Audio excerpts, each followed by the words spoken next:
so far, and we hope you've enjoyed all of the action as we are actually seeing starting to let a few cars cross across from the infield with this delay, which is fair enough. The infield quite tricky to get to. There's not a bridge or a tunnel underneath the circuit. They have to open the barrier. So if you realise you need to get out, they actually have to let you across the track. So if you are just joining us and you are here with us on the Emirate YouTube channel, hello and welcome. We are so excited to be broadcasting Emirate for the first time here from Mallory Park. We're just experiencing a delay due to the rain, but plenty of action to come your way later on. And still plenty of racing to come. And we're just waiting to see what the rain is doing. Again, according to your weather actress, was it 20 or so minutes? 22 minutes. I don't know how reliable that's going to be. So, I mean, we've got a pretty good view up here in the commentary box where we can see the circuit and the paddock. So we'll be able to report as the weather goes on. You can see, looking down onto the lake in the middle of the circuit, that the rain is definitely still coming down. Yeah, it's one of the more visually easy to see out of commentary boxes because it's got many windows instead of no windows. So I'm quite a big fan of that one. Helps that the circuit's so open as well. Yeah, no, it does. To be fair, there's lots of things to see around here. There's lots of visions to take. So. Yeah, Mallory Park. It's been fantastic so far this weekend, and we can't wait to get going again once this delay is done. I can see some of the riders playing with the idea of wet tyres down in the paddock, and yeah, I think everyone's just waiting to see what the rain would do again. Apparently, it was a bit greasy this morning. I don't know if it rained overnight. It must have done, or maybe there was just a bit of frost going down. But now, actually, the rain's starting to come down even harder. So who knows what's going on? Just been informed and just found out that races 4 and 5 are being swapped in the programme, and racing will get back underway at 1:10. Brilliant. Okay. So 1:10. So I suppose that we are going to be taking this as our lunch break then. So I guess they've decided, given the time, let's just decide to take this as a break while there's a delay. Quite smart thinking, because I've had it at circuits before. So no, we're not on lunch. We're on a red flag. And then it gets to the end of it. Actually, no, that was lunch. We're going racing going now. But enough of my traumas of commentary box past. So we're going to go on our lunch break now, and just go ahead and advance. And again, we are also going to swap around race 4 and race 5 in the schedule. So it will be the Classic Era and the Sport Twins bike. They'll be first back out after our lunch break. So while we're going on to our lunch break then, let's head down to the paddock and have a chat with some of the riders as we head into this weekend and hear their thoughts. Now on the lunch break here at the East Midland Racing Association, round 6 at Mallory Park. We thought we'd head down to the paddock and speak to a couple of riders and get to know some of the faces that are going to be donning the track here at Mallory Park this weekend. So let's just dive straight into it. We can talk to, I can see someone doing a little bit of work on the bike. I'll see if I can slide in for a question. What exactly is going on here? Just tyre pressures, getting the tyre pressures correct for today. Yeah, so it seems like you're at harder work. Do you want to just introduce yourself to the people at home? Yeah, can do. I'm Mitch, and I'm riding the rookies and the open class today. And Mitch, how's your season gone so far? I'll be honest with you, this is my first round all year. That's absolutely fair enough. Well, are you feeling positive about your first round then? Yeah, we feel good. New bike, so we'll see what we can do. Yeah, talk us through the bike. What's it like out there on it? Is it fast? I've not even rode this track on this bike or nothing. It's literally a fresh bike. Last year we did rookie 600s. That was a good year for us. So we'll just give this a go and see what happens. So it's a bit more of just going out there, testing the waters, maybe having a bit of fun today rather than going out for wins. Yeah, as long as I've got a smile on my face, that's all that matters today.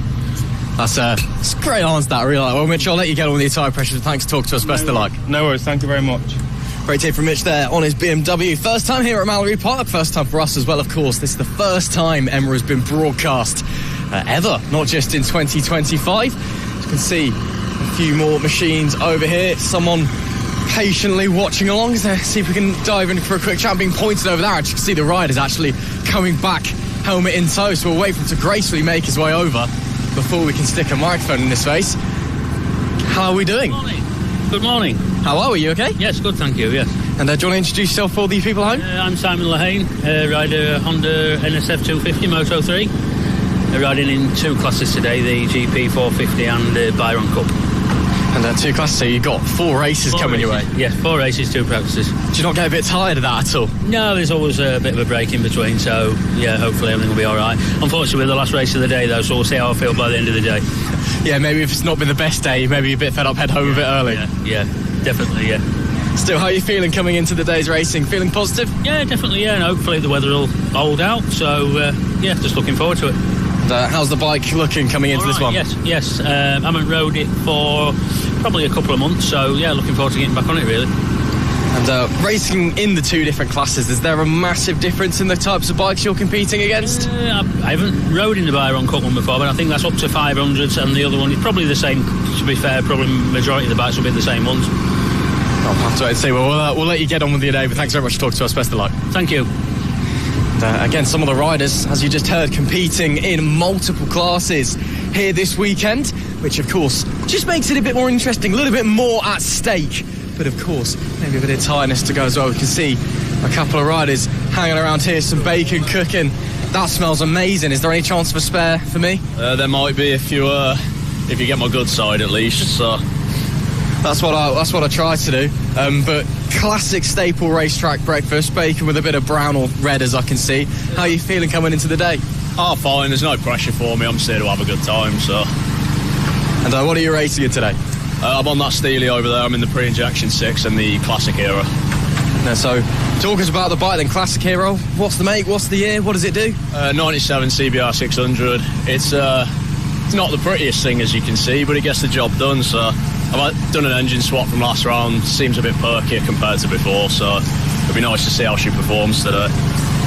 Well, I'll have to wait and see. And again, it doesn't have to be pretty as long as it goes fast. And does it? Well, you said it feels perky. So are you expecting it to go fast? Yeah, I've done a little bit to it. It needed a bit of love, so it'll be nice to try and shed a second or two off the lap time and see how we do. We'll have to wait and see. What's the objective then for the races today? Are you aiming for the top or just out there having some fun? Out there having some fun. If I can smash a PB, I'll be happy with that. Well, we'll let you get on with your bacon. I'm sure that I'll be heading back round as soon as we're done with this to steal some off you. But thanks for talking to us. Yeah, thanks very much. Of course, staple racetrack breakfast. That's something that every rider needs. Nutritional value. So we'll dive in here as always. Deep on his phone, but I'll see if we grab a quick word as well. Are you not fancying some bacon, or has that been cooked for you? He's the chef. Do you not even trust yourself to do bacon? No, he's just a better cook than me. Fair enough. You guys riding in the same classes or something different? Not same classes, no. I'm in rookies and Emma Open. So what are you as well?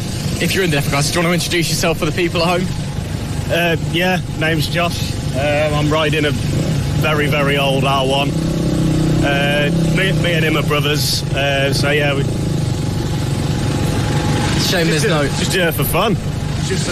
I mean, if we weren't having fun, we wouldn't be here, I suppose. But shame that there's no on-track sibling rivalry. But no, but we're talking about this, and next year we at least want to be in the same class so we can have a little bit of a headbutt together. I mean, even if you're not in the same class now, you're still sat there looking at your different lap times and things. Of course we are, yeah. Yeah, there's always going to be rivalry there. It's just natural.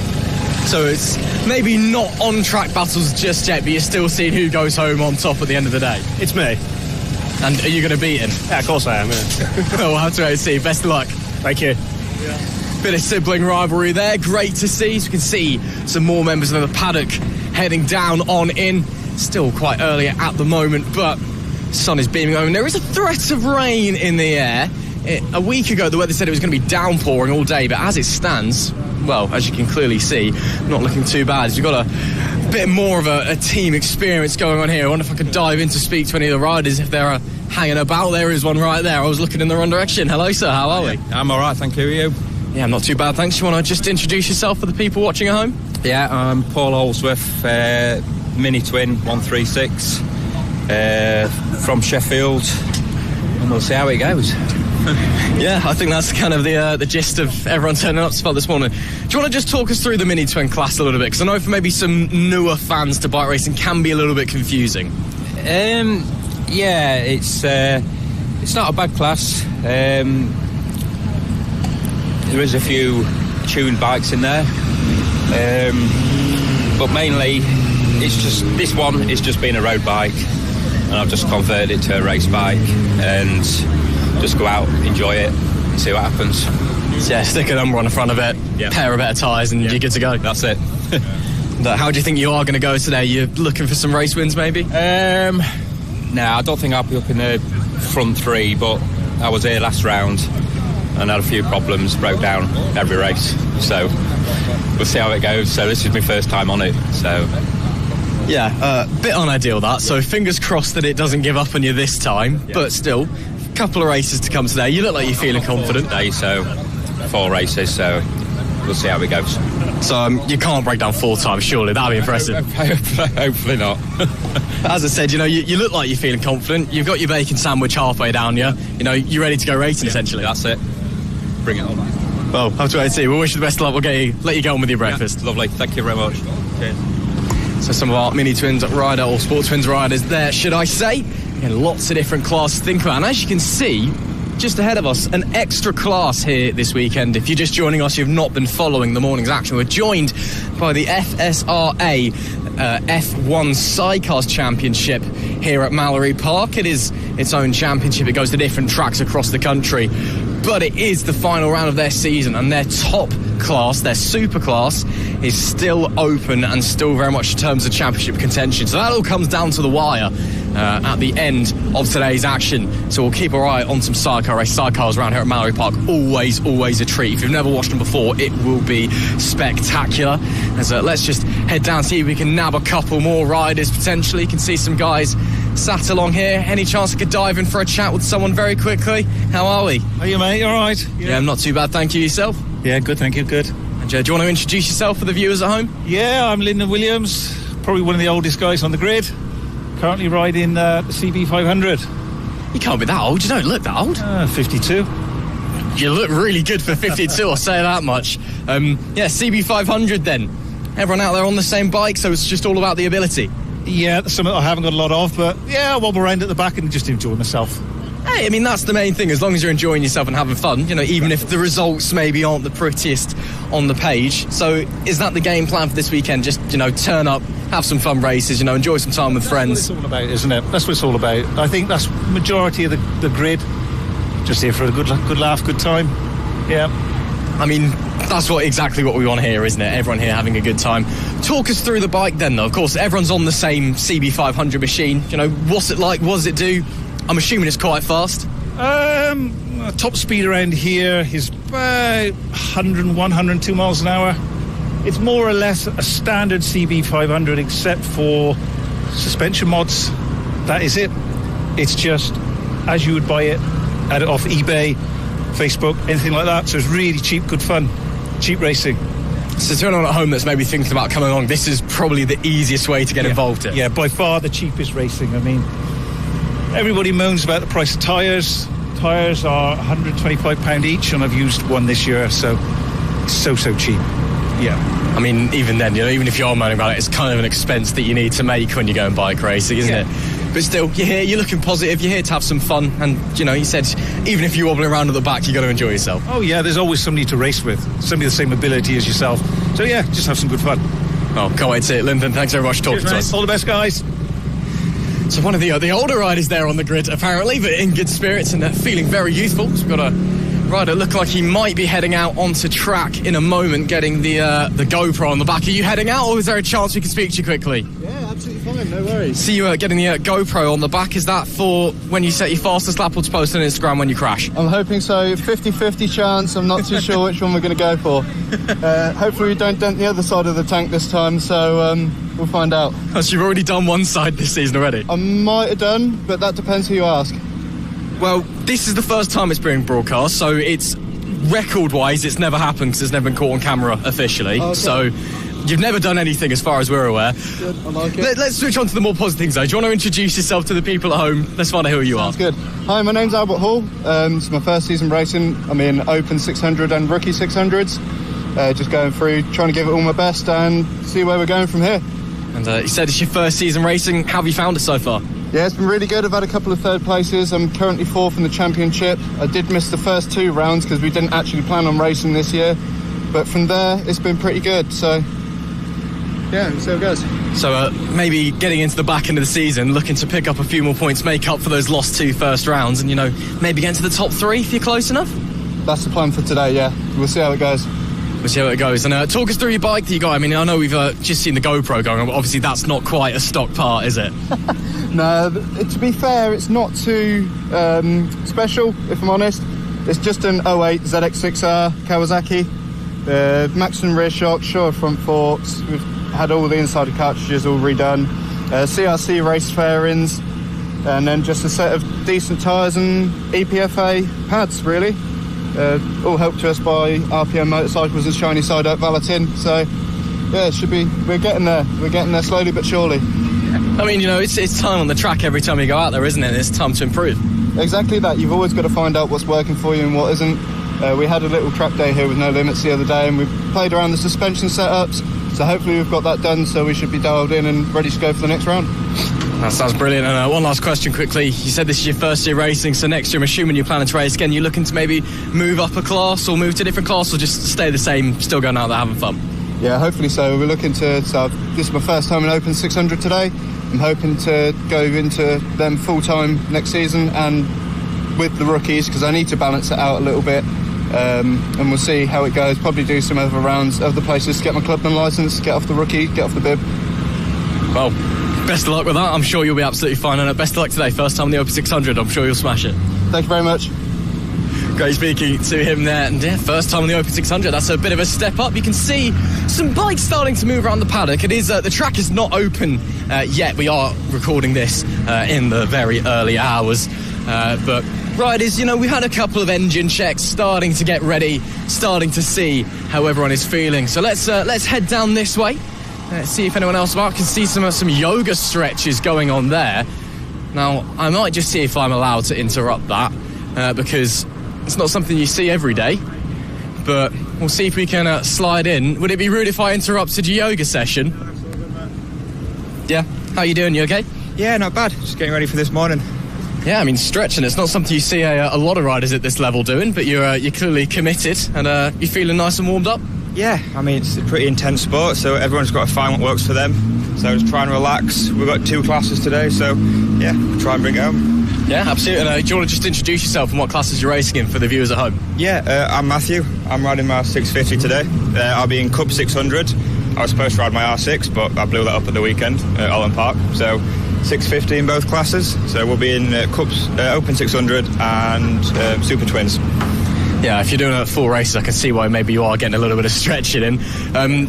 Does that make it more difficult, maybe racing in 2 classes across the weekend, or is it something you don't really think about? You just swing a leg over the bike and go for it? If it was a full weekend, so Friday, Saturday, Sunday, then I'd be absolutely knackered by Sunday. I mean, I'm not very big in stature myself, so it's hard to muscle one of these bikes about.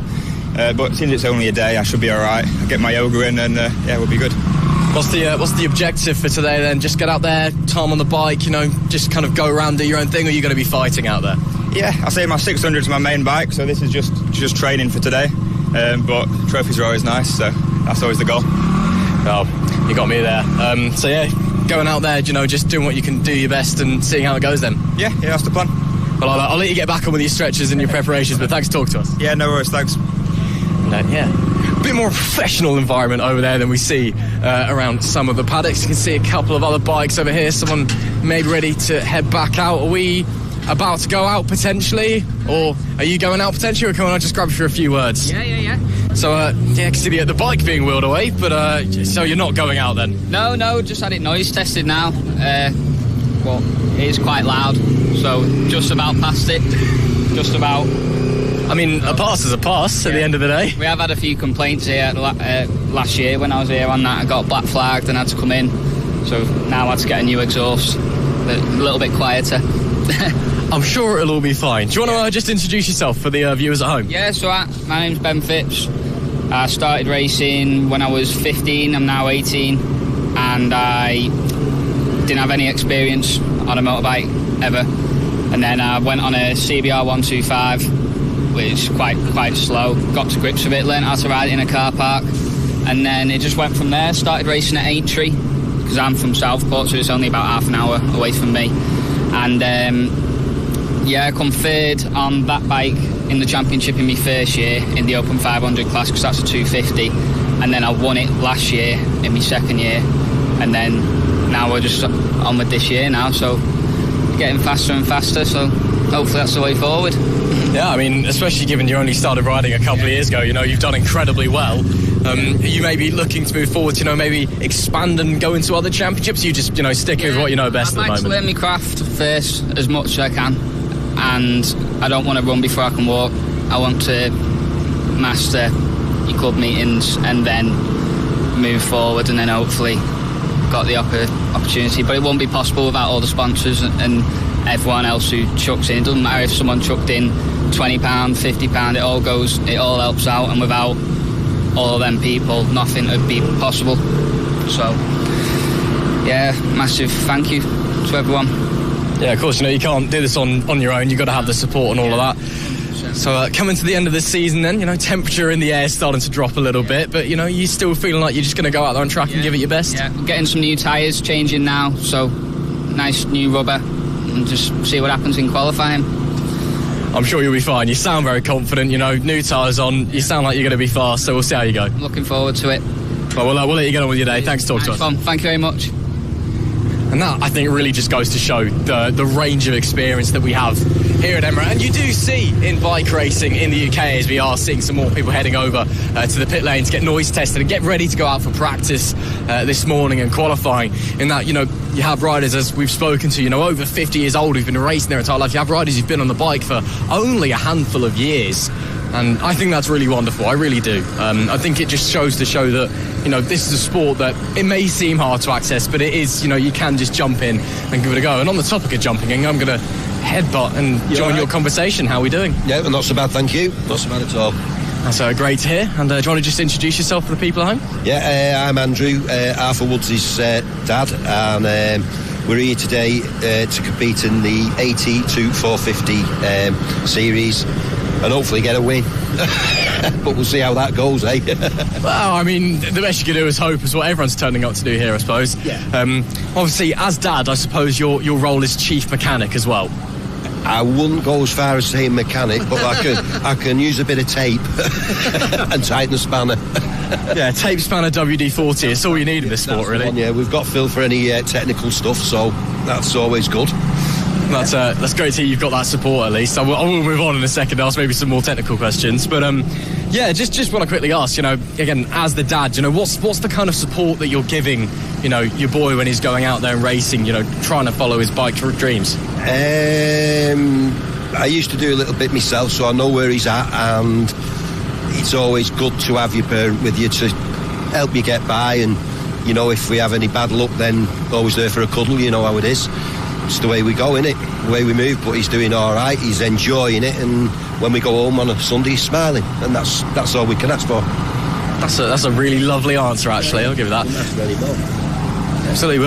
We'll maybe head round the circle and ask a few of the more technical questions now, if that's all right. Come over to me. I help young kids out. I've got 3 young kids over there, 2 lads and a girl. What I provide them with little 125s and that, and it'd be a big G up for him if you went and interviewed him. Yeah, absolutely. We'll head on over then. While we're heading over, just ask the same question. Do you want to just introduce yourself to the people home? I'm Phil Barber. My son was a big TT rider, and since he retired, we help young kids on these little bikes. I actually give the bikes to the kids and let them run them.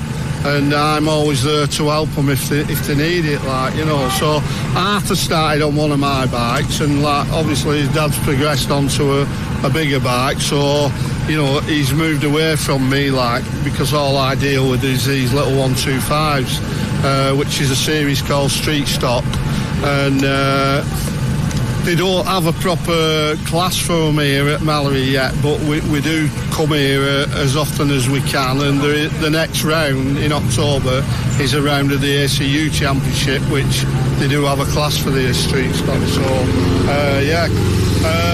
this is one bike, there's another one. Where? Erica, come over. This is a young girl I've been helping for. This is her second season, and she never raced before, so she's doing all right. So I'll just ask her what she thinks of it all. You do my job for me, thank you very much. I'm sure that we'll come back to you in a second. But hello, how are you? I'm good, how are you? Very good, thank you. Do you want to introduce yourself for the viewers at home? I'm Erica Lawson and I race 125s. Just been told it's your second season on the bike, is that right? Yes. And how have those 2 seasons gone for you so far? They've gone pretty good. I've never done any racing like this. I came from motocross, so it's a lot different and I've enjoyed it. So at least, you have that motocross background at least, so, you're not just out there, learning from scratch, I suppose, but, we've just been, hearing about the kind of support that you've been getting, which has been fantastic, and it's great to hear that, you're getting that help to, help go out there and race. But talk to us, through about, what it's like out there, especially transitioning from motocross onto a, kind of a track-going bike. What's that jump like? What's the difference like? It's like just totally different. Like you come from jumps and it's just like big jumps and like rocky sand and dirt, and it's just totally different. Yeah, and I guess you're a little bit less dirty at the end of the weekend as well. Yeah. Well, we'll let you get on with your day, but thanks so much for talking to us. Bye bye.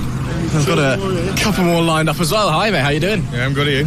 Yeah, not too bad. Thanks. Want to just introduce yourself for the viewers at home? Hiya, Dylan Marr. And what class are you racing in, Dylan? I'm on a 125 and I'm in GP 82 400 and Byron Cup. It's been here. And how many seasons you've been racing, Dylan? Because we just spoke to one of your teammates, I suppose, and she only says 2 years. Season, yeah. So it was only last season, was that? July last season, yeah. So it's been, pretty fresh still, I suppose, in terms of experience. Yeah, I did motocross for a bit, but this is a lot better than that. Yeah. Wow, class for your ears, any motocross fans watching along. I'm not saying anything on that matter. But yeah, talk us through that season then, I suppose. How have you found the last year, on the road going bike, so to speak? Just getting used to it, really. Now it's getting a bit more serious, if you like to say, yeah, but it's been good, yeah. Liking it so far. And you say, there is maybe, objectives up the line in this style of racing, or are you just kind of having fun, seeing what you can do? Well, a bit of both, really. I'd like to see where it'll go. But yeah, just having fun, yeah.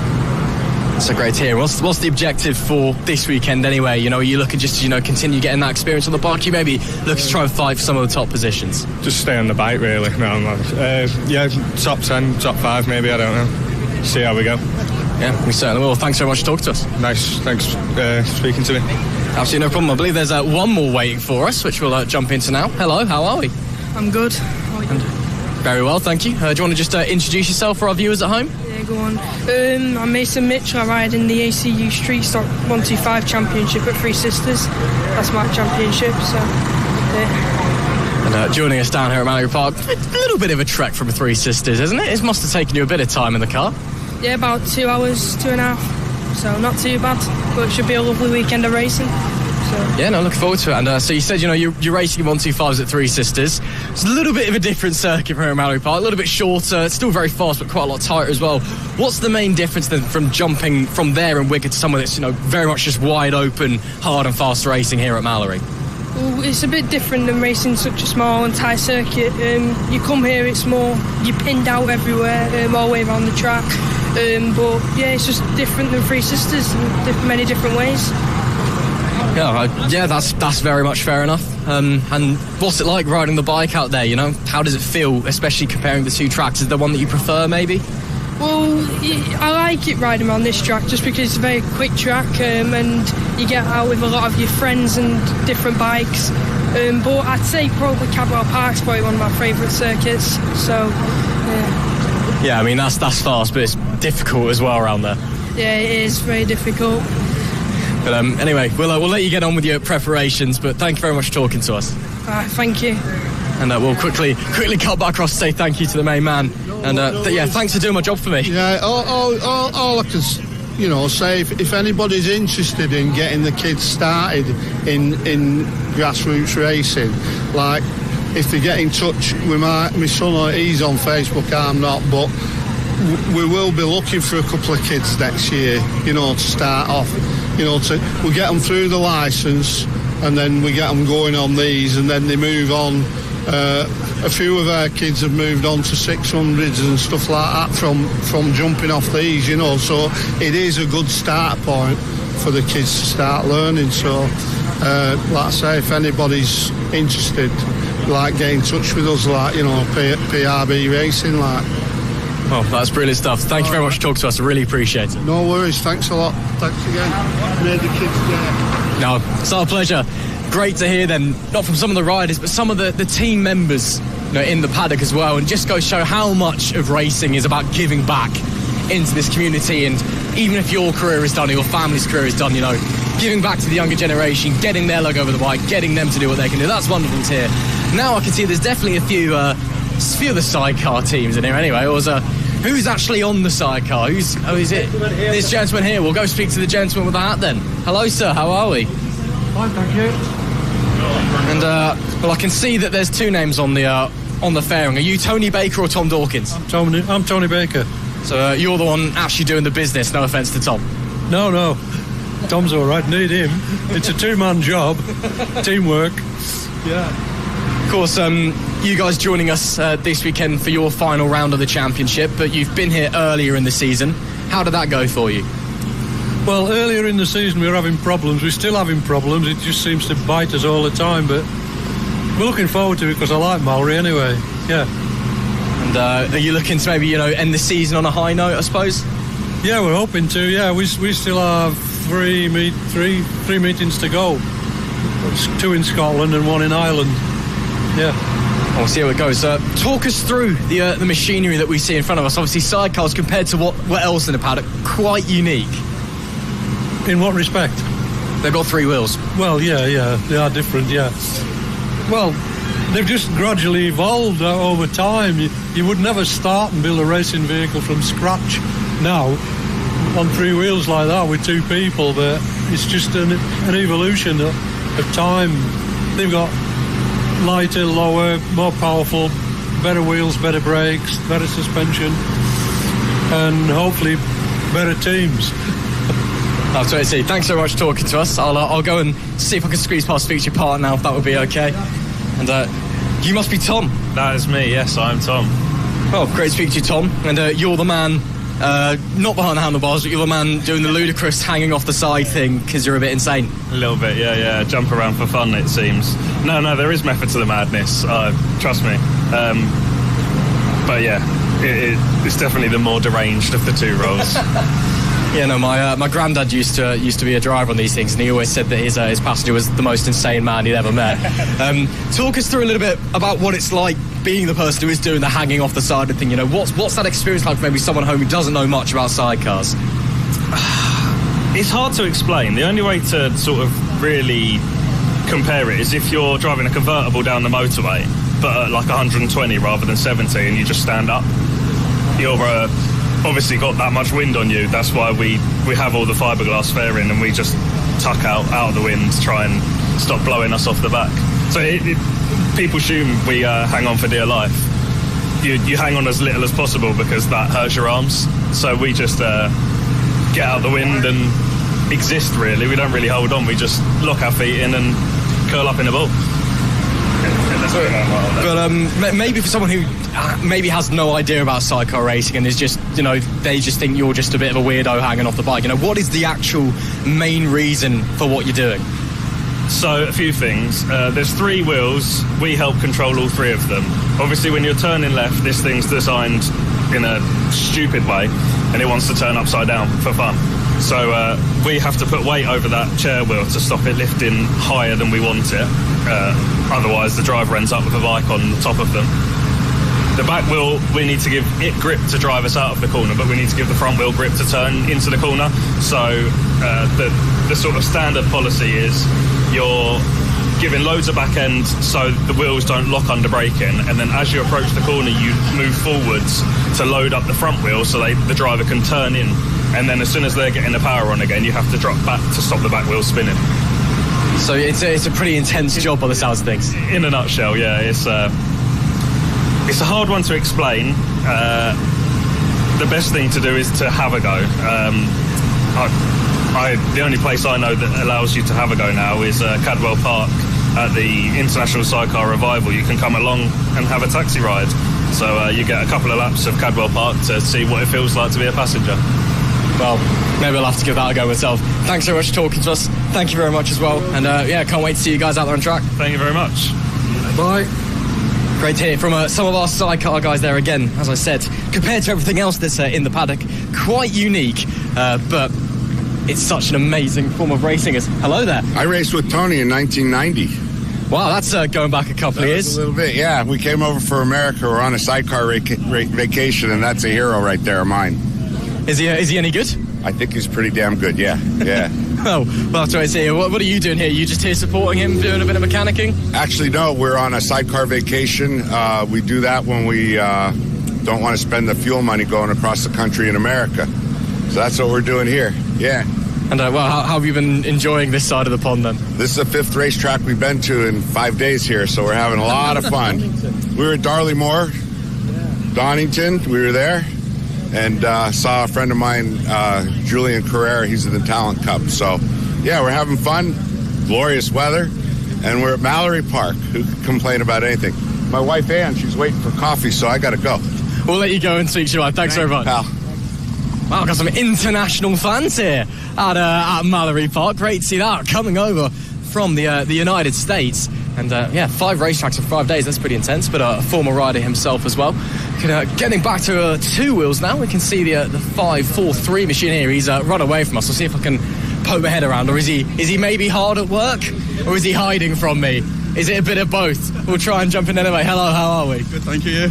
Yeah, not too bad. Do you want to just introduce yourself for the viewers at home? I'm Stefan Ellis, 543. I'm in the Open 600 and the Mallory Trophy. It's great to hear. And talk us through the bike here. It doesn't look... I thought you were doing some work in it at first when you decided to run away from me. Is it all feeling okay? Yeah, I think so, yeah. No, there's a bit of work to do to it. I think we've got to just change the steering damper, but we'll make that quick change and then we'll be all right. Get ready to go. It's great to hear. And talk us through your year so far. What you've been doing? How's it been going? I've had 4 years off racing. I haven't done any racing. I've been back at Emirates probably 3 rounds now. Bit of a mixed bag of results, but it's just enjoying it a little bit more. And yeah, it's a nice friendly club to be at. Do you mind if I ask what the break was for? What the what? Sorry. What the break? Oh, no, I don't know. Just a lot more going on, and no time for racing, I suppose. But no, we're back at it now and having a bit of a go. Well, that's great to hear, and great to hear that you're enjoying it and got that love back for it, I suppose. Even though you have had a bit of a break, are you still really competitive and want to be fighting for wins, or is it maybe still trying to relearn, all the tricks out there? There's a lot of relearning, a lot of confidence still to gain. Had a few decent results, I suppose. Just getting back used to it, really. Yeah, fair enough. Well, I'll let you go on sorting out your damper settings. Thanks for talking to us. Thanks, cheers. And again, it just goes to show, I know I've been talking a lot about, the racing community and stuff, but again, here at Mallory Park, you really get this sense of this club feeling, and you've got, younger people, older riders, you've got family, friends coming along to see and support the riders. You've got people who haven't raced in years, you've got people who've only raced for months maybe, all here, all giving it a go.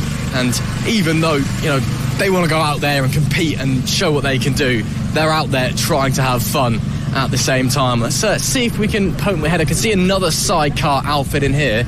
Let's see if I can potentially poke my head in here and perhaps speak to the man dealing with the helmets. Thank you very much. Are you a bit busy for a quick chat potentially, or can I grab a few words? I am just about to pop that way and then go to the... Is that how long is just about? Now. Oh, well, are you looking forward to the weekend at least? Yes. Yeah. All right, I'll let you go that way then. Last one of the season, so see where we come. Well, it's all to play for now, so, well, not for us, but the first 2, so top 2, all to play for. Let's see how they do. Absolutely. I'll get in their way. I'll let you head that way now. Thanks for talking to us. Thanks very much. Cheers. Short and sharp there. That's how we like to do it here at Mallory Park. But some of the sidecar guys getting ready to head out potentially. Let's see if we can maybe just follow him up. Not saying I want to chase him and grab more words out of him, but just see if there's anybody else up this way, because we haven't quite walked this way yet. I can see a non-motorbike. That's just a regular bike. And then there is a bike there, the number 176. Let's see if we can slide in there for a word maybe. Let's head on up and dive in. He looks like he's doing autographs. He's so prepared. Oh, are you? Oh, that's my job as well. That's good. Good to meet you. Sorry, Ross, nice to meet you. Might be seeing you later. Yeah, this is the circuit commentator. That's great chance we've run into him. Yeah, so, for anyone who's never been to Mallory Park before, introduce yourself. Hello, I'm Rhys Pentney. I've been the commentator since round 3 last year. It's quite difficult on your own, but I also race as well in the 500 with the CB 500 guys. But yeah, it's very tricky to do, but it's brilliant. It's good to see you guys. Is it your first time here, or? Yes, it is. Not the first time at Mallory, obviously, but it's first time here at Emra. Let's focus on the bike, though, for the time being. You know, that's kind of what we're trying to do, as much as I appreciate your commentary. Talk us through your 176 machine. So, well, yeah, we're the only Kawasaki 500 rider here. We have got another guy normally that comes here, but he's normally the other one who comes with us as well. But yeah, we're just out with the CB 500 guys, and my 3rd season now. We've been working hard with the 500s, trying to be there with them, and just want to be different, really. Always see the CB 500s out there and trying to mix it up with an ER5. I'd say we're in the mix for top 3 in the championship at the minute, but a bit tricky at the moment. I've had too many offs this year, really, but racing in it. If you're not pushing, if you're not crashing, you're not pushing, are you? But yeah, I mean, we did top 3 in the newcomers in No Limits my first year, 2023. Last year, a bit of a learning year here, and this year we tried to really give it a go. But yeah, that's it. 3 years racing so far. I'm having a bit of fun at the minute. Coming in this weekend, just want to enjoy it, get my head down, and just try and stay on the bike this weekend. The last 2 rounds I've crashed in the first race. Try and stay on it this time around for sure. Well, fingers crossed anyway. Thanks for talking to us. I'll let you get on with your autographs and all that. Thank you very much. You take care, all right? See you around. Will do. Well, that was a bit of luck running into the club circuit, or trackside commentator, should I say. We found out when he gets here, he does his races, then runs back and does the PA system, which is quite impressive, it must be said. I can see someone. Are you about to head out, or is there time for a quick one? No, I've got ages yet. Oh, you're just sitting on the bike then? Yeah, just looking fancy. Yeah. Fair enough. Do you want to introduce yourself for the viewers at home?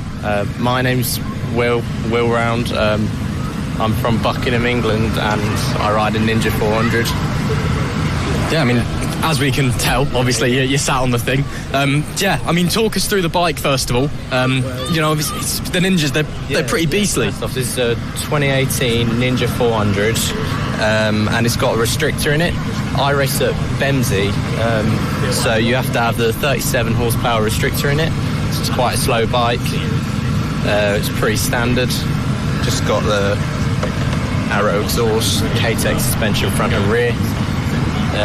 That's about it. So you said you race in other championships, so you've got experience on the bike at least. So are you ready to turn up and win everything here today then? I'll give it my best shot. I'll definitely try my hardest. But obviously there's people with the like CB 500s and 400s without the restrictors. So I'm going to lose out on that straights, but I'll try crawl it back in the corners and see what I can do. Yeah, well, we'll have to wait and see. But still, you excited for the racing today at least? Yeah, I'm really excited. I've never rode at Emra before, so I'm really excited to have my first go at Emra. I love Mallory Park. It's a great circuit, so yeah. Oh, good to hear that you've got the experience around the track at least. We'll let you carry on doing your posing on the bike. Yeah. All right, thank you. See you later. Thanks for talking to us. I think I disagree with the bike not being slow, or being slow, should I say. Even with a restrictor, Ninjas are pretty quick. As I can see, another rider sat down there, absorbing in the atmosphere. And he's given us the thumbs up, which is the international sign of I'm okay to come and speak to you. Hello, sir. How are we? I'm good, thanks. How are you? Yeah, not too bad, thank you. Do you want to introduce yourself for our people watching at home? Yeah, Adam Hodgkinson, in the CB 500 event today. Currently running in second. Second's pretty good. Maybe winning later on today. I'm hoping for my first race win. I think the championship is a bit of a stretch, but happy with second. That's absolutely fair enough. Spoke to a couple of the CB 500 guys earlier on. Of course, everyone's on close enough to the same machinery as you can get to it. I guess in that sense there's a bit more about, the rider and that pure hard racing maybe compared to other classes. Oh yeah, the class is so competitive. It's always really close racing, especially at the top. as you say, it's all to do with the bike sustain package. Really, it's all about the rider. So yeah, the race is really good to watch as well as to be in. Absolutely. And see you feeling pretty zen sat there. Is this your kind of pre-race warm-up, or are you just enjoying some downtime before we start getting engines going, getting in the zone? Yeah, it's a bit of a chill time, isn't it? You go just wait. It's the waiting game now. I'm itching to get out there, but gotta wait your turn. The adrenaline's going already then. That's it, yeah. Well, we'll let you get on with your preparations, but thanks very much for talking to us. Brilliant, no problem. Great to hear from a couple more of our CB500 riders there, and maybe first race win coming in there for him as well. Let's head down this way, heading back towards where we started, and just see if there's anybody else that we can maybe grab and speak to before we wrap up and head back up to the commentary box. But as we've mentioned a couple of times, of course, it's the first time EMRA's being broadcast anywhere. So it's the first time that this championship is being shown to the world. And of course, as the media team, it's our first time here as well, but we've had a fantastic time already, and you can really sense there is a great community around this championship. So if you are at home and you got a bike, you fancy giving Mallory Park a go, head over to the EMRA website, see how you can get involved, see if you can come and turn up, see what you can do out on the track. As we're seeing a lot of tyres over there. Let's see if we can dive in and see what the situation is with the tyres underneath the Rod Harwin racing tent. And they've got a tyre press as well, so I'm going to go on a whim and say they are supplying these things. I'm assuming one of you is Rod Harwin. Any chance I could jump in for a few words, Rod? Yeah, sure. I'm assuming you are the man who supplies people with things when they break. Yes, sir. Well, that's a pretty important job to have. First of all, how are you? Very good, thank you very much. And that's great to hear. Talk us through the millions of things that we see before us here. What's going? Just parts, accessories, anything that breaks really, a few fancy bits and pieces, a lot of tyres, a lot of tyre changing. Just depends on the weather and how many people are here. I was going to say, I saw all the tyres outside. I didn't see how many tyres you have in your van. That's quite a lot. It's quite a view in the van if you want to have a look. Yeah, that's an impressive number there. So I guess if anyone has any problems or they need fresh set, they come to you then. Yeah, we can cover most things. Some buy beforehand, which is frustrating, but we're here every event. We're here from 5 a.m. in the morning. And yeah, we work as hard as we can. Well, that's great to hear. And I guess, your job is to, ensure everyone's got everything they need, but, still ensure that you're having fun yourself at the same time.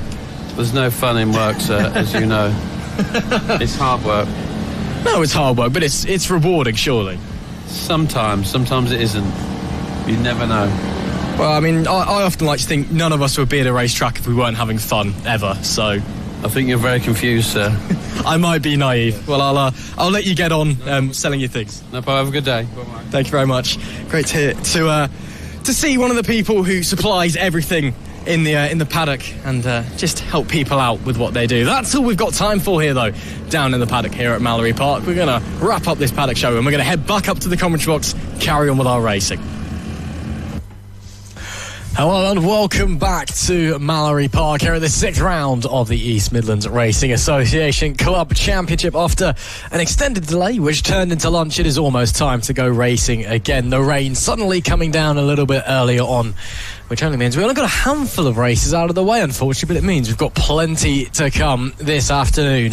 And we are just a few moments away from getting those started. You join myself, Ross McIntyre, Tristan Finocchio alongside me in the commentary box. Some really exciting racing this morning, Tristan, and I'm sure we're expecting to have some more of that. Yes, yeah. Pleasure to be alongside you, Ross. Yeah, lots of great, exciting racing this morning, and now a spanner has been thrown into the works with that rain that we had earlier on. It looks as if the track is starting to dry out a little bit, but it's one of those, it'll be a tough call whether to go with slicks or whether to go with wets. I think a brave soul might go out on slicks, but there's just not quite enough of a dry line just yet. But all it takes is a few laps of racing and that dry line starts to appear. Yeah, absolutely. It's all about when that crossover is, when you've got to time it perfectly to make that jump over. I'd expect the first race back, I'd assume everyone's probably going to be on wets because, you know, no one's been on their track since it started raining. Even if it is starting to dry, it's probably best to play safe. But everybody in the paddock will have eyes on that race to see how the track reacts, how the track conditions evolve as the riders continue to make their way around. And then it's kind of making the call. When do you go on to slicks? Is it a good idea now? Do you think maybe the first couple of laps will be a struggle, but then they'll come good? It's all part of the gamble. It's risky, but I'd like to see some bold moves. That is true. Maybe someone knows something that we don't. Maybe someone's going to turn off on slicks straight away and disappear up the front. It could also be said that someone sticks a set of slicks on, tips it into turn one, and immediately goes on the floor and goes straight on. So anything is possible, as we see. This is where everyone turns up on intermediates. I'd be quite impressed if they did, to be fair. I am starting to hear a couple of engines getting fired up in the paddock, so shouldn't be too long before we start to get pushed. I'm seeing a few riders starting to get on machines and a few machines starting to make their way into the holding area as well. Of course, if you are just joining us, hello and welcome to the first ever live broadcast of Emirate here at Mallory Park, round number 6 out of 7 of the 2025 year. A few championships have been decided before we got here this weekend. A few can go this weekend. A couple will probably be going down to the final round of the year. And looking at some of the bikes making their way out onto the to the holding area, we've got 2 so far, and it looks like I am seeing some tread, but not a lot of tread. It doesn't look like full wet tyres there. Yeah, it's hard to tell from up here, but they don't look like full wets at all. I think, like we mentioned, possibly intermediate, so cut slicks. So obviously slicks with some grooves in them, but to disperse a little bit of the water, but obviously not a full wet tyre that's soft, and then with those treads that will disperse all the water. So it'll be interesting to see. But if you look at some of the bikes riding past, you can see that wet sort of strip down the middle of the tyre, and that's sort of how you can tell how slippy it's going to be. But yeah, looking at the bikes rolling into getting ready to go out, they are all on intermediate tyres, so this is going to be an interesting one. It absolutely will be. The next race coming up is the Classic Era and the Sport Twins. So there'll be 2 different classes out on track at the same time. The Classic Era for bikes built before the year 2000. So keep that in mind. You'll see a lot of crossover. There's another class, the pre-injection class, which is for bikes that were built before electronic fuel injection, essentially. So you see a lot of crossover, and a lot of riders do tend to do both on the same machinery. But it should be interesting to see what these older machines are able to do. Of course, the electronic aids will probably be a little bit less and a little bit less usable as well. So we'll just wait to see what they're doing. And the Sport Twins, well, they're Sport Twins. They do what they say on the tin. But the riders are now making their way to the holding area. We are expecting 20 to be joining us in this race. But we've had some races where we've had more than that. We've had a couple of races where we've had less than that so far this weekend. So we'll just have to wait and see when they make their way out onto the track. But it was 20. 20 was the number that completed qualifying this morning anyway. Of course, if you are watching trackside, hope you're enjoying the show. If you're watching us live, wherever around the world that it may be, I hope you're enjoying as well. Let us know where you watch from. Let us know who you are supporting. Let us know what you think is going to happen across the rest of the day. It is all to play for. And of course, if you fancy getting involved as well, if you got a bike sat in your garage at home and you fancy, you know, reimagining your MotoGP dreams from when you were 5 and playing on the Xbox, then head over to the Emerald website and see how you can get started here. Looks like the riders are now starting to make their way out towards the grid, so it's time, Tristan, to get our racing kick started once again. Yeah, looking forward to getting some racing out onto the circuit. Like we said, we saw some interesting racing this morning, so these riders will be going out there now, testing what the track conditions are like, trying to get an eye and try to see where the track's possibly more wet than in other areas. And you can see they're taking it very, very steadily there. But as we saw, a lot of cut slicks going out on circuit, so it's going to be crucial here to keep the heat in those tyres, but also you don't want to be pushing too much because you don't want to go down. Absolutely, it's all part of that guessing game when you're the first group back out after a rainy lunch break. All eyes are on you, and you are the ones out there on this lap to the grid, on the sighting lap, over the first couple of laps that are going, okay, what's the conditions like? Where's the grip at? How do I keep the heat in the tyres without pushing too much that I'm ending up down and in the dirt? It's so complicated, and it's so many different things that you have to wrap your head around when you're out there. And I'm sure it's probably not a nice feeling for the riders at the moment. No, it really isn't. Some riders thrive on it. Some riders are excellent in these kinds of in-between conditions. Some riders hate it, but it always, I think, no matter how confident you are in these conditions, there's always a little bit of nerves going into a race like this. Did I make the right call tyre-wise? I think everyone out there has done. The track is only going to get drier from here on out, unless there's any more rain, which fingers crossed there isn't. Yeah, hopefully not. We'll wait and see. Of course, saw the marshals waving the flag there, keeping them slow on the way into the pit grid. A big thank you to all of the marshals this weekend for doing an excellent job and ensuring us that we can go racing as safely as possible. But thank you to the medics as well. Haven't needed them so far this week, and let's hope it stays the same way. But thanks for being here just in case, and if we do need them for whatever reason, I'm sure they'll be brilliant. And of course, big thank you to Mr. Best for supplying the ice cream. Absolutely. Yeah, I haven't actually had one yet, but I'm sure he makes a nice 99, which he then will charge £3 for, because Britain in 2025. Anyway, it's time to get going on our sighting lap. So why don't we start as the riders make their way through to have a little bit of a flick through the grid. It is Josh Foggart on the 721 who starts from pole position. Darryl Lee on the 110 in P2. He's the championship leader in this. And Ian Morgan on the 79 completes the front row. Andrew Hurd on the 125 is fourth, with Carl Davis and Simon Cooper alongside him. P7 is Matthew Wood with Jody Fieldhouse on the 118 in P8, and P9 is Jack Andrews. Wayne Cockayne is in P10 with Liam Walker in P11. Phil Thatcher rounds out the fourth row. Matthew Sardo is 13th with 14th William Curtis, 15th Ian Kirkby, 16th is Anton Brett, 17th Ross Haynes, 18th Wayne Kemp, and only two riders on the final row of the grid. It's Marcel and Aidan Galatovic. So 20 rider grid, we are set to get out there as they're making their way around. And again, two different classes out there. The classic era for bikes built before the year 2000, and then heading through as well the Super Twins as well. And they'll be out there as well. So the front row, Josh Foggart, he's on a Super Twin, and then Darryl Lee and Ian Morgan in second and third. They're on classic era bikes, the Suzuki 600 and a Yamaha 599 respectively for those guys. So we're getting ready to go racing then. And once again, two different classes out there, Tristan. We should be interested to see how they compare, and especially in these conditions. Yes, like I say, two different classes all sharing the track. It's essentially vintage versus modern twins out on circuit. Two different races to be scoring points in, two wins, two possible winners. So we'll see which way this goes. The nerves will be rising now. It's difficult time. The first race back after lunch, after we had that pour of rain. Here we go then. Still is all eyes to the red lights. Race one of the day is go for this group. What a getaway from the pole sitter. They're rocking it away at the start and will lead easily down into turn one. The 110 and the 79 trying to trade places just behind those two classic era bikes, going toe-to-toe. But it is the 110, the championship leader in the classic era, that holds on for the time being as they make their way through Gerrards for the first time. And then onto the back straight, all of them jostling for position. A couple of them deciding to run on the curb as they fan out, try and find the grip. 3-4 wide it seems on the way into the chicane for the first time. And look at how they're tiptoeing through there, just tentatively trying to find the grip.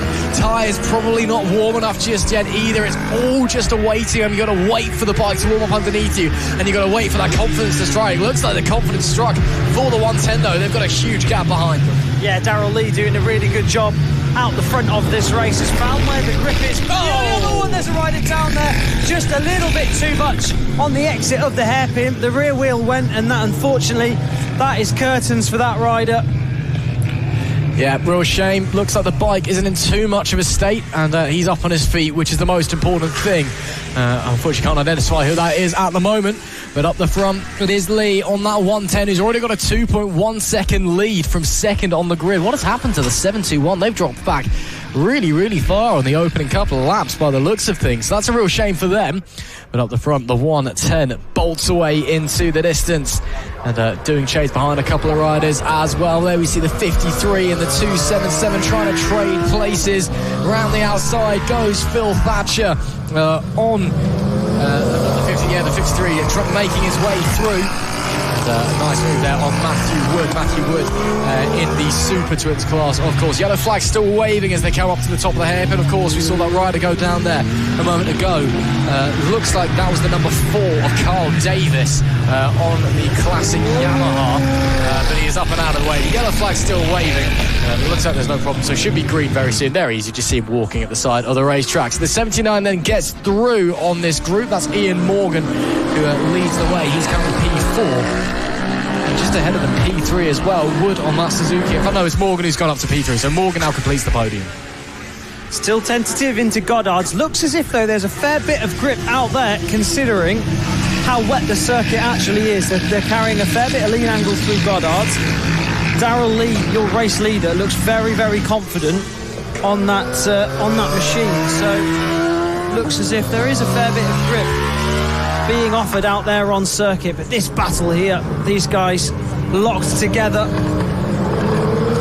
Yeah, really, really tight. Actually, on the previous lap, it was the 701 of Simon Cooper in the Sports Twin class. He actually did a lap that was ever so slightly quicker than Darrell Lee, so he's caught up ever so slightly up the inside. Goes the 53 of Matthew Wood. They're almost contact, rear wheel to front wheel as he barged his way through at the hairpin. Just about got away with that one. That was proper elbows out racing to get ahead of Ian Morgan on the number 79, and that'll move him up into third place, I believe, as they come across the line momentarily. And there's the 277 of Thatcher even that's got in front. But now the 79 looks to the inside, maybe into Gerrard's. No, too far back on that occasion. And yeah, they, as you said, they seem very confident, at least in the first half of the lap. It just seems when they're getting to the slower bit, maybe they're just a little bit more cautious. Yeah, I think the track is definitely drying out there on circuit. Good thing about this circuit, it's really easy to get heat into the right hand side of the tyre. Obviously you've got that really, really long first corner, so where you're on the side of the tyre for a long time, so leaning through there, quite easy to get heat into the right hand side of the tyre. Where you've got to be careful is when you flick it over to the left. Of course, Mallory Park's basically a glorified oval, even in this modern form. It was originally a grass track oval back in the 50s, and then when the concrete circuit was put down in 55, it was just an oval, and then they added up this dogleg section and then the chicanes to make the modern superbike circuit that's a touch under 1.4 miles. But still, it's so much to the right. All the temps going on the right-hand side of your tyre, so the left can be a little bit tricky when you're turning in that direction. Morgan then starts to pull away on that number 79. There is race leader. 2.3 seconds is the gap. Just starting to extend it a little bit once again. Darrell Lee is loving life right now on that Suzuki. He is flying away at the front. 2.3 seconds, not the biggest lead we've seen all day, but in these conditions, it's a pretty comfortable one. Yeah, he's controlling it well at the front. His lap times have stayed relatively consistent, chipping away each time, finding more and more grip each time as well. And, well, we know that the number 110 of Darrell Lee is a strong runner in this category. He's had a perfect season so far on the big pre-2000 Kawasaki, taking every victory so far in his category, and it looks as if he's cruising to another one. But behind him, Simon Cooper isn't too far at all. They are competing in different categories, the both of them. So if it stays like this, both of them will take the win in their respective categories. But seems to be holding his own there in second place overall in the race. Yeah, just doing his thing, riding around. I don't think he's concerned about pushing too hard. He is probably thinking, no need really, is there? Yeah, I mean, obviously, you know, it's always fun going out and racing someone, even if it's not for position. But again, in conditions like this, the risk is slightly high. There's no need throwing away 25 points when you've got, 13 or so seconds behind you. So I think he's very much just kind of, he's seen the gap and gone, yeah, I could close it down, but there's no point. Let's just bring it back down a bit, play it nice and safe, bring it home towards the end of the race. We're on lap 6 of 10 now, soon to be 7 for when the 110 crosses the line, which you will do very short. This race flying by here at Mallory Park. So it is Lee that leads on Suzuki 600 from the Classic era. P2 overall is the leader in the Sport Twin class. That's who we see now, the 701 of Cooper. P3 overall is second in Classic era of Morgan. P4 overall, P3 in Classic era. That is Thatcher. And then in the Sport Twin is P5 and P7. Well, I should have said his note take is Wood, who's now in P4, and P7, that is Walker. They are second and third in the Sport Twin, so dropping a little bit further back. That looks to be the 118, I believe, that I can see there, of Jodie Fieldhouse. And yes, it is. She's currently P11, just ahead on the 201 of Kirkby. And as I say that, actually, they're going to trade places coming out of Devil's Elbow, so that'll be dropping down to 12th place. That's a nice move by Fieldhouse. Yes, definitely their Fieldhouse there, getting a little bit frustrated on the front, getting dragged past on the straight. Looks as if she's got a little bit more in the corners than the bikes that she's battling with, but just loses out on the front straight. So a bit of frustration there for the number 118. See if she'll make a move down into Edwina's on the brakes this time around. Has a little look, but thinks better of it, although she's almost in there, and then just sucks in the rider behind her. Yeah, I mean, obviously the engine capacity you attempt to try and keep it as similar as you can. So Fieldhouse, she's on a Aprilia 660. Those around her, Kirkby's on a Suzuki 750. Cockaine's on a Yamaha 1000. And obviously, things are taken into consideration. How many pistons you can have, what power does the engine. Typically bigger is going to give you more grunt down the straight. That is what we are seeing here at the moment. But obviously, then it's almost going to feel like a track day for Jodie out there with bikes that are completely different. Yeah, no, it is a bit like that sometimes. But of course, then with the smaller capacity, you then have the benefit of a lighter bike. It's a bit easier to go around the corners, supposedly anyway. So as we come on to lap 8 of 10 then for this group. Up the front, Cooper has closed down on Lee ever so slightly with the fastest lap last time, 102.048. Again, that's not for position. They've just started their 9th lap, actually. But the gap is now right down 0.7. So the leaders could be starting to fight very, very shortly. Yep, so it's tightening up at the front here, and we could be on for a battle at the front of this race. Last lap there for Cooper, down in the 101s, the first 101 we've seen in this race. They're still just over 5 seconds away from what we've seen from them in the dry, so not completely back to dry conditions, but it looks as if they're getting very, very close. So we need to keep an eye on this battle out the front. There is Darrell Lee on the number 110, and there, just in the distance, is Simon Cooper. Of course, you've got to understand that when you're in changeable conditions like this, lap after lap after lap, your confidence just grows and grows. Your speed increases as you begin to settle in. And yes, as the tyres heat up and the track gets dry as well, there's so many different things that make you go faster and faster. They're starting the final lap of the race now. Let's look at the lap times. Let's see if Darrell Lee has responded. Yes, he has. 101.150 on the last lap. That was 9 tenths quicker than Cooper in P2, so he's seen the pressure starting to be put on him. He's just responded, pulled out a quicker lap to go, I know we're not really racing in the same race, but I'm taking the checker flag first, thank you. Perfect for him. I mean, it'll also get to that point within the race. He's been ticking the laps away. He's been seeing the track conditions improve. He's been obviously feeling it on the bike as well. The grip will be coming to him, and it'll almost be effortless, just putting that little bit more effort in on circuit. Braking slightly later, accelerating slightly earlier, and the time just comes. Absolutely. A bit of traffic to contend with as he comes to the hairpin for the final time. But I don't think it's going to be too much of a worry for him as he makes his way through the bus stop and into Devil's Elbow for the final time. It's been a wonderful ride for the 110, and he will take the checkered flag and take a well-deserved victory in the Classic Era race. Coming home just behind him is Cooper on the 701. He wins in the Sport Twins, and those two, well, now Tristan, we've got a long old wait because they were quite far in front of everybody else. Those two really the class of the field today. Yeah, absolutely, both in a league of their own and both in their respective categories as well. So brilliant performances from the both of them. Morgan now does take the checkered flag, 23.5 seconds back from the rest of the field.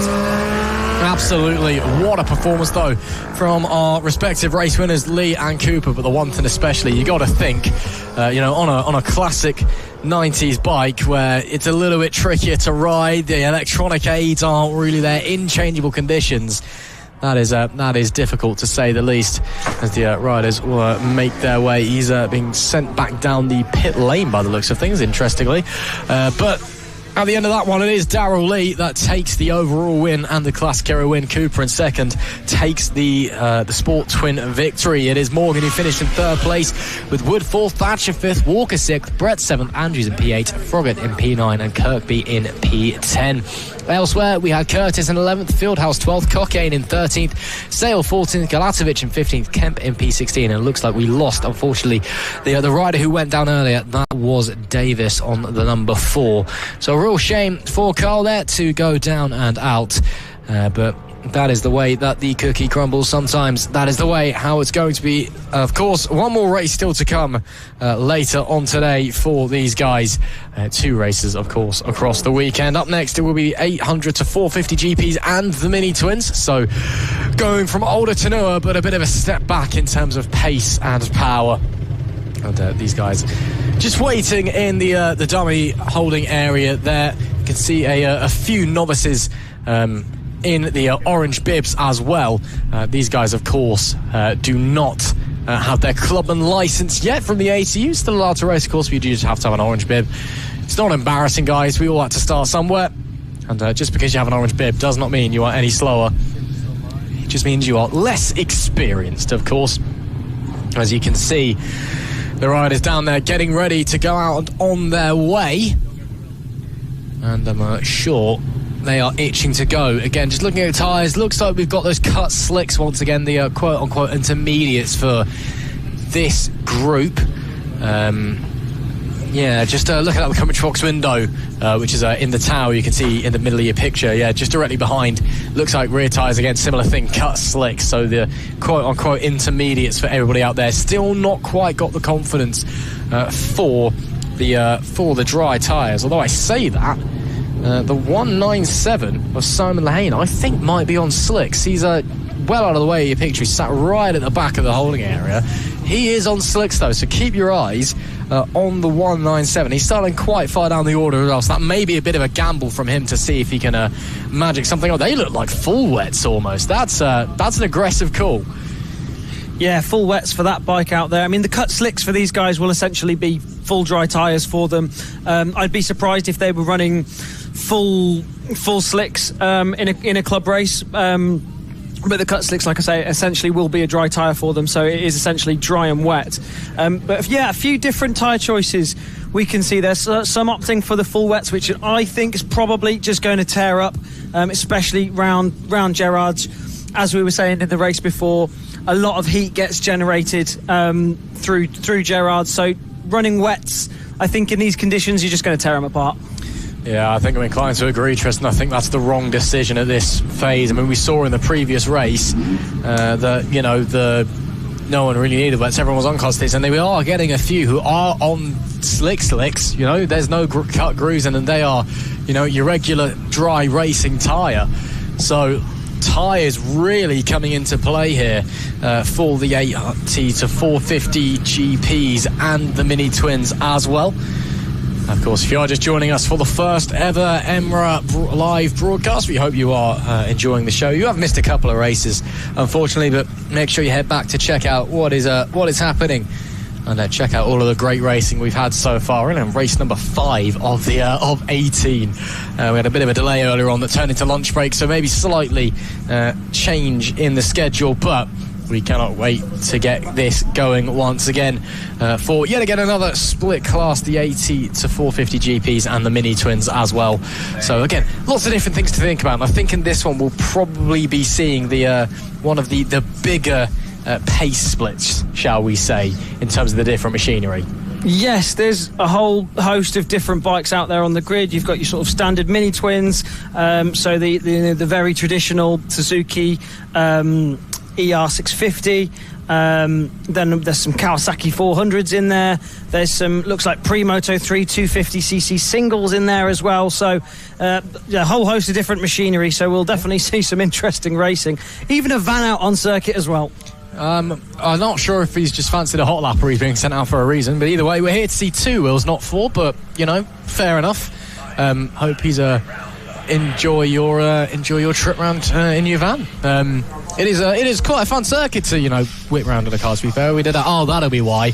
That's where the number 4 crashed in the previous race, and it appears to have been a bit of fluid that's been dropped on the track. So I'm assuming the van has some sand in the back of it they can throw down on there. I don't think that's too much of a concern. It's quite a way off the line on the exit of the hairpin. It is, yeah. On that opening lap, though, there'll be bikes everywhere. So I guess it's better to be safe than sorry. Absolutely. I'm not saying just leave the oil there by any means, but it's I don't think it's going to be of a massive concern for the riders that that has been fluid. Luckily, it is offline. Definitely. Yeah. Because obviously, even when fluid's been put down, it's been standing over, you still got to think about it. Because if you're running over that dust, that's going to get in your tyres. Yep. That's going to, have an effect. And if your tyres are red hot as well, it's going to stick to them. That's going to cost you grip as well. So, lucky that it's offline. The riders, I think, won't need to worry about it. But getting a bit of sweet watch. The marshals just checking something out a little bit further up the racetrack now.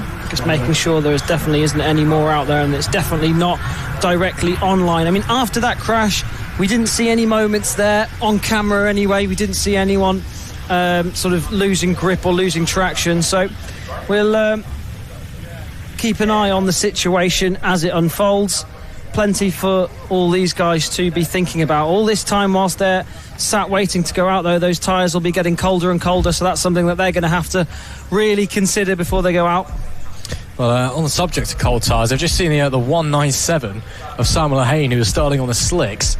Obviously, he's had some tyre warmers on while he was back at the awning, came out, figured out that they were sat there waiting, and his mechanic, I suppose, brought over a leaf blower to blow hot air onto the tyres to try and keep them warm, and now he's gone back to the awning, and that's quite a lot of dust going down, so maybe that problem was a bit further up the rest of that. I mean, that would explain why he spun, or why he dropped it, even, to be fair. Just dropping fluid onto the rear tyre, light it up, down you go, is pretty easy.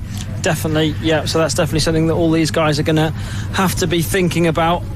And, we've seen a couple of bikes, especially the GP bikes that do run the full slicks, been taken back to their awnings to try and keep the heat in those tyres. Of course, if you're just a reminder, if you sat at home and you're rekindling your MotoGP or your British Superbike dreams as you're watching Marc Marquez run away with another race victory, inevitably. I haven't actually seen the results, that's not a spoiler, but let's be honest, it probably is. And you've got a bike in the garage, head over to the Emerald website, come and see what we're all about. Again, we were running around speaking to people in the paddock, and we've had people here that have been racing their entire lives. We've had people here that have taken extended breaks from racing, but they've been back for a couple of months. We've had people that have only been on bikes for a couple of months here, but everyone's turning up with a smile on their face and doing a fantastic job, and all trying to compete, but all being friendly and trying to help each other out as well, which is great to see. It's such a lovely paddock. It's such a welcoming paddock. It's somewhere where you can come ride your bike for the weekend, enjoy some good racing, and then just have a laugh with the people in the paddock on the evening. So it really is a lovely environment here at Emma, and it always has been. Absolutely. And Mallow Park, of course, it is a great circuit as well, and one that is steeped in history. So many great names have gone round and here in anger, or not in anger, maybe they had a smile on their face, they probably did, but it's a circuit that has seen so much. I'm sure there's been plenty of anger as well. Yeah, there probably has, but it has been brilliant so far. And again, we've had just people everywhere, in and out of the paddock, taking photos, bringing families along to watch the action. So it has been fantastic to see. As again, we are just waiting. We saw a lot of sand being put down there at the hairpin. So I'm going to assume that it was the number 4 of Carl Davis who went down in the previous race. I'm going to assume he probably started dropping fluid on the entry to the corner, got on the rear tyre, lit it up, went down. Yep. Very, very, very possible.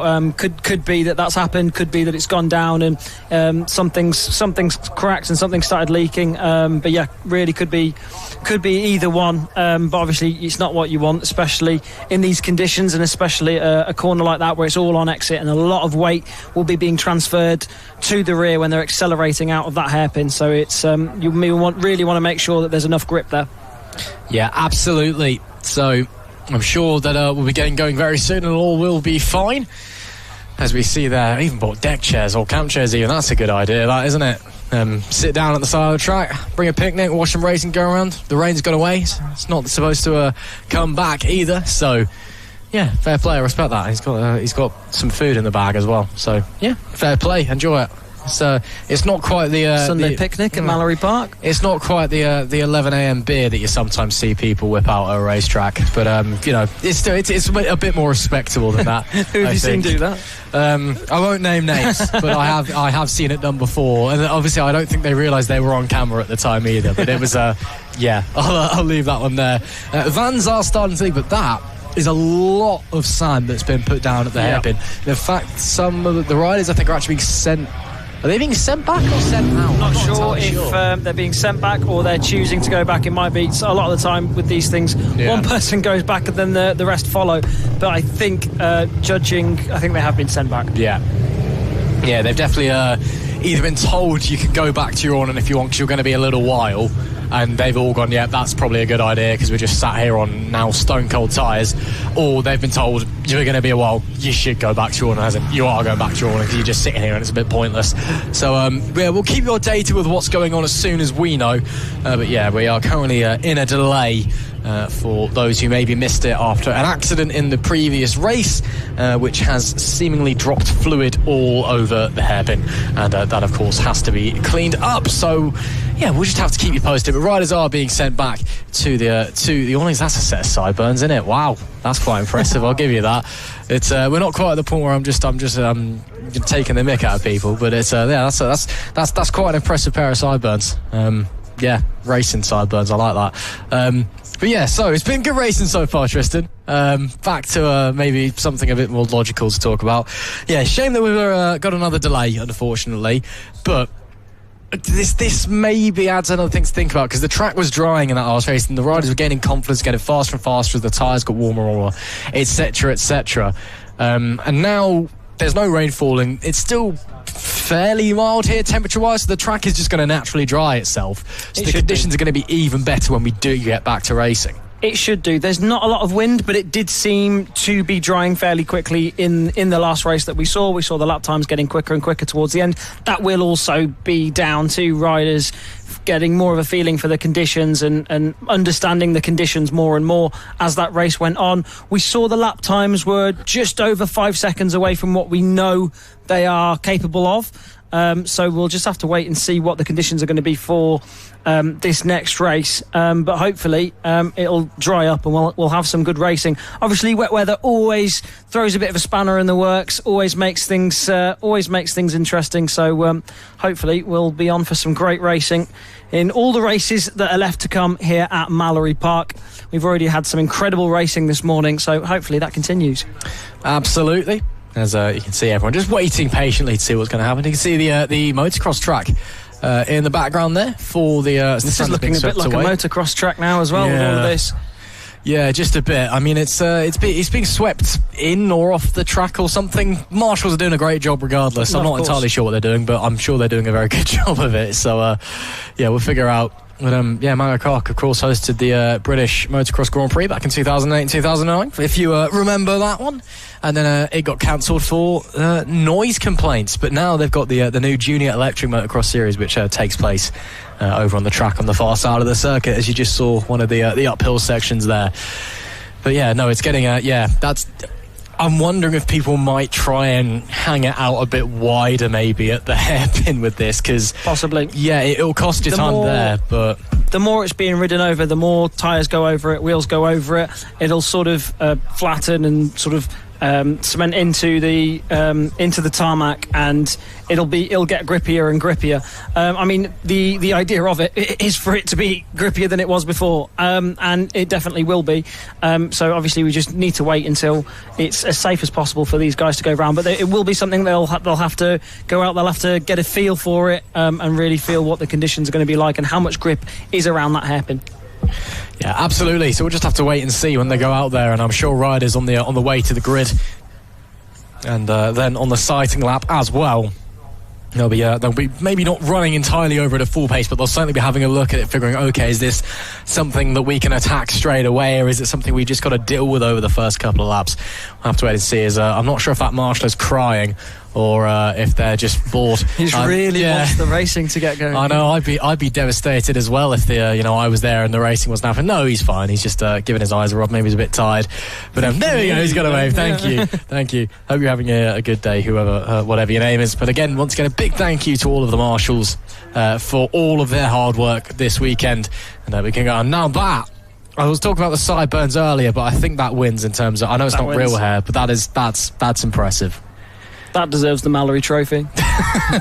Just give it to him, we can go home. Oh, yeah. Well, that's we've had some good hair on display. If you think you've got a better hair than these guys, write to us. Like the first floor of the Mallory Park Tower. We're here all day.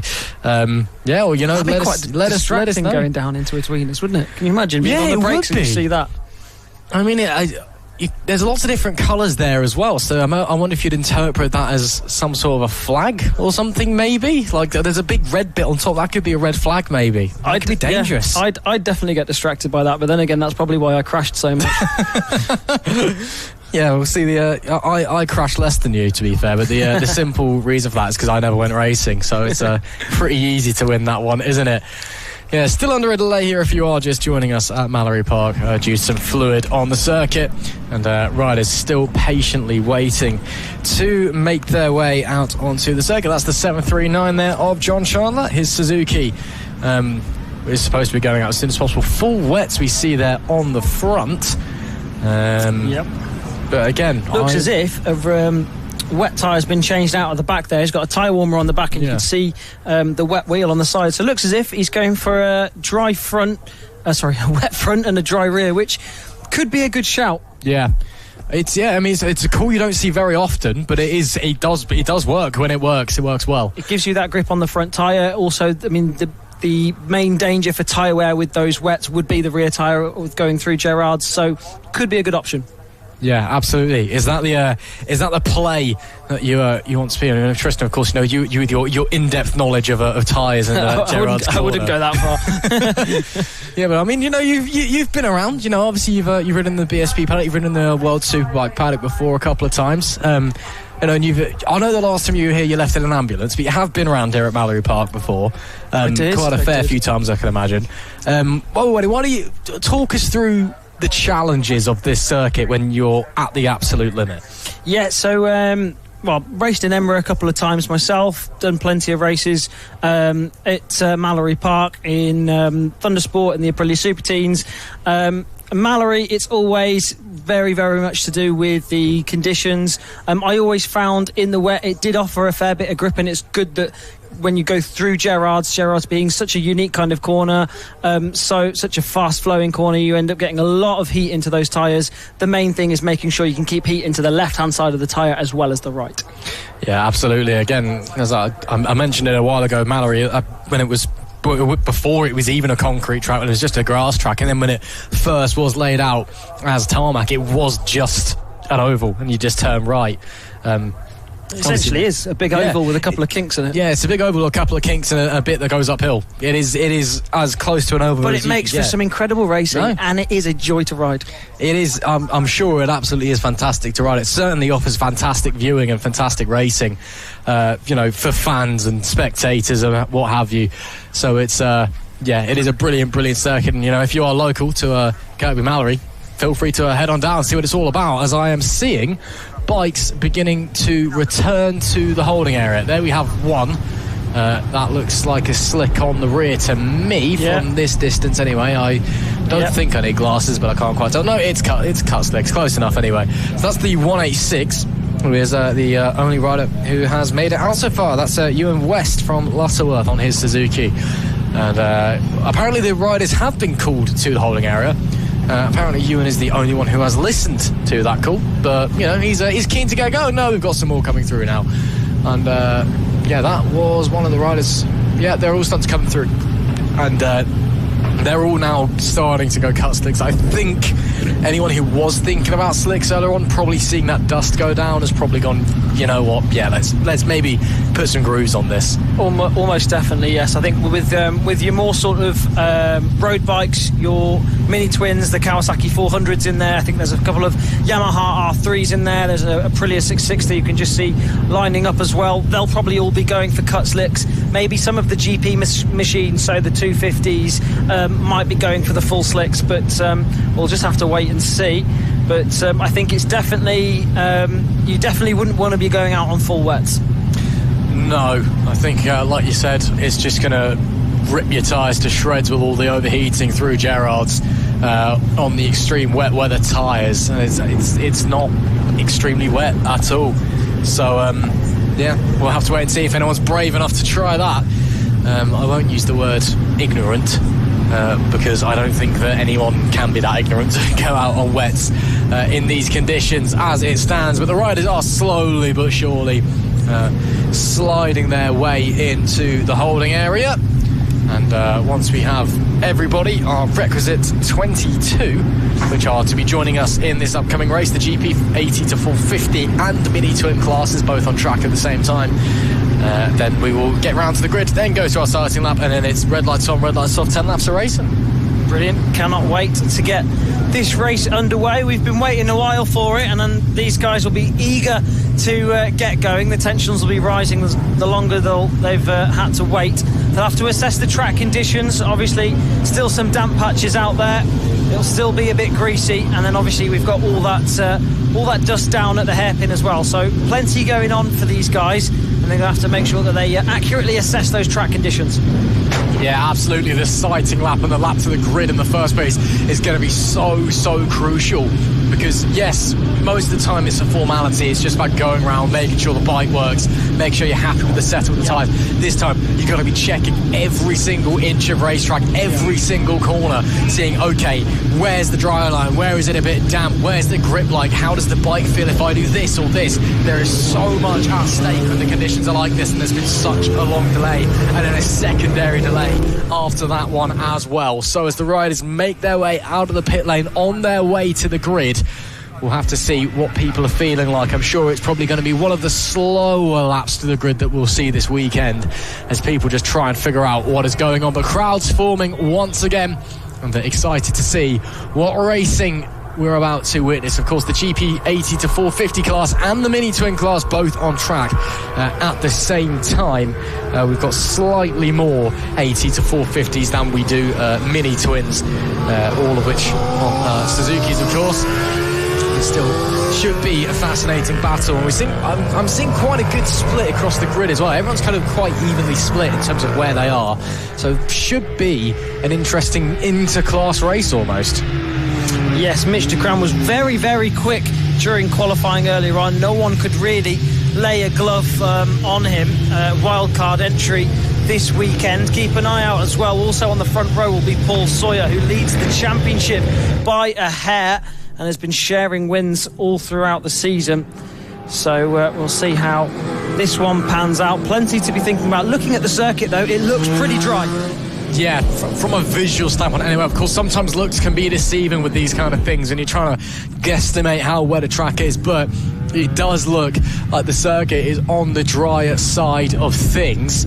We did see everyone taking it quite wide on the run-up to the hairpin. We'll see on the sighting lap if maybe they're going to try and test the sandy part, see if that's what the grip's like, because they're going to have to at some point. You may as well make the sacrifice and make it grippy for everyone yourself now, as the riders make their way down onto the grid. Of course, we'll get one sighting lap and then 10 laps of racing await us here in two different classes. 22 riders out there, some of them still novices, as you can tell with the orange bib, which after, I believe it's 10 race meetings, you get upgraded to a clubman licence and you get to quote-unquote lose the bib, of course, which is, I'm sure, a wonderful feeling. But the riders then getting ready to go out on their sighting lap, and again, a crucial sighting lap, this one, Tristan. Definitely, yeah. I mean, emphasis on the word sighting here. They really need to be making sure that they're assessing the track conditions when they go round here. It looks pretty dry through Goddard's. Obviously, they'll be able to feel how much grip is out there, because there was even comments this morning that the track felt a little bit greasy through Goddard's, and that was before we had any rain at all. So we'll keep an eye out on the lap times and see what the conditions are like, but they all look pretty confident out there on this sighting lap. Well, we'll have to wait and see when they get to the top of the hill, because that's where people seem to be struggling. It is Mitch Duncan who starts on pole. Mitch Nichols alongside Paul Sawyer completes the front row. Josh Crisp, John McLaren and Mark Bayliss on row 2, with Simon Cooper 7th, David de Groot in P8 and Arthur Woods 9th. Paul Holdsworth rounds out the top 10, with the rest of that row being Ewan West and Rob Kirk. Gareth Rose is alongside Ben Hemmings and Ben Phipps. John Chandler is 16th with Alan Clark and Simon Lane 17th and 18th. 19th is William Round with Dylan Martin P20. P21 is Mason Mitchell, and alone on her own at the back, unfortunately, it is Erica Lawson on the number 50 and P22. And once again, seeing people avoiding that sand, that seems to be quite a common thing. Again, lap 1, when you're going maybe 2, potentially 3 abreast into that corner, that could be a little bit interesting if people are desperately trying to avoid that and trying to muscle their way out. Yeah, it's an extra thing to be thinking about. So I'm sure all these guys will be very conscious of that and will navigate their way through it. But yeah, plenty for these guys to be thinking about as they go to start their first race of the weekend. Yep, first race of the weekend, 5th race of the weekend overall then. 2 Mitches together on the front row. Duckran leads the way from P1, Nichols alongside in P2 in the mini twin class, and then Paul Sawyer, the sole 80 to 450 rider on that front row, on that 441 machine on the left hand side of that front group. It'll be all eyes to the red lights.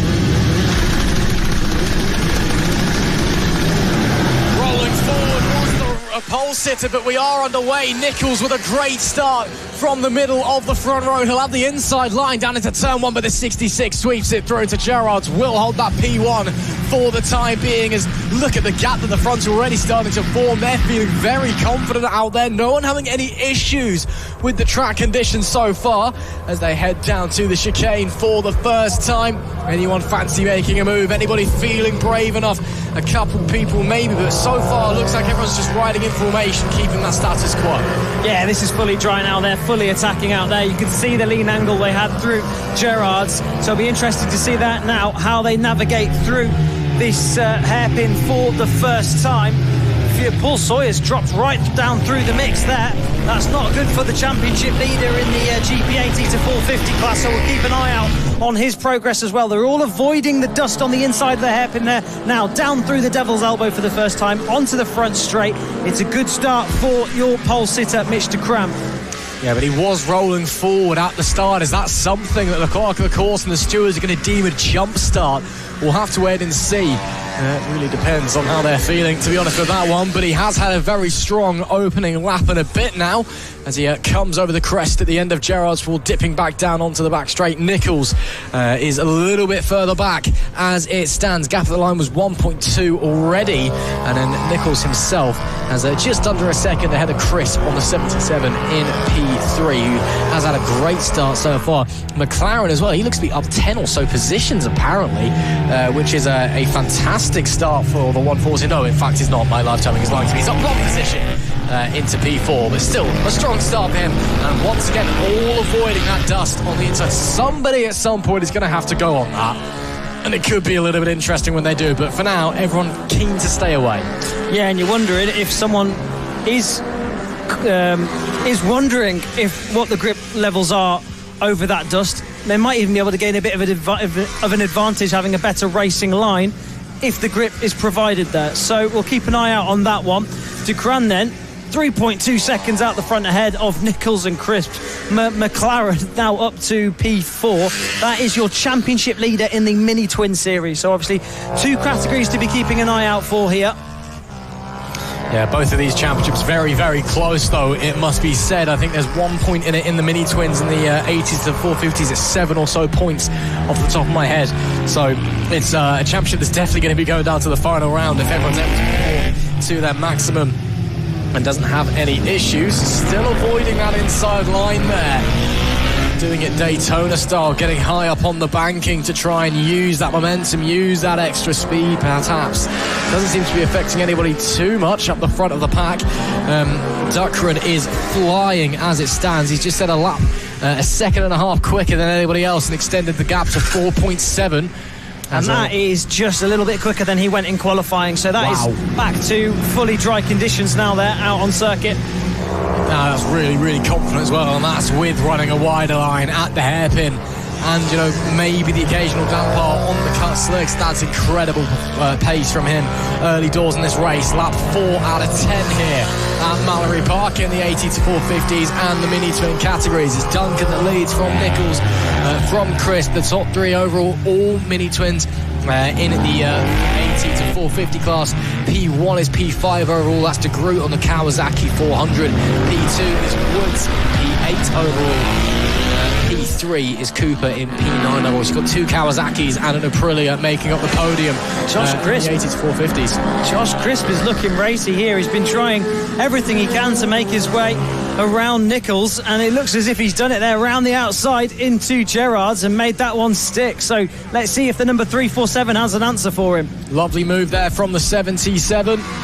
And started in P4, makes his way now up into P2 or P2, yes, with a fantastic move. So looks like he's going to respond. Yep, looks to the inside, not close enough, I don't think. No, will Chris leave the door open? No, he won't. He's confident in his own abilities, but it is now 6.5 seconds to the race leader. I think this is very quickly as they go through some lap traffic, becoming a battle for second. Yeah, just hold my breath there as they go through the lap traffic. Has a little look up the inside down at the hairpin, but wasn't quite able to make that one stick. So Ducran is that leads out the front on the number 66 machine, but these guys battling for second overall. There's McLaren a little bit further back as well, and then behind them is De Groot, who's had a very good start. He's come up from 8th place on the grid. Yeah, he's had a great opening 6 laps so far of this race. Crisp has actually closed the gap on the previous tour to Duckran in the race lead.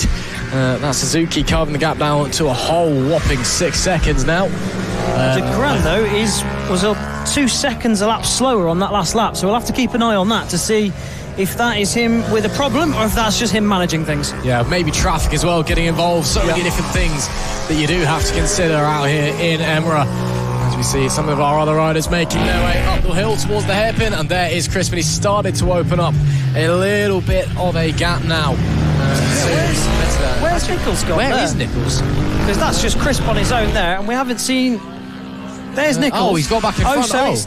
So something's happened to Josh Crisp there that we've missed. Yeah, that's a shame then for Crisp. He was looking really sharp and really racy earlier on, but for whatever reason has dropped back a little bit. So he's either made a mistake or been held up, a bit inconvenienced maybe, and now drops down into P3. There is Ducran, the race leader. That was 66. last minute on the brakes there. Woo! Now that is a man who is riding on the absolute edge. That's 66. Has a pretty commanding lead at 7.6 seconds at the line last time, and still is absolutely on it. Even with traffic ahead, even with conditions like they are, where yes, they see a driver, there may still be the odd damp patch, and you've got that huge trail of sand on the inside of the hairpin. He's still going at it maximum attack. It's unbelievable to watch. Yeah, it's impressive because he just looks at ease with it. It was a little bit on the limit going down into between us, but it looked like it was all completely in control, and he's just enjoying himself out there. Absolutely. Lap 8 of 10 then. Penultimate lap of the race after this one. 3 to go in total. And yeah, he's just flying away, enjoying himself out there. I wouldn't say it's an unscheduled test session. He's just kind of doing his own thing. His closest rider, 8.2 seconds away. Battle for P4. There's only 1.3 separating those guys. Battle for P6, though, was at less than a 10th at the line on the previous tournament. Yes, it was 0.08 of a second between De Groot and Bayliss at the line last time, so that's pretty close between the number 34 and the number 44, the Kawasaki against the Suzuki. And as they push on inwards, yeah, the 66 up the front. He's just doing his thing and having a good time and running away at the front. Yeah, definitely. Just enjoying himself, and you can tell by the body language, you can tell by the way he's riding, having a little bit of fun out there on that number 66 machine, on the Mini Twin. Good little bit of power behind it, and that one of those things will be so much fun to ride around here, especially through Gerard's. A little bit of a roll going into it. Nice fast right-hander. It will be carrying plenty of speed coming out of there. Then you've got a little bit of opportunity to get the rear wheel moving around a little bit on the brakes down into Edwinas and down into the hairpin as well. So you can tell he's enjoying himself, and I don't blame him, although he's coming up to a lot of traffic here. Yeah, it's going to be a bit tricky to try and negotiate. I mean, he's got enough time to get in front of all of them by the end of the hairpin. I'd be very impressed as the rear moving around underneath the braking. Is he going to get squeezed onto the sand? Not quite. That's two of them done anyway. Still really, really brave, but he was trying, and then I think he decided about halfway through, actually, no, I don't think that's quite worth it. There's no need, really, is there? No, especially when you've got a near 10-second lead. Final lap of the race then for the 66. Who was having the time of his life out there, is riding the race on the weekend. Certainly that's problems for the 17. And what has happened there to Ben Phipps, the rider from Southport, having issues coming to a stop at the top of the hairpin. That seems to be mechanical, but he's got going again. And a check back from the 66, sees there's no one in sight, and he'll just carry on his business for the rest of the race. There's no one there. There's no one there for another 10 seconds, I'm afraid. But brilliant ride from Mitch. Hasn't really put a foot wrong all race, and has looked like he's been flirting with the limits. Yeah, I think that's one way to put it. It's been a masterclass to watch. But he's been pushing it, testing himself, seeing what he can do, and I'm sure with a massive smile underneath the helmet as he rounds the bus stop and into Devil's Elbow for the final time. Mitch de Kraan on the 66 is going to take race number 1 of the weekend and take it in some style. What a performance, what a ride from him, and dominates a victory by over 10 seconds it will be at the line from Mitch Nichols, who will come home in P2 on the 347. You're still waiting for him. There he comes now. 12.4 it is now at the line. And Josh Crisp has to hold on to third after those issues, whatever they may have been. A real shame for him. But what a performance that is from Mitch de Kraan. An absolute display and a half. He just... Well, I mean, there was debates over whether there may have been a jump start. Yes.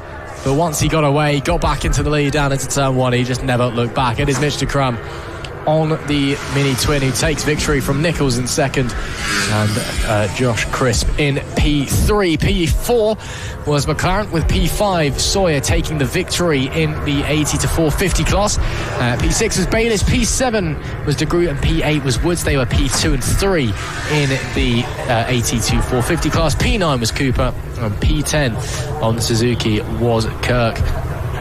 So we had a Honda Kawasaki 80 to 450 class podium. Looks like they just missed out on Cooper on the Aprilia, getting on there as well. Not a huge gap between himself and Woods just ahead. So that'll be race number 1 then done for these guys. They, of course, will be back out later on for race number 2. Still plenty more to come your way across the day. 18 races we've got in total this weekend. Of course, we have to factor in the FRSA F2 sidecars. That championship as a guest class here this weekend for their final round of the championship. And they put on a fantastic race 1 earlier on today. We are really, really looking forward to what they are going to bring for us later on for their second race. And of course, the second race of all of the classes. We've got the Mallory Trophy up next. Riders starting to make their way into the holding area, and they'll be sent out, hopefully, unlike last time, with no delays, and we can just get straight on with the racing. So that was the GP80s and 450s and the Mini Twins. Let's move on to the Mallory Trophy. Mallory Trophy coming up next then. A grid on only 11 riders, or not 11 riders, 16 riders, unfortunately, shall we say. And the riders just making their way out now to the holding area. Yeah, it looks like only 16 riders will be joining us for this one, but it's a very, very strong grid. Riders, many of whom we've seen today before, put on an absolute display. Your likes of Liam Geacock, Dan Stamper, Jack Pearce, Josh Frogger, all of them have been out today and known for their strong ability and skill, and looking to head out and put on some more fantastic displays in this one. Of course, there are two different classes in this championship. You've got your open class up to 749cc and also open to Sport 20, which we've just seen, of course. We've also got the 750 to 1300cc class, so they are seen as they're kind of equal in a sense, but there's just two different classes out there. It seems to me there's actually a pretty even split amongst the two classes. Riders making their way down to the grid now. And then, of course, one sighting lap. Then, of course, 10 laps of racing coming your way. And as I was saying a moment ago, Tristan, we've got some very, very strong riders on this grid.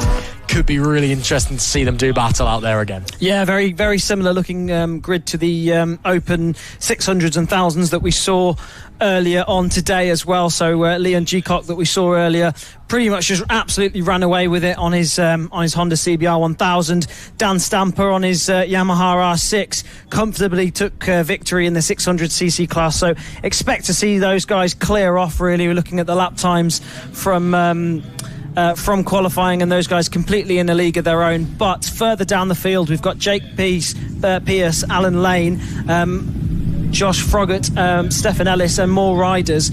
All that is quite close, so we could see some close racing a little bit further down the field. We could do indeed, but Geacock pole position by 0.8 of a second, and then Stamper of course in the he's on a 600. Behind him Jack Pearce also, well, he's not on the 600 but he was on a Kawasaki 636 in P3.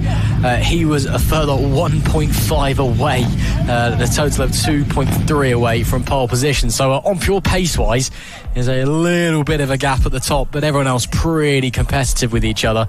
We'll have to see how that translates into race pace though, of course.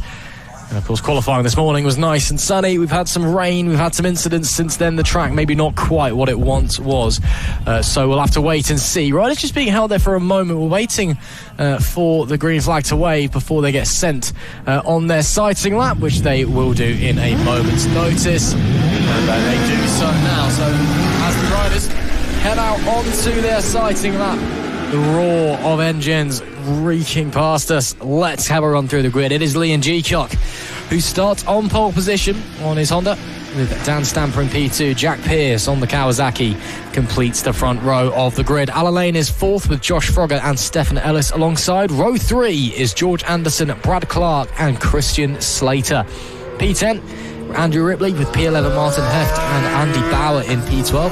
P13 is Mark Batson with Simon Taylor P14 and Matthew Sard with P15. And our only rider on the 6th row of the grid is the number 43, Gareth Pavlak, on his R6. So 16 riders out here, but lap times all looking pretty close from about third place onwards anyway. So still could be a very interesting race, even if up the front it looks like you've got one rider who's miles ahead of everybody else and another rider who's kilometres ahead of everyone else, shall we say.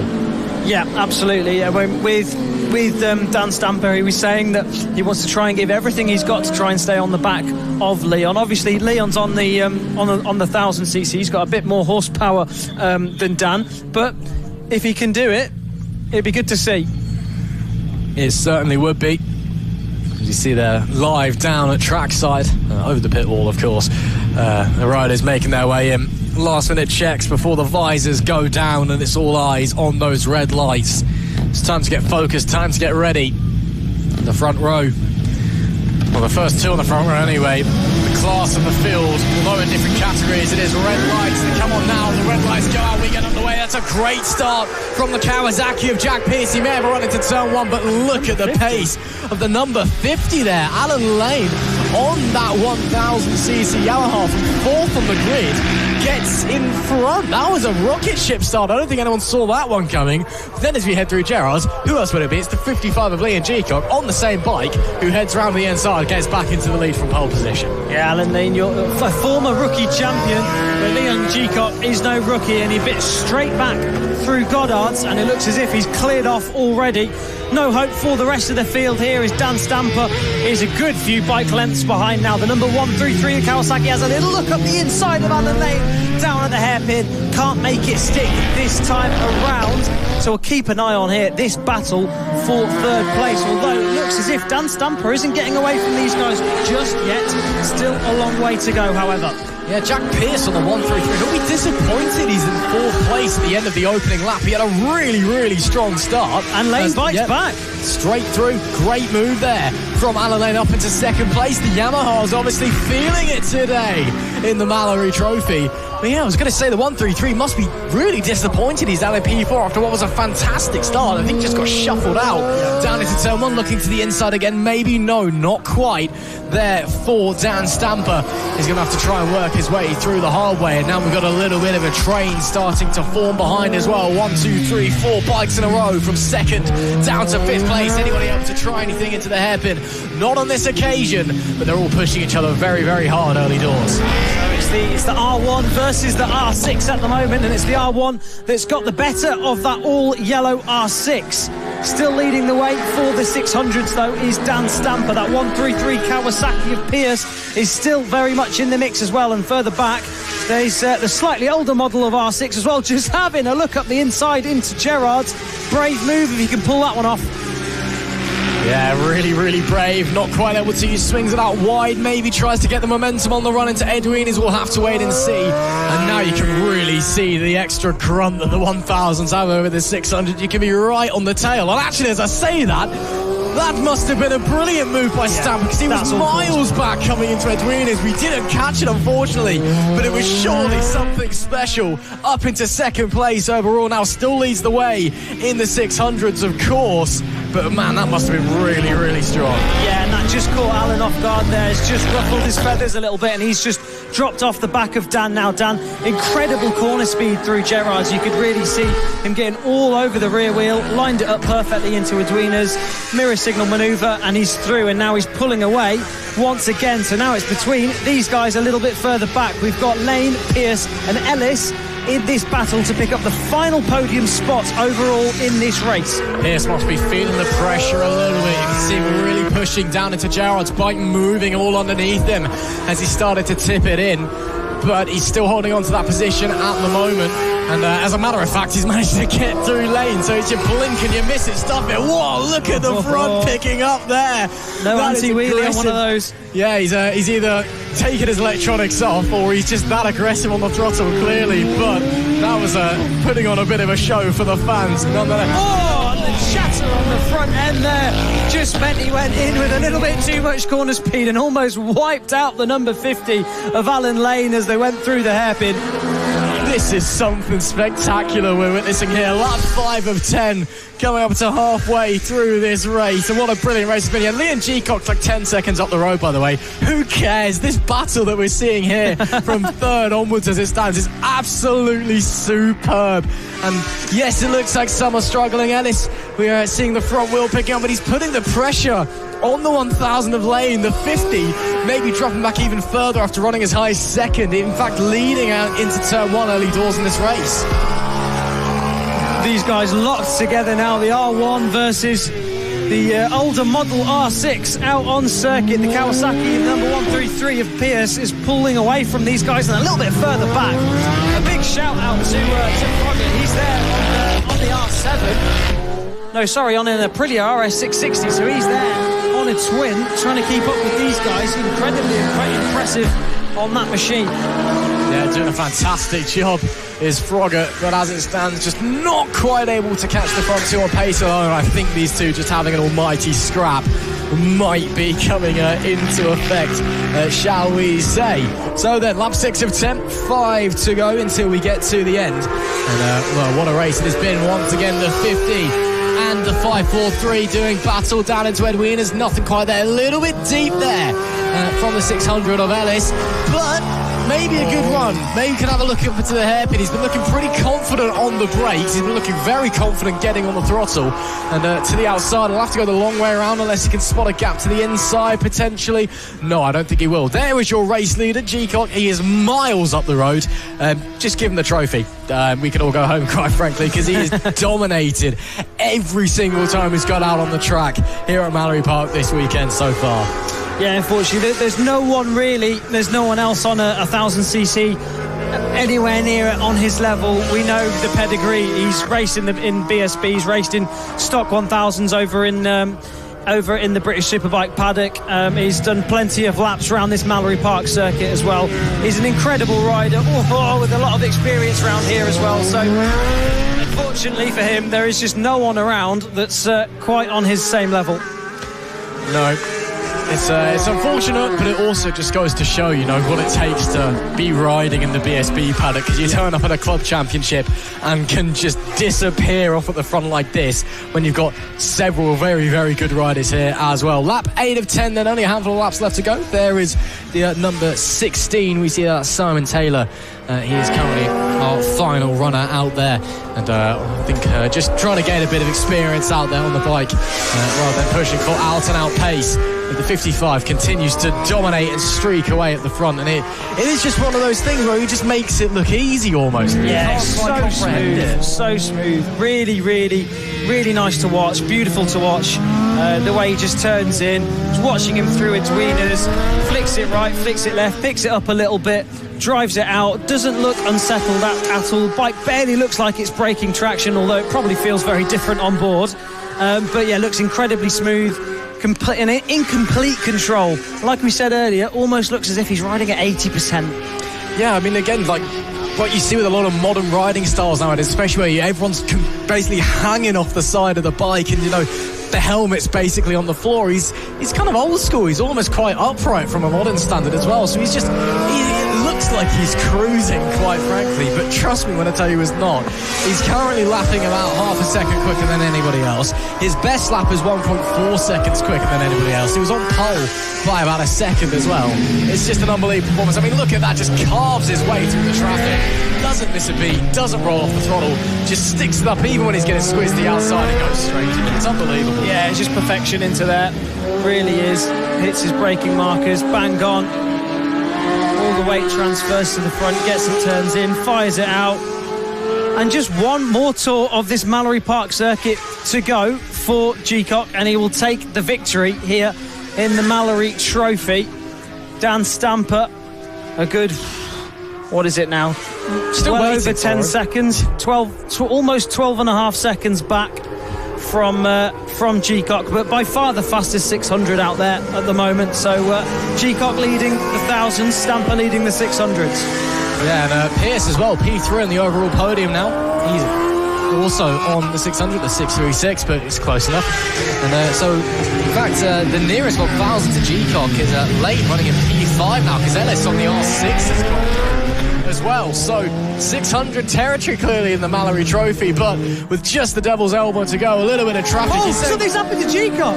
What's going on? Is he just letting riders through? Oh no, he's saying go do another lap. I think he knows that these guys are still racing. That's kind of him, yeah, because he's just picked it up and wheelied across the line once again. It looked like a problem, but he knew that these guys were still racing. He was saying, I've lapped you. Yeah. Go and finish your own race. That's really sportsmanlike from him. G-Cock dominates there. Takes victory by 9.2 in the end after going slow from Dan Stamper, who wins in the 600s. What a real sportsman-like gesture there from G-Cock. Yeah, well, all these guys are here. They're all paying their entry fees. They're just enjoying themselves out on circuit. So to get another lap out on circuit means everything to them. They're here because they enjoy it. Yeah, absolutely. And again, not everyone, unfortunately, is at quite the level of a British Superbike rider. There is the 226. That's Heft and Ripley just behind as well on the 158.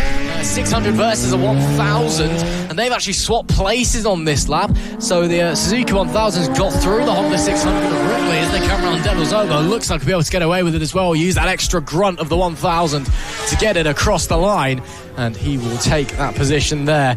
But yeah, I still can't believe what a lovely gesture that was. What a lovely gesture that was from G-Cock there at the end. It is, of course, Liam Geacock who dominates once again, with Dan Stamper in P2 taking victory in the 600, with Pearce P3 and Ellis in P4. That is P2 and P3 in the 600 respectively. Lane was 5th and 2nd in the 1000s, with Frogger in P6. Clark was 7th and 3rd in the 1000s, with Anderson in P8. Hefty was in P9. Ripley rounded out the top 10. It was Barron 11th, with Pavlak in P12. Batson was 13th, and Taylor was in P14. Looks like we had 2 who didn't make that race start, unfortunately, so clearly got some problems. Mechanical gremlins going around the paddock. But that is it for race number 1 of the Mallory Trophy, of course. There'll be a back out a little bit later on for their second and final race of the day. But what a performance there from Geacock. Let's head down and hear from some of the riders. Brilliant race then. Plenty of moves being made in that one. How was it out on circuit? Microphone's not on. Well, it was a bit of a gamble with the tyres at the start, but it's completely dry. That hairpin's a little bit dicey with all that dust down, so lap times were a little bit down, but really enjoyed it. Great to be battling with thousands again. And, enjoyed it. It's great.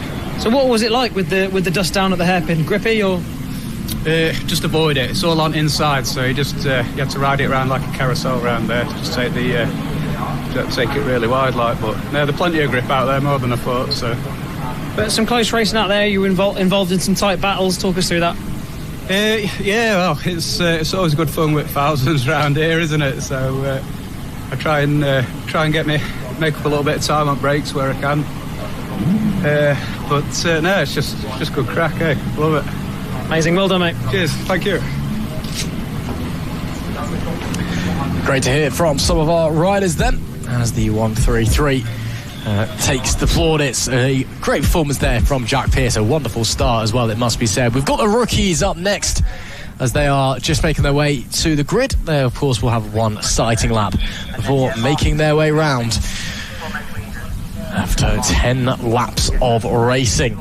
Not a big grid of rookies, unfortunately. We've got 11 scheduled to take the start. I'm only seeing 8 out on the circuit, but we've got a few more making their way in now. I'm still only seeing 9, so we may be down a few. But they are going to head off on their sighting lap. So let's run through the rookies classification. There's Douglas Robinson that starts on pole with Mitchell Baines alongside Adam Masters in P3. Joshua Galatovic is 4th with Albert Hall P5. Gary Pink is P6. And then row 3 is Anthony Holdsworth, Alex Christophe, and then Joshua and Duce. So I think we were originally scheduled 11, or there was 11 on the entry list. Only 9 completed qualifying. I'm only also seeing 9 out on the circuit, so maybe a few no-shows here this weekend, unfortunately. But as the rookies continue to head over the sides, of course, mainly novice riders here. It's just about gaining experience on the track, so you can tell the ACE has done a meeting, and then you can get your club and licence and go racing properly. Such is the joy of motorsport. You do unfortunately need licenses to do things to ensure that you're competent and you know what you're doing, because it's, we don't want anything dangerous happening while we are out on the circuit. So not a huge grid of riders with us, unfortunately, and a little mix of machinery out there as well. We've got a couple of 600s, mainly 1000s though.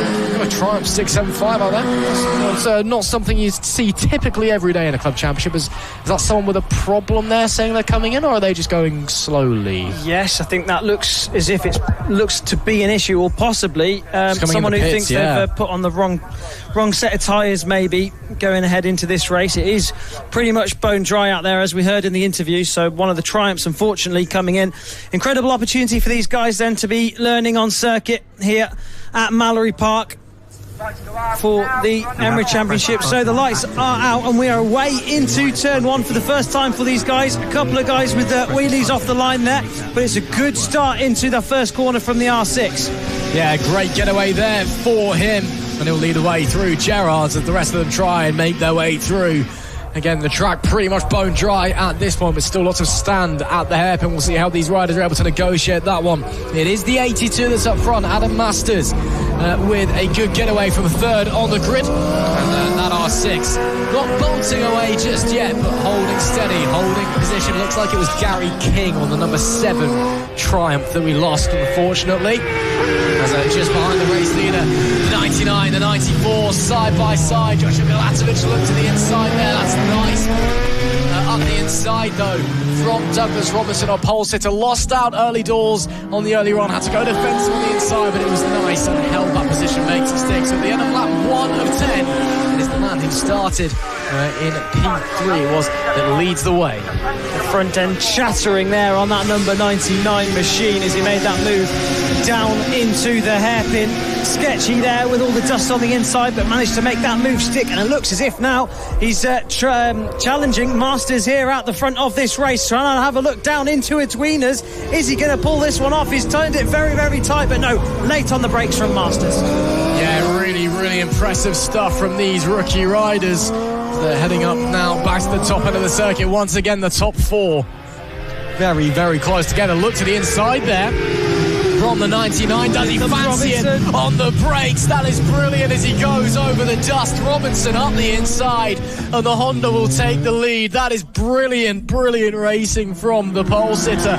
Regains that lead finally as they will head onto lap number 3. Super, super brave as you can see the bibs flapping about in the breeze. That's tight there. That is really close. Oh my word, these guys are giving it to everything. Just because they're novice riders, just because they've only just got their license, doesn't mean they're not quick. Doesn't mean they don't know what they're doing at all. Yeah, no, these guys, good bit of lean angle, carrying good corner speed through Gerrard's. The racing is close but fair.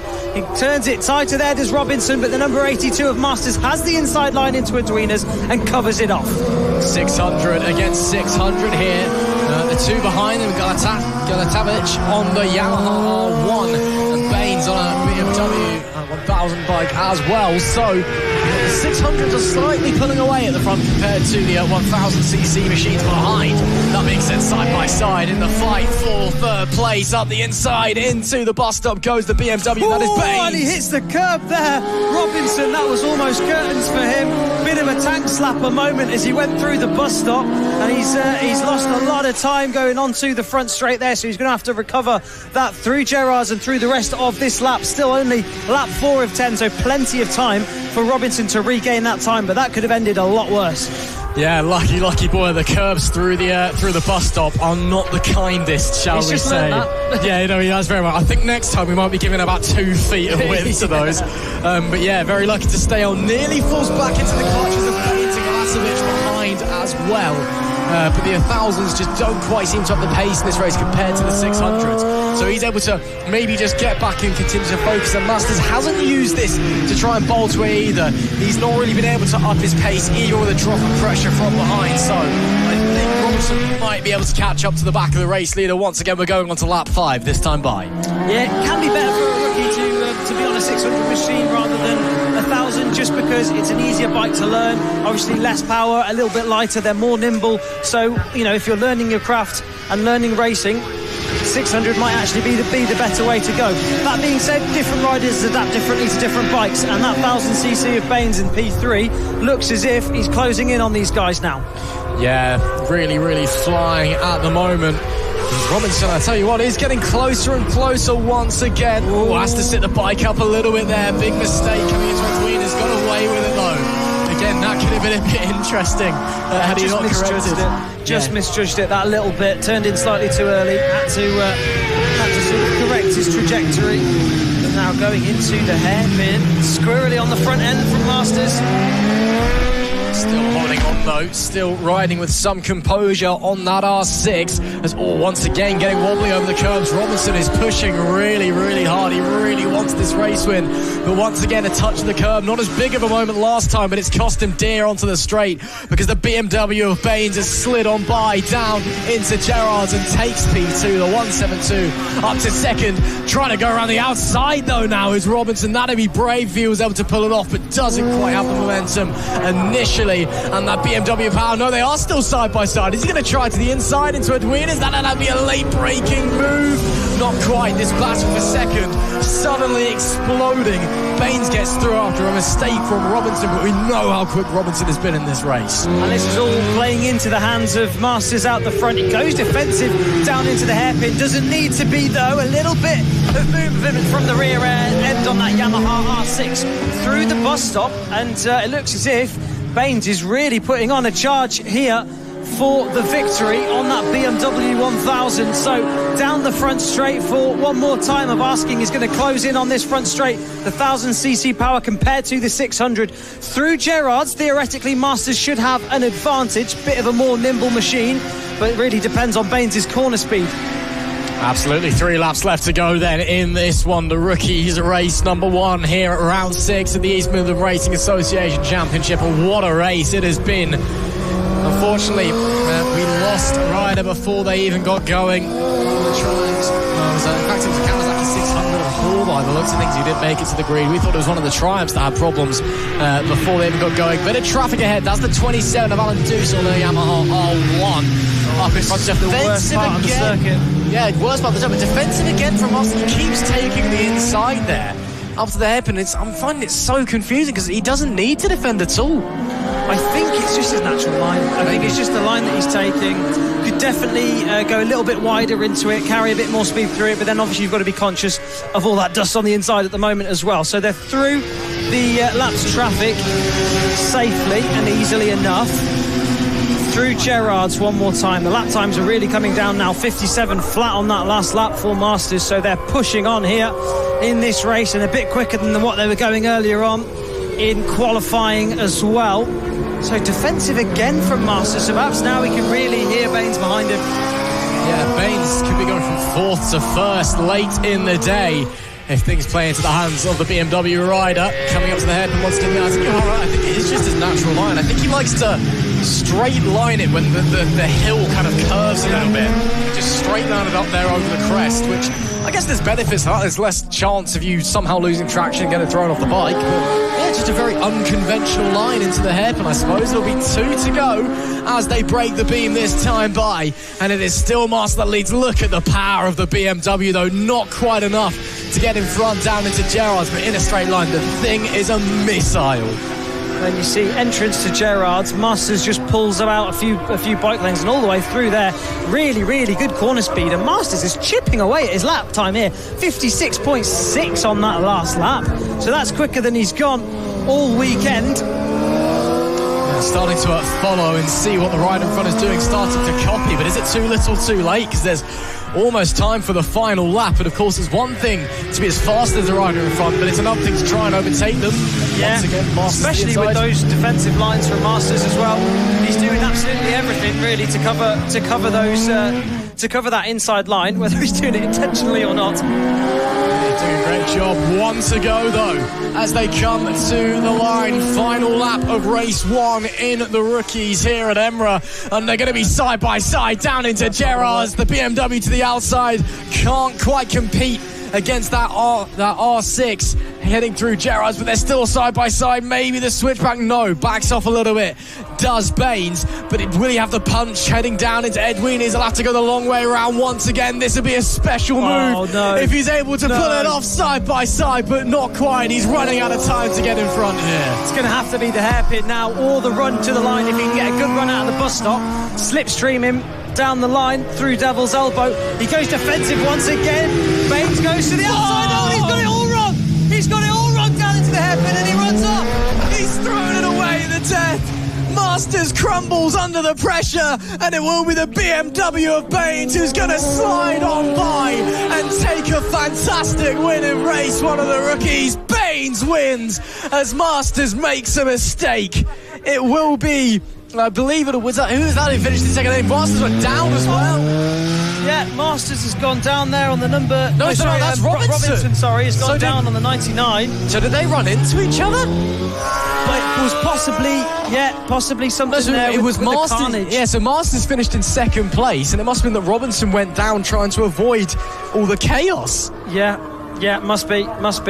So yeah, I'm not sure if we'll get to see that one again, but yeah, really unfortunate there for those two at the end of that race. But what a race we had. Oh, it was brilliant, wasn't it? Masters as well just couldn't quite handle the pressure come the end, and it let the BMW of Baines slide on by. Just goes to show when you're at the limit how easy it is to make a mistake, and especially for these rookies, these novice riders who, of course, it's their first time really. They're still early doors of racing, you're not allowed to have had a licence or a race licence for more than 2 years in this class, so they are very much new to bike racing. It is Mitchell Baines who takes the victory. P2 was Masters in the end, with Galatovic taking P3. King up to 4th on the Triumph, with Holdsworth P5. Christophe in P6. Robinson will be classified in 7th place, with Alan Duce in P8. Hall was a DNF. I'm still confused about what happened there with Robinson. I guess Masters maybe came back onto the line, or maybe he saw him going off, overreacted and just dropped it on its own. It's anyone's guess, but yeah, what a bizarre ending to that one. Yeah, bizarre ending, like you say. Really just completely got it all wrong down into the hairpin, sliding all over the place. That rear end was actually very, very lucky that he managed to keep it on 2 wheels, didn't end up on the grass with the rain we've had, and tucked the front and gone down. Really unfortunate though for the number 99, your pole sitter of Robinson. Fortunately, right at the end, just went down and out he went. And there'll be 0 points for the number 99, who nurses his bike back into the paddock. But he'll get to go again later on today. Still plenty of racing left on today's billing. Absolutely. Just waiting for the next group of riders to head up. It'll be the pre-injection race number 1 heading your way next.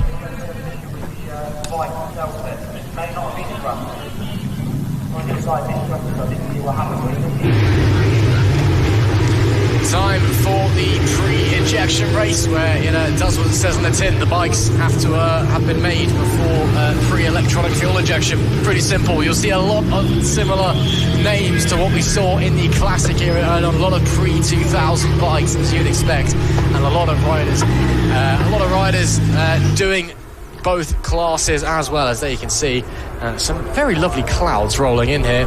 So it's starting to get dark, weirdly, it seems already. Yeah, I'm not going to jinx it. We're not scheduled for any more, but yeah, it's really starting to get dark at like 2:40 now somehow. Yeah, I guess it's winter now. September, we're all freezing, and can't pay our winter bills. But yeah, 19 riders scheduled to take part in this race, and yeah, it should be really interesting. We've got a really interesting mix of bikes out there as well. Yes, you've got all the different brands. We've got some Yamaha 998s, some 599s out there, some Honda 599s as well. So we are taking it back a few years with some of these things. Great to see out there as well on such a historical circuit. It really feels like we've taken a step back in time. Yeah, it does indeed. Mind your ears with the bangs of the exhaust as they head through the hairpin. Yeah, caught me off guard. Yeah, just really a little bit as well. It was a bit like, morning everybody, if you're watching from a country that's just woken up. Anyway, we hope wherever you're watching, we hope you're enjoying wherever you're watching from around the world. And we're getting ready for the sighting lap here in the pre-injection class. Again, very, very similar grid to the classic era class, because most of the bikes are the same. Similar thing with the pole sitter as well. Very, very similar. There are 2 classes in this as well. You've got the 600 class, so to speak, and the 600 to 1300 class to keep your eyes on. The 600 class has already been won by Darryl Lee on the 110 on our pole sitter for this race as well. So he's already a champion in this one. 600 to 1300, the number 4 of Carl Davis has a very strong advantage, and very may well be wrapping up the championship this weekend. So let's run through the grid though. It is Darryl Lee, the 600 champion, who starts on pole position. Ian Morgan in P2, Carl Davis, championship leader in 600 to 1300, starts alongside. Paul Smith is 4th with Wayne Cockayne and Ian Kirkby in P6. Matthew Sardo starts 7th with William Curtis and Anton Bennett on row 3. Matt Sale rounds out the top 10 with Phil Thatcher.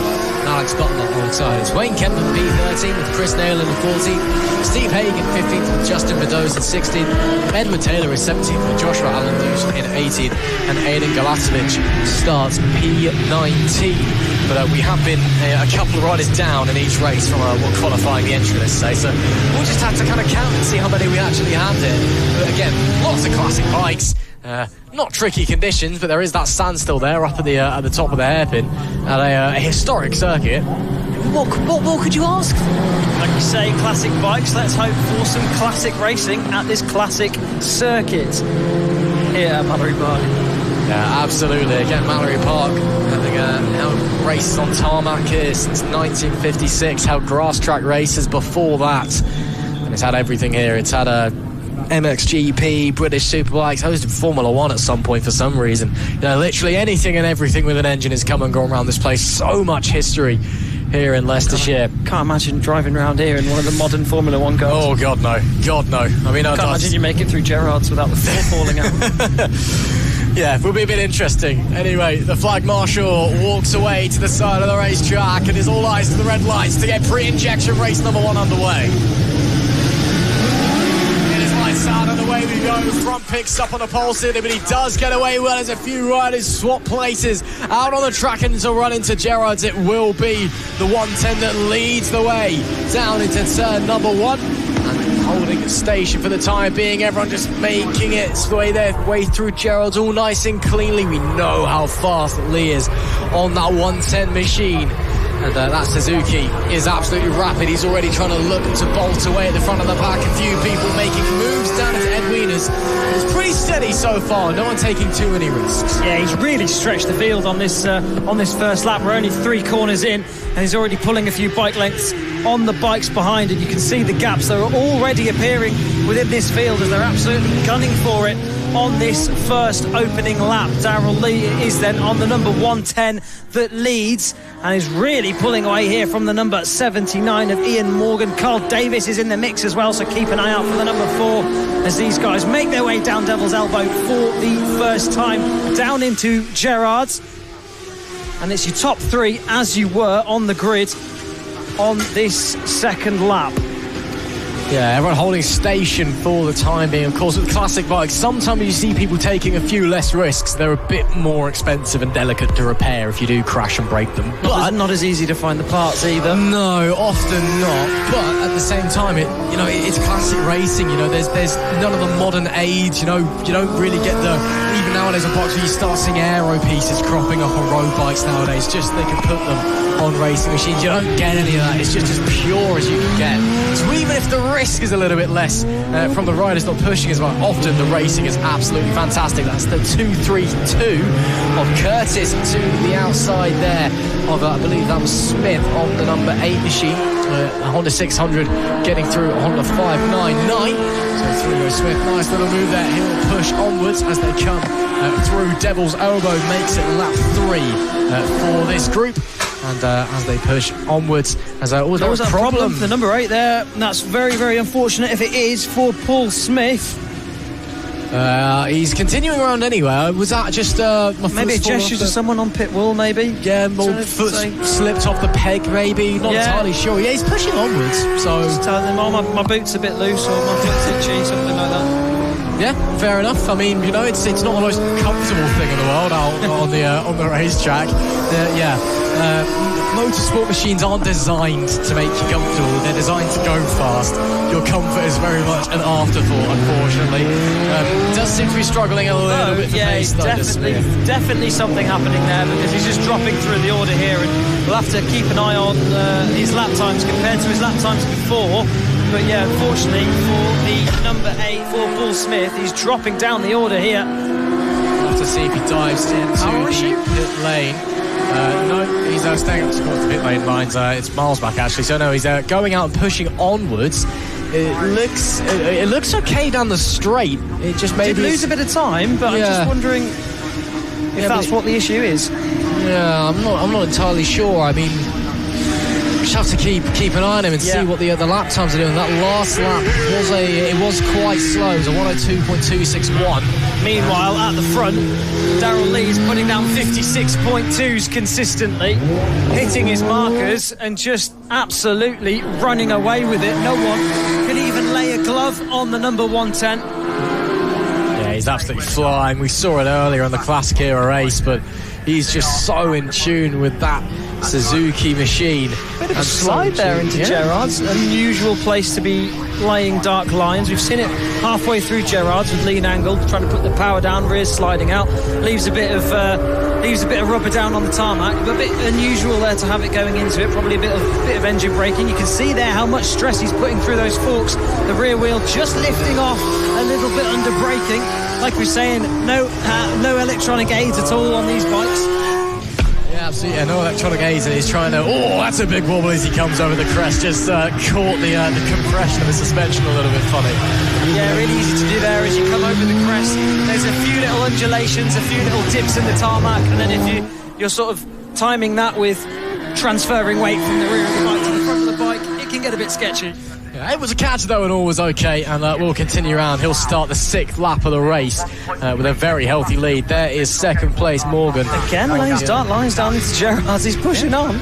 I mean, you can do your best Casey Stoner impression if you want down into there, but what he was doing at the time was insane. You're doing it on a bike that has no traction control and no aids. Yeah, fair play, I'll give you that one. It's a 5.1 second lead for Lee ahead of Morgan on the Yamaha. The 79 doing a very good job at the moment, and they're pushing his way around.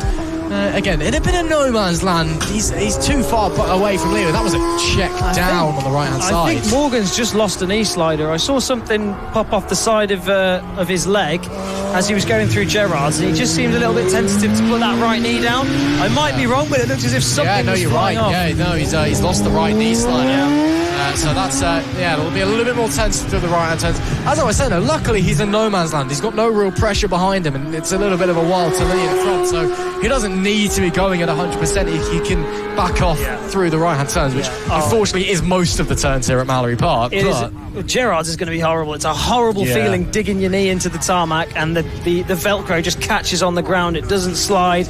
It can almost be painful on your knee if it really catches. So going through Gerrard's is probably what ripped his knee slider off, because you've got your knee on the deck for essentially that whole corner. Yeah, that's a real shame, but it's just goes to show how hard these guys are pushing. It's racing. Sometimes luck doesn't fall your way, and that's very unlucky there for Morgan. There is P4. That is Davis, also on a Yamaha, but he's on a Yamaha 998. In fact, it is P3. I'm getting my positions and my race numbers mixed up. Again, he's had a bit of a disappointing race earlier. Drops it early doors in the Classic Hero race and ended up spilling fluid all over the track. Of course, not his fault, but that happened. But that's why there's sandal on the inside of the hairpin now. But having a much better showing in the opening race, the pre-injection, running a very solid race, and he's got a very strong advantage back to P4 as well. Again, also running in a bit of no man's land. There's loads of space in front and behind him. Yeah, like I say, there's some big gaps in this race, and that's really down to Lee at the front, really stretching the field on those opening laps. And the gaps were forming even before the end of that first lap. And this man out the front, 58.1 on the last lap. He's been down much quicker than that earlier on in the race into the 56s. So he's really just controlling it at the front now. He's got 6.5 seconds back to Morgan in second. Another, 17 seconds back to third place. And that battle for fourth, fifth and sixth really is another 30 seconds back. So some big gaps in this race. But still, this battle for fourth and fifth place rages on. Yeah, it's still pretty tight between Cockayne and Curtis, and maybe Curtis fancying a little bit of a run potentially. And they've clawed in almost 5 seconds on Davis on that last lap. Yeah, and it's even more now. It's down to 11 seconds, and it was 27 or something before. So 19 seconds back. I'm getting confused. But still, they've clawed in 5 seconds in one lap.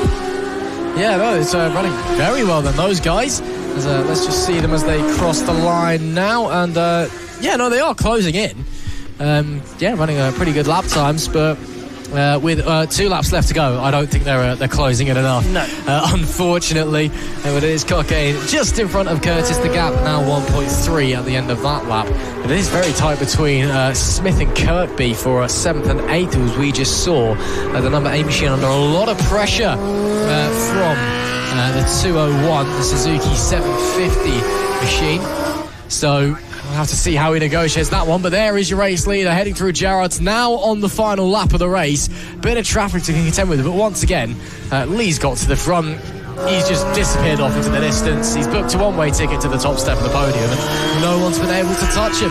Yeah, he's, hasn't put a foot wrong. Well, we haven't seen much of him, but he's just been hitting his markers, doing everything he needs to do, and he's been incredibly fast. Looks very, very smooth out on circuit. Looks like he's in complete control of that number 110 machine. Just a few more corners for him to navigate, and that's another win under his belt, this time in the pre-injection class. Absolutely. It mirrors what he did in the Classic era race 1 earlier on today, as he rounds the bus stop and into Devil's Elbow for the final time. It is another wonderful race from Lee, who takes the checkered flag and makes it 2 race wins out of 2 this weekend across 2 different classes. What a performance once again from that 110. That Suzuki bike is a rocket ship, and the man on it is a monster. It is Lee who takes the victory. Morgan brings it home in second place after losing that knee slider. So a great job there from the 79 to hold on and keep the pace up as well. It must be steady. He's still running 58s all throughout the race, even after losing that right knee slider, which you would have thought would have been a huge problem for him. And meanwhile, Davis on the Yamaha 998, he crosses the line in P3 to round out the overall podium. Morgan in P2, of course, or Davis in P3 overall, should I say, race winner in the 1000 class. So it is Darrell Lee with another win here at Mallory Park, Morgan in second and Davis in P3. Cockaine was fourth with Curtis P5, Thatcher P6 with Smith in P7.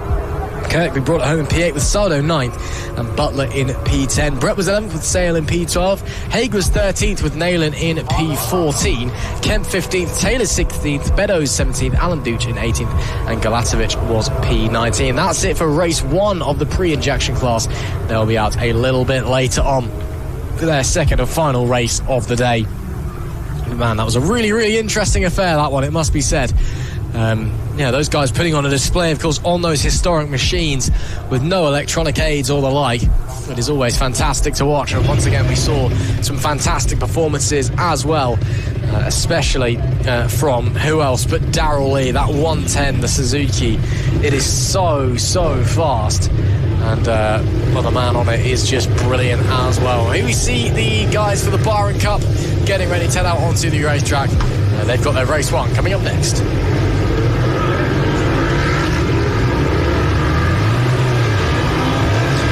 Race 1 of the Byron Cup. We are getting ready to go. 24 riders making their way out onto the circuit to negotiate Mallory Park in what is set to be a very, very exciting race. Of course, all machines up to 500cc and 650cc. All machines up to 500cc and 650cc, and we are ready to go racing. What is sure to be an exciting race. Mini twins allowed as well. And well, we can't wait to see what is going to happen with these 24 riders out there. Some of them novices with the orange bibs on, of course, yet to get their clubman license from the ACU. But some of them a bit more experienced. Some of them we've been seeing in other classes as well. So we can't wait to see what they're going to be able to do out there on the racetrack. And we'll be interested to see it. What's it seeing on the entry list? Yes, we've got a couple of mini twins. We've also got a Suzuki 125 out there, supposedly. I'm not sure how we've got a Suzuki 125 out there, but he was also 5 seconds a lap slower than the nearest competitor, which you would expect from a 125 compared to 500cc machines around here, with no tow assistance from other 125s. Yeah, he sort of brought a knife to a nuclear war. Yeah, no, you'd be okay, I think, if there were other 125s to kind of tow along with. Like, I think here at Mount, it's a fast track, you get away with it because everyone's on a 500 or a 600 just blasting past you on a straight. Yeah, I think there's no wonder Dylan Marr is starting 24th and last on the grid, or is scheduled to anyway. Again, some of the qualifiers have decided to not race for whatever reason that may be, but it is looking like a very big grid hit. As we are getting ready to go on our sighting lap, we'll see the flag marshal walk out the way and the green flag wave off to the right-hand side of your picture as the yellow waves at the back. Now the green waves at the back. That's a good sign. Everyone is in place, and they'll all head underway for one sighting lap around this 1.4 mile circuit. So let's run through the grid. It is Mitch Ducran who starts from pole position on the 66. Mitch Nichols alongside with Adam Hodgkinson completing the front row. Arthur Woods is fourth with Lyndon Williams P5, Ewan West P6, Jordan Savage, Rob Kirk and Gareth Rose on row 3. With Jamie Horner rounding out the top 10. Neil Allen and Stuart Martindale are 11th and 12th. With Paul Holdsworth in P13, John Chandler and Simon Lehane 14th and 15th.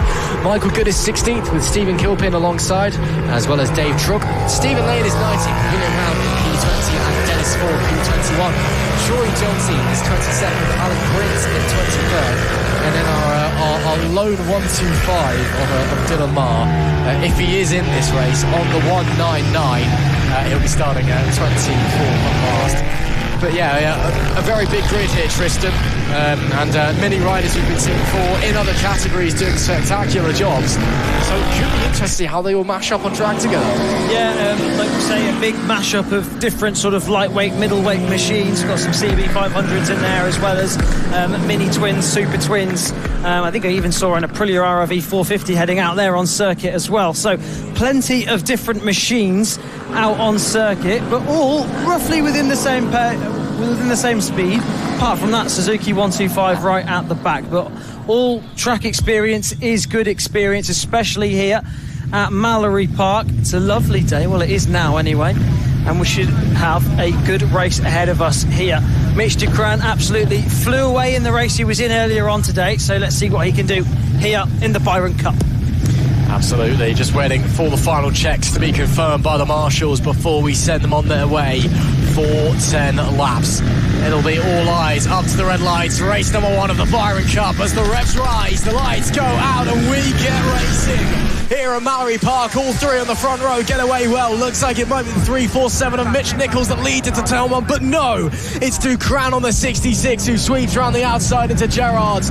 And much similar to what we saw early day, it is Mitch Ducran who leads the way down, coming out of Gerrard's and onto the back straight we go. All of them desperate to try and find position. You can see how many bikes we've got out there. It is just ridiculous numbers making their way into the chicane for the first time in this race. A few looks by a couple of them, but nothing too risky. Tyres, brakes still cold. You're still trying to figure out where your race pace is at. But up the front though, the 66, the 347 already trying to bolt away from the pack. Yeah, and doing a good job of it, really stretching the field out, although there's some bunched up battles here a little bit further back with the CB500s, the number 58 there as well, getting well within the mix. A little bit further back, there's the number 56 CB500, who we saw battling it out for the victory in the CB500 class earlier on, though. It is, though, the number 66 of Mitch Ducran, who's absolutely flown away. He's got a hefty lead ahead of Mitch Nichols. Making their way there through. A little bit of too wide racing a bit further back in the pack from some of the riders, as there is the 56 of Adam Hodgkinson holding on to that third as it stands. But Woods West right behind, ready to put some pressure on the 137 on that Kawasaki, really pushing hard. Just trying to see if he can maybe find a way up the inside as the front two continue to bolt away to the outside. Goes the Kawasaki. That's brave, and there isn't really the space, and he has to stay in position for the time being. Hodgkinson, nice defensive there, realised that his opponent was going to the outside. Instead of covering the inside, just squeezing him, forcing him to back off. It's smart. Yeah, no, that's 100% it, and that's what you need to be doing round a circuit like this, where there is plenty of overtaking opportunities. Theoretically, you could overtake at every corner apart from the bus stop. You'd have to be brave. I've seen it happen, but often it does involve a little bit of contact. Through Gerrard's though, look at this lot. You've got a few CB500s in there. You've got the number 58 firmly lodged into that group as well, who's just making his way to the front of this one. So that is Badams on the number 58, who took victory earlier on in the CB500s with a brilliant move up the inside into Adrena's. Yeah, that was lovely there from the 58. Just saw the gap, tried to go for it, realised it was possible. And yeah, all right, we'll take that one then. Brilliant stuff from him as he slides on up in the positions. And still, they all push onwards. Look at how many bikes we've got there. So many different motor vehicles, all trying to find their way through different styles. It is brilliant, of course, this championship open for any bike up to 500cc. with some allowances here and there. Of course, we're allowed 650cc mini twins as well, so that's why we do have some of the a few large capacity bikes. And again, it's just interesting how many different machines we've got going. The 77 up the inside there, that's Chris making the move, getting it done on Williams. Nice stuff from him. He's had a pretty solid weekend so far. Up at the front though, the 66 still leads by 6.3 seconds. Yeah, Mr. Grant in an absolute league of his own, and so is Nichols really, but just in a lone league of his own in second place. Hodgkinson, who took victory earlier on in the CB 500s, is sat in third with Woods, West, Rose, Badams there, who's fighting his way through that pack further back. He's already lapping traffic there as well. I think that's the Suzuki 125 at the back of this race. Battles all the way through this field as well, but whilst Ducran's on the other side of the circuit, there's battles happening at Edwinas. It won't be long until he's round and lapping a fair few more of these bikes. Yeah, absolutely making their way through and doing what they can to try and make up some positions, but currently not getting much as it stands. A few of those novice bibs flapping in the wind, which has picked up here a little bit.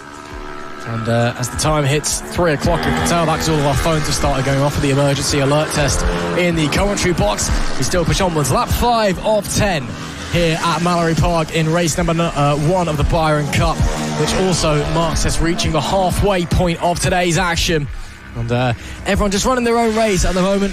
I do have to, of course, give a big shout out to our one Suzuki 125 that's out there and still going strong.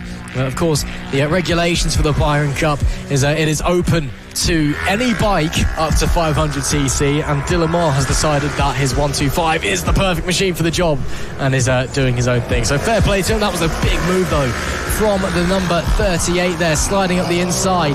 Nice stuff to move up a couple of positions and make some more places. So running really well, these guys, as they come to the top of the hill. The 66 of Ducran continues to push onwards. He's about halfway around the circuit at the moment. These guys push onwards as they head through the bus stop. No one really brave enough to make a move as it stands. There is the 71 that we see. That is Martindale on his Honda 500. Down in P18 overall, and there is your race leader. In fact, he's actually starting to lap this group that we see. So much is his advantage, and just casually around the outside, as you do, like it's nothing. You can't really around the outside with a lot of them. Yeah. You can't really complain about that, can you?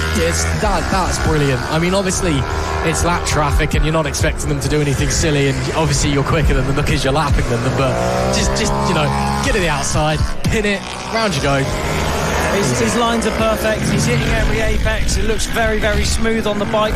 Really nice through Edwinas and just ticking the laps away and not putting a foot wrong.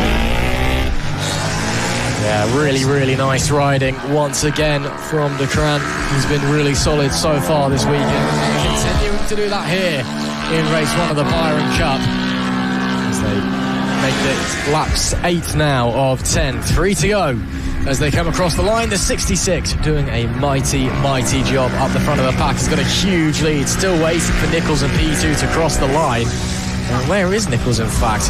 He just crossed the line now, some 14 seconds away. Wow, that is a dominant display already from the 66, and we're not even done. Change for third, meanwhile.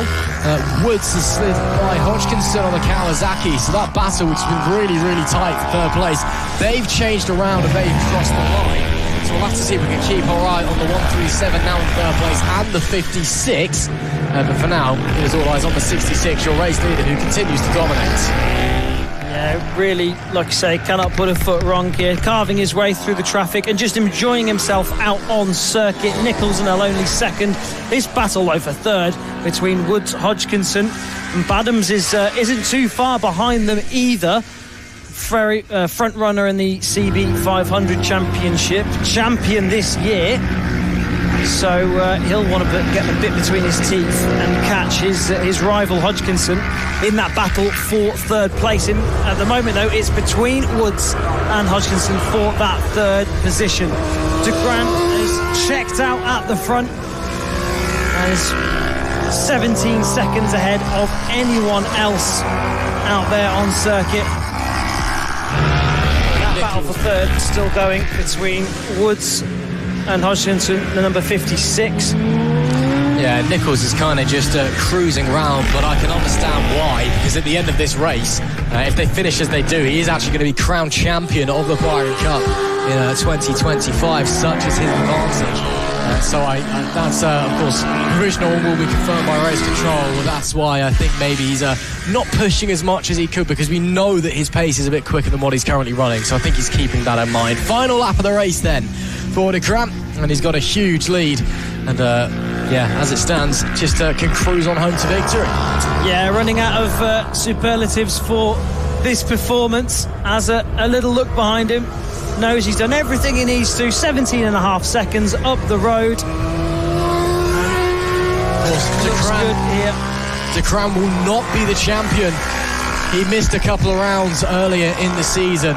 It'll be Nichols and P2 who we are expecting to crown king in a few moments' time. But De Grand has been the class of the field today. Whatever class it's been in, whatever he has touched out there on Mallory Park Circuit, it has turned to absolute gold. Through the Devil's Elbow for the final time, it is Mitch De Grand who will take victory once again here at Mallory Park. In early September, takes the checkered flag with a phenomenal victory. But we now sit and we now wait for the man who will be coming home in P2, Mitch Nichols, who has had a phenomenal weekend, even if the pace has not quite been there. The number 347 will cross the line and we will crown him champion of the Byron Cup in 2025. Mitch Nichols, it was very much a safety, a conservation ride to do it, but he is champion. But at the top step of the podium, there can only be one. It's Mitch De Grand, his almost namesake. The 66 dominates once again. The 197 seems to have come to a stop late in the race. The 661, the 661 also came to a stop. So a couple of riders encountering issues late on there. But it is Mitch De Grand who takes victory there in race number 1 of the Byron Cup. And what a performance it was, but it is Adam Nichols who provisionally crowns himself champion. He can no longer be caught by Adam Hodgkinson in the championship table. So it is De Grand that takes victory with a fantastic performance, 17.5 seconds against your provisional champion, Mitch Nichols. Woods was third on his Kawasaki, with Adam Hodgkinson in P4. Josh Crisp up to 5th place, a good performance from him. The 58 of Badham's up to P6, nice going there as well. Kirk was 7th with West in PA and Rose P9, and Holdsworth P10, a run of 4 mini twins in a row. And then further down the order, we had Savage 11th, Horner 12th, Williams 13th, Clark 14th, Allen was 15th, Kilpin 16th, Martindale 17th, Good 18th, Lane was 19th, and Trulk rounded out the top 20. We also had Ford 21st, Briggs 22nd, Mart 23rd, and we lost Lehane, Round and Chandler from that one. So that is race number 1 of the Byron Cup, and that also marks the halfway point of the day. Looks like we've had a little bit of spillage there, so the marshals will just be cleaning up there, so maybe a short delay for the riders as they just sort out some issues at the side of the track.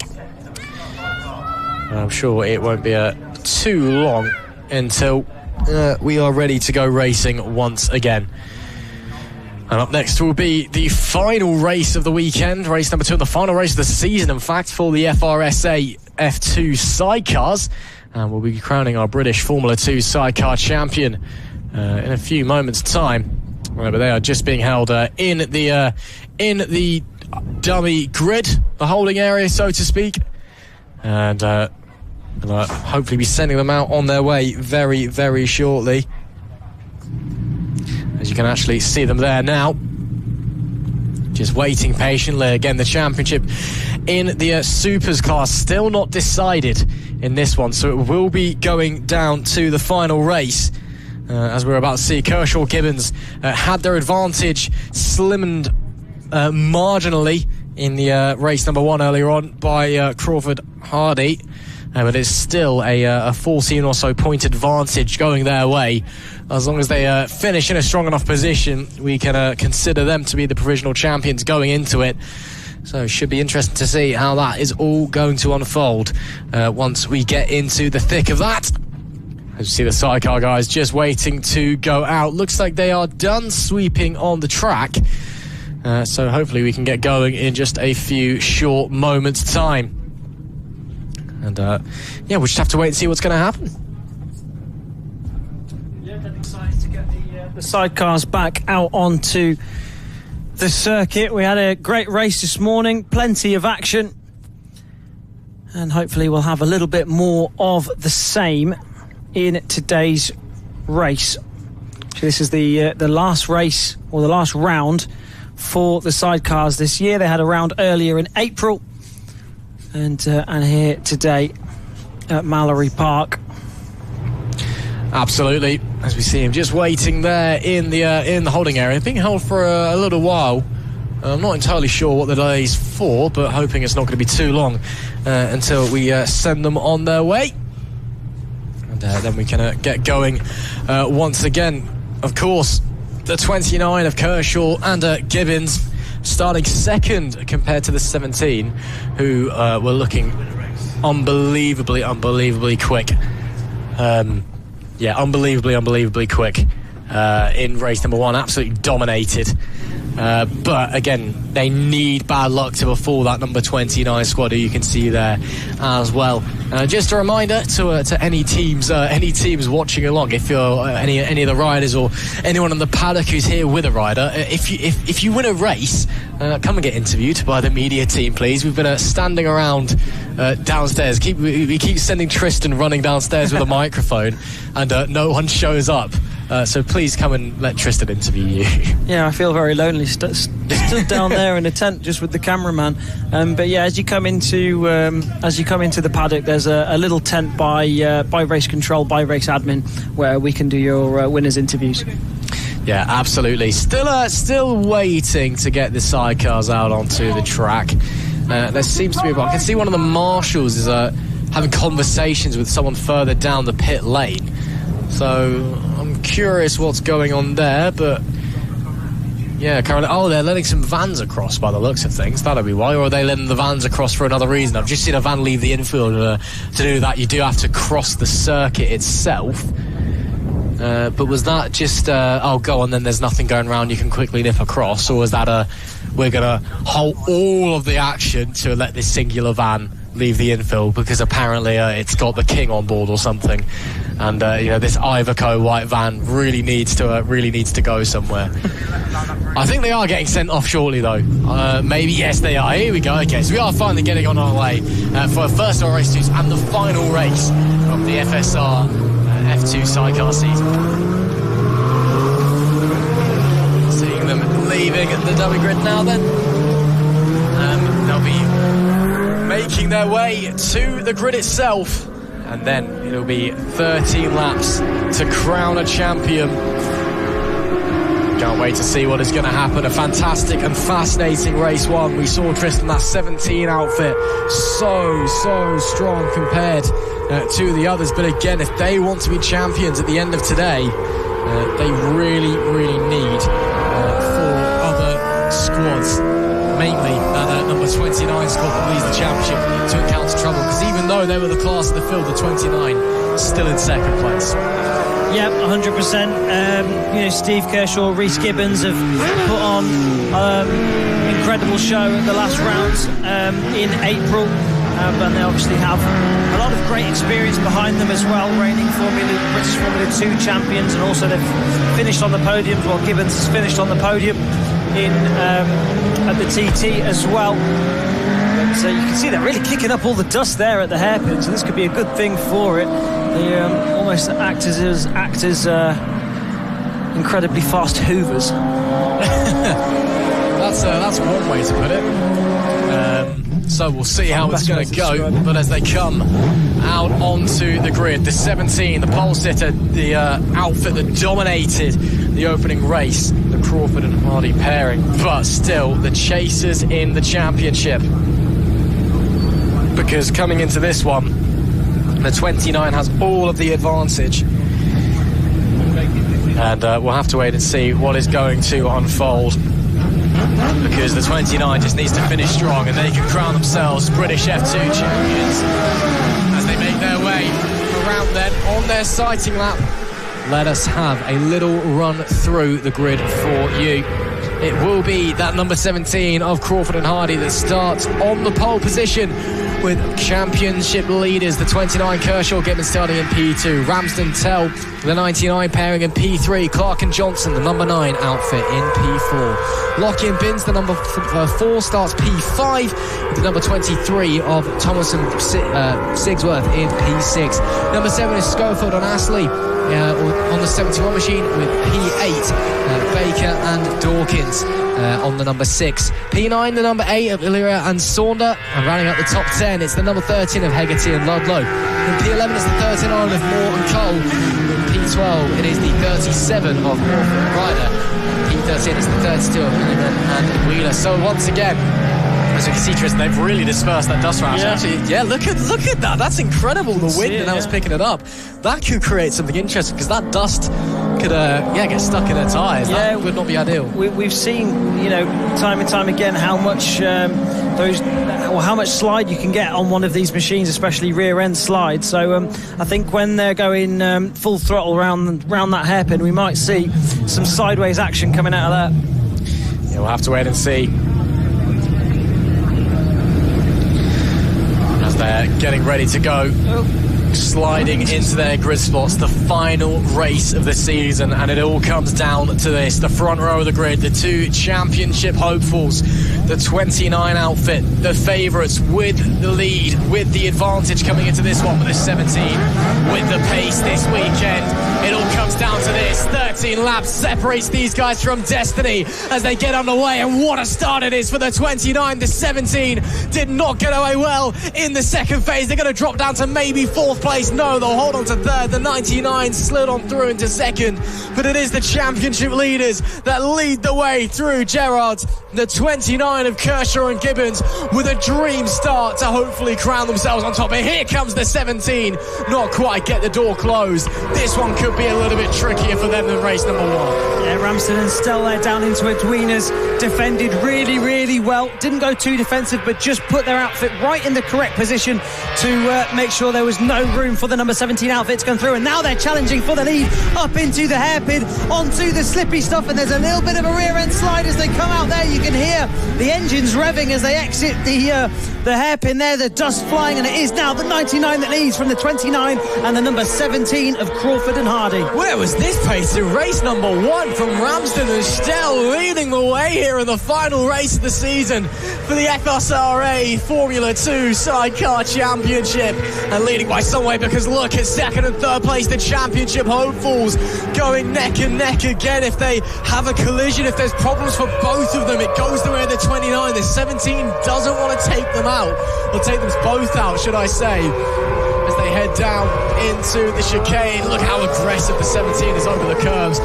Looks just as comfortable as they did in race 1, but the pace, for whatever reason, not quite what it was earlier on this morning. There's up onto 2 wheels there briefly. The 29 chair wheel popping up in the air. 17 trying to go the long way around, not quite up into the hairpin.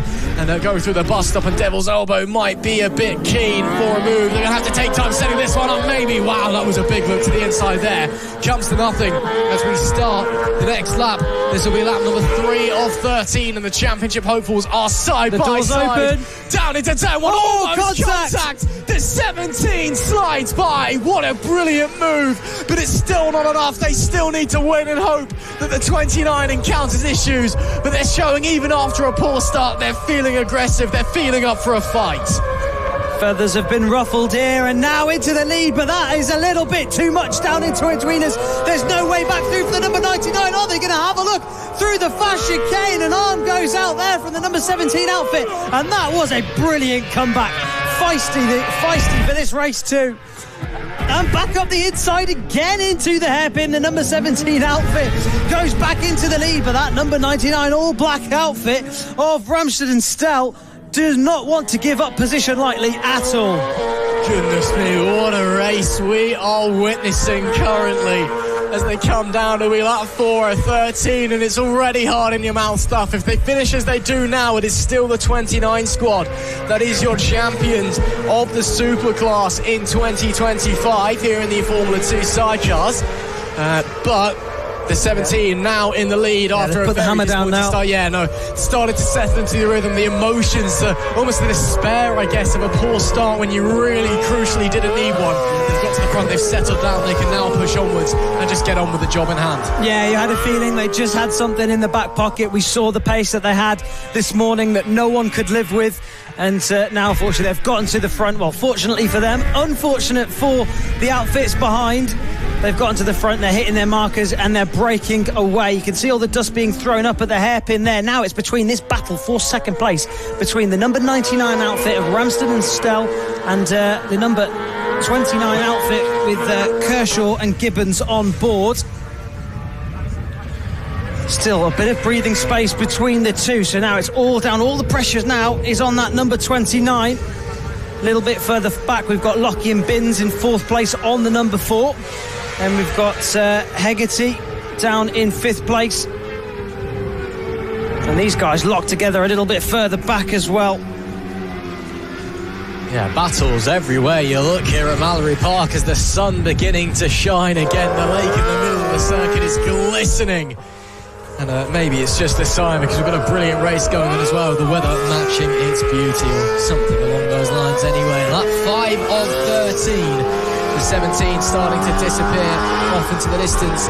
Haven't quite matched the pace they had in race number 1 earlier on. They were 4/10 of a second away from or 4 thousandths of a second away, should I say, from the lap record in race 1. They are fast up on 54.918. If my maths is 919, should I say. But not quite able to find that at the moment. This battle rages on though, as we see 39 to 68 all getting involved with each other, but a little bit too far away to make any moves as it stands. Yeah, I think so. There's the gaps are a little bit too big between all these outfits. I think we've had the chaos in the opening few laps, and now everything's just calmed down a little bit again. Once they settle into their positions, then hopefully it'll all explode again at the end. Although I think the battle for the victory is there's 3 seconds up the road from second place, and there's a little bit of a gap back to P3 as well. But between these guys, it really is anyone, and the number 8 outfit now is getting all over the rear wheels of the number 6, and that's a good move down into the hairpin, blocks it off. There's not a lot of room though, but they make it stick. Yeah, nice stuff there. Looking left, looking right, looking everywhere, trying to find any advantage that they can. It is really, really tight racing out there for these guys. There are your race leaders. The number 17 outfit of Crawford and Hardy once again flying away. And look at it, it's just watching artwork out there on a racetrack. It's as good as you can get in a Formula 2 sidecar around here at Mallory Park. And again, a disappointing start for them. Didn't get away well. They spent a couple of laps squabbling with others, but once they got into the lead, it's getting a bit aggressive over the curbs there. And they haven't looked back, and now they have a very healthy lead on their hands, but it is still not enough. They still need some misfortunes before the 29 of Kershaw and Gibbons in P3 as it stands for them to be crowned champions at the end of this race. But of course, it is motorsport. Anything can happen. We'll have to wait and see how it is all going to unfold. Meanwhile, the 99 of Ramstead and Stell still doing a very, very good job in P2 at the moment. 2.5 seconds to the good from the third place outfit behind them. So at the front, everyone's started to extend their own gaps and run their own races, even if it is very close behind. And again, it's such hard work, sidecar racing. Just because there's big gaps doesn't mean it's not interesting, exciting. And we've got some lap traffic to deal with now as well. Yep. So they'll have to make sure they make their way through on that lap traffic as smoothly as possible. They've laid down plenty of rubber down at the hairpin, so any grip issues that were there before are now completely gone, courtesy of the sidecars. Blue flags go out, so any lap traffic should theoretically be moving out the way of the number 17 outfit. This should be nice and easily done. Down into Gerard's. And you can hear the engine screaming through Gerard's there. Beautiful stuff from the number 17 outfit. Like we were saying before, inch perfect. Just watch them down into its wieners. They use every inch of the track and more on the exit of Gerard's. Perfect on the brakes. A little bit of squirrely movement, but they're hitting the hit both apexes. Oh, and that time a little bit of sideways action as well. Just as we were praising them for being inch perfect, but that was impressive in itself. Hardy, the passenger, giving a little wave to someone in the crowd there as they went past as well, I saw.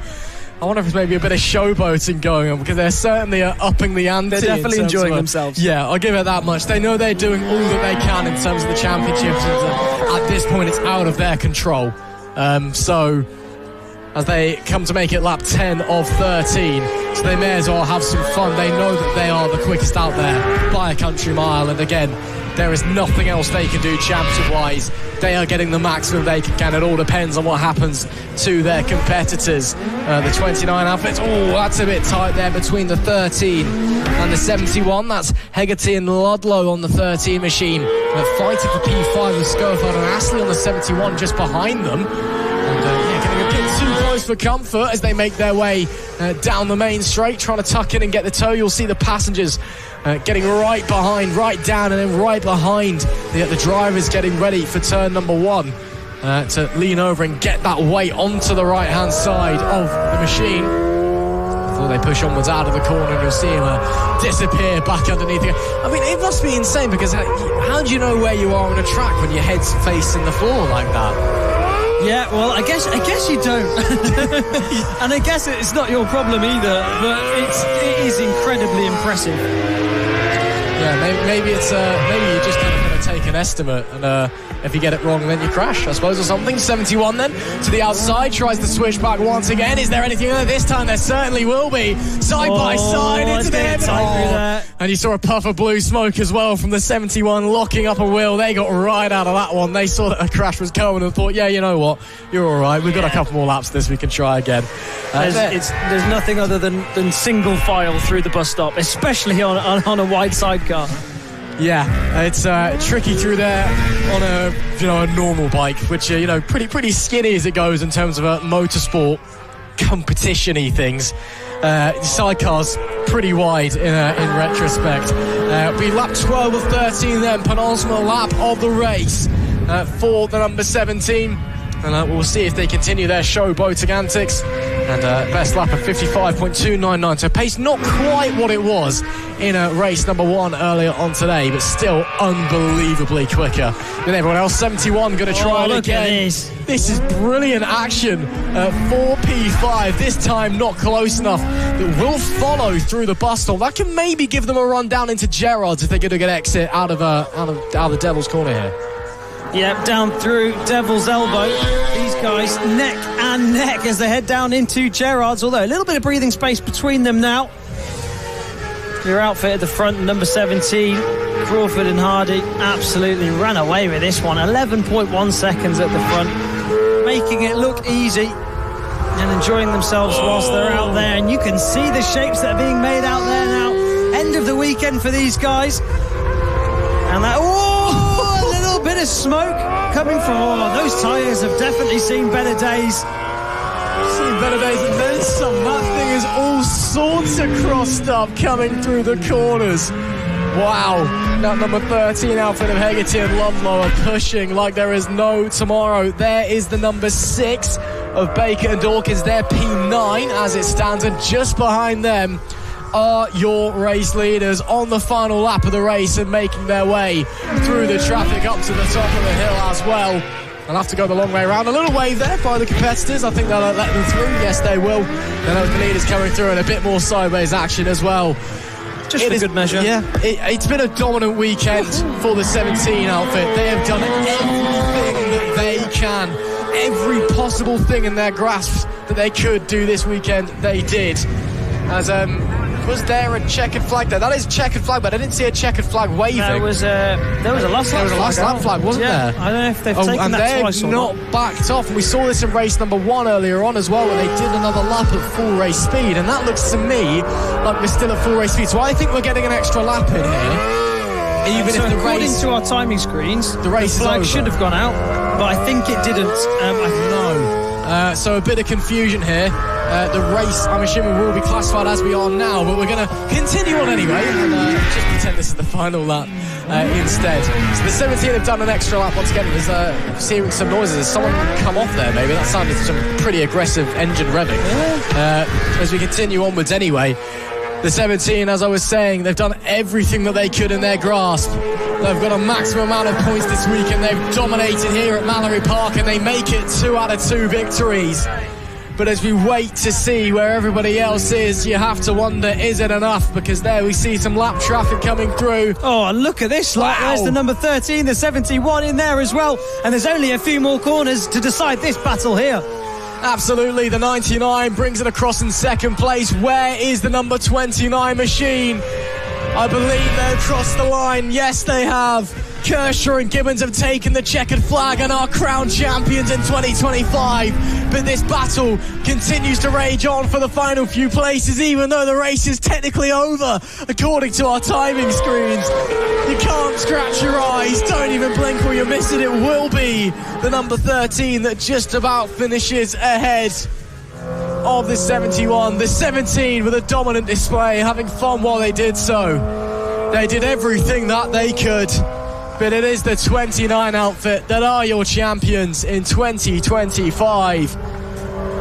Kershaw and Gibbons, despite the pace that 17, were just too far ahead.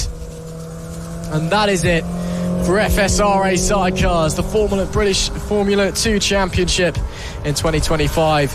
It is Crawford and Hardy in P1, the number 17 outfit with the number 99 of Ramsdale and Shell in P2. Your new champions, the 29 of Kershaw and Gibbons, rounding out the podium places with Lockie and Binns in P4 on the number 4. Hegarty and Ludlow, the 13, finished 5th, with Schofield and Astley in P6 on the 71. Hilaria and Saunder, the number 8 outfit, finished P7. The 37 finished in P8. That's Morpher and Ryder. Baker and Dawkins on the 6th. On the 6th finished 9th. And Illman and Wheeler finished 10th on the 32. It looks like, unfortunately, the 39 retired from the race pretty early doors. That was Moore and Sigsworth, who qualified quite well as well. So a real shame for them. But it is Kershaw and Gibbons, the 29 outfit, that are your champions in 2025. But what a fantastic weekend it has been for the FSRA Sidecars. What a fantastic season for those guys. They've come to Mallory Park twice, and both times they have put on a fantastic display, and it has been an absolute joy to behold. And it feels bizarre that their season has come to an end so early, but we have our champions crowned. The Sidecars will be back in 2026.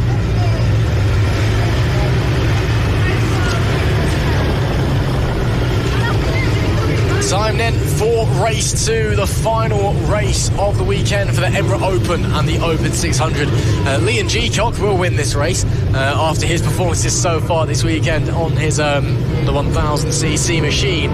But of course, we've got some fantastic riders out there. Dan Stamper, Jack Pearce, Alan Lane, Ricky Simmons. They've been putting on fantastic displays all throughout the weekend. And it has been fantastic to watch as they make their way out onto the circuit, making their way to the grid. Before the sighting lap, there is the 55 of Geacock.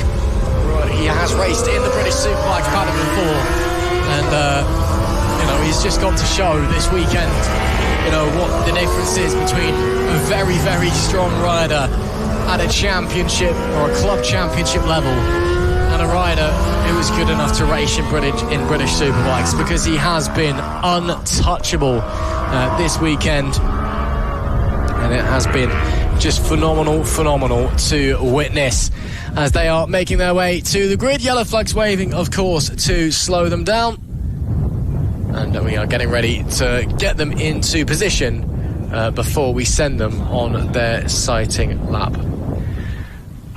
So as they come in to their grid slots, for their second and final race of the weekend, round 6 of the season.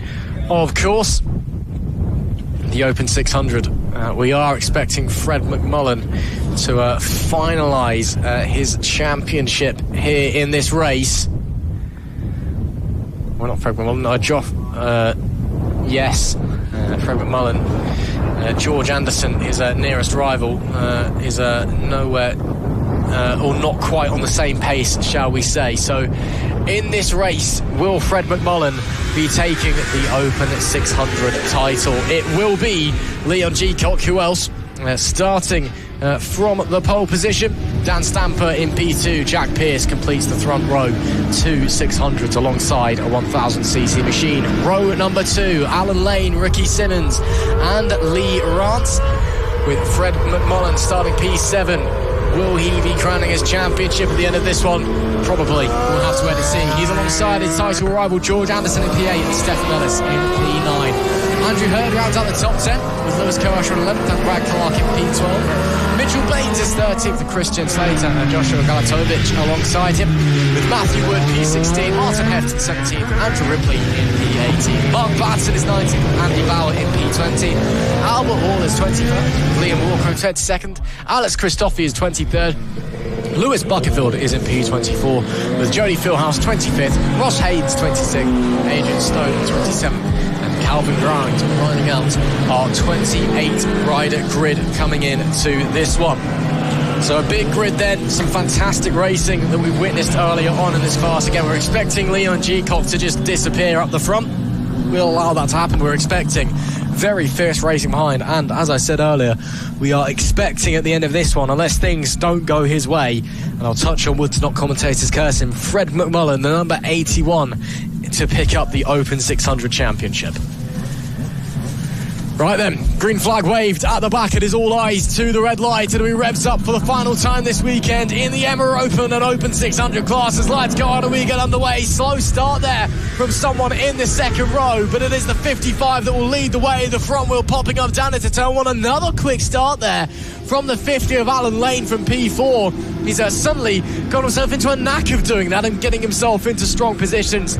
Geacock already a huge advantage as he comes out of Gerrard's, but look at them, 3, 4, nearly 5 abreast coming out of Gerrard's on the run into the chicane, looking to the inside. That's Jack Pearce, shoves the 50 out wide, who's going to hold them all up. Man, oh man, that is crazy through there, but the 133 is going to slide out to second overall. And how many places the 50 lost as a result of that, because they've all been held up. Can't tell what was going on through that corner. There was just bikes all over the place, and unfortunately Lane really missed out there. He struck right down the order, but now the number 133 has made his way up into second place after all that carnage down at Edwina's. Yeah, crazy stuff heading through Edwina's on the previous tour, and it's really hindered the fast charging Alan Lane on that Yamaha on the opening lap, after once again getting a rocket ship start from 4th, sliding up to 2nd, but then just getting shoved out wide. That is racing. Sometimes the best way to overtake your opponent is to absolutely brutalise them on the way past to get everybody else to overtake them as well. And that is what allowed Jack Pearce on the 133 Kawasaki 636 to slide up into second place. But he's got some competition behind, though, in the form of Rance, so we'll have to wait and see what's going to happen there. There's the 144. Yeah, Rance has done a very strong opening few laps here. He's made his way up from a 6th or 7th on the grid, so strong start there for Rance on the Aprilia 1100 machine. And as they make their way down, no changes through the final few corners, and it's Geacock that still leads. Yeah, these guys very close now. Geacock just absolutely ran away with it. Not sure why Dan Stamper hasn't started in this race, but perhaps I know he's also racing in another category as well, so just perhaps not feeling like he needs the track time out there in this particular race. Geacock it is, though, that leads out the front 6.5 seconds ahead of this battle here, the number 133 of Pearce, number 144 there on the Aprilia, doing very well as well. That's the Aprilia of Lee Rance on the number 144.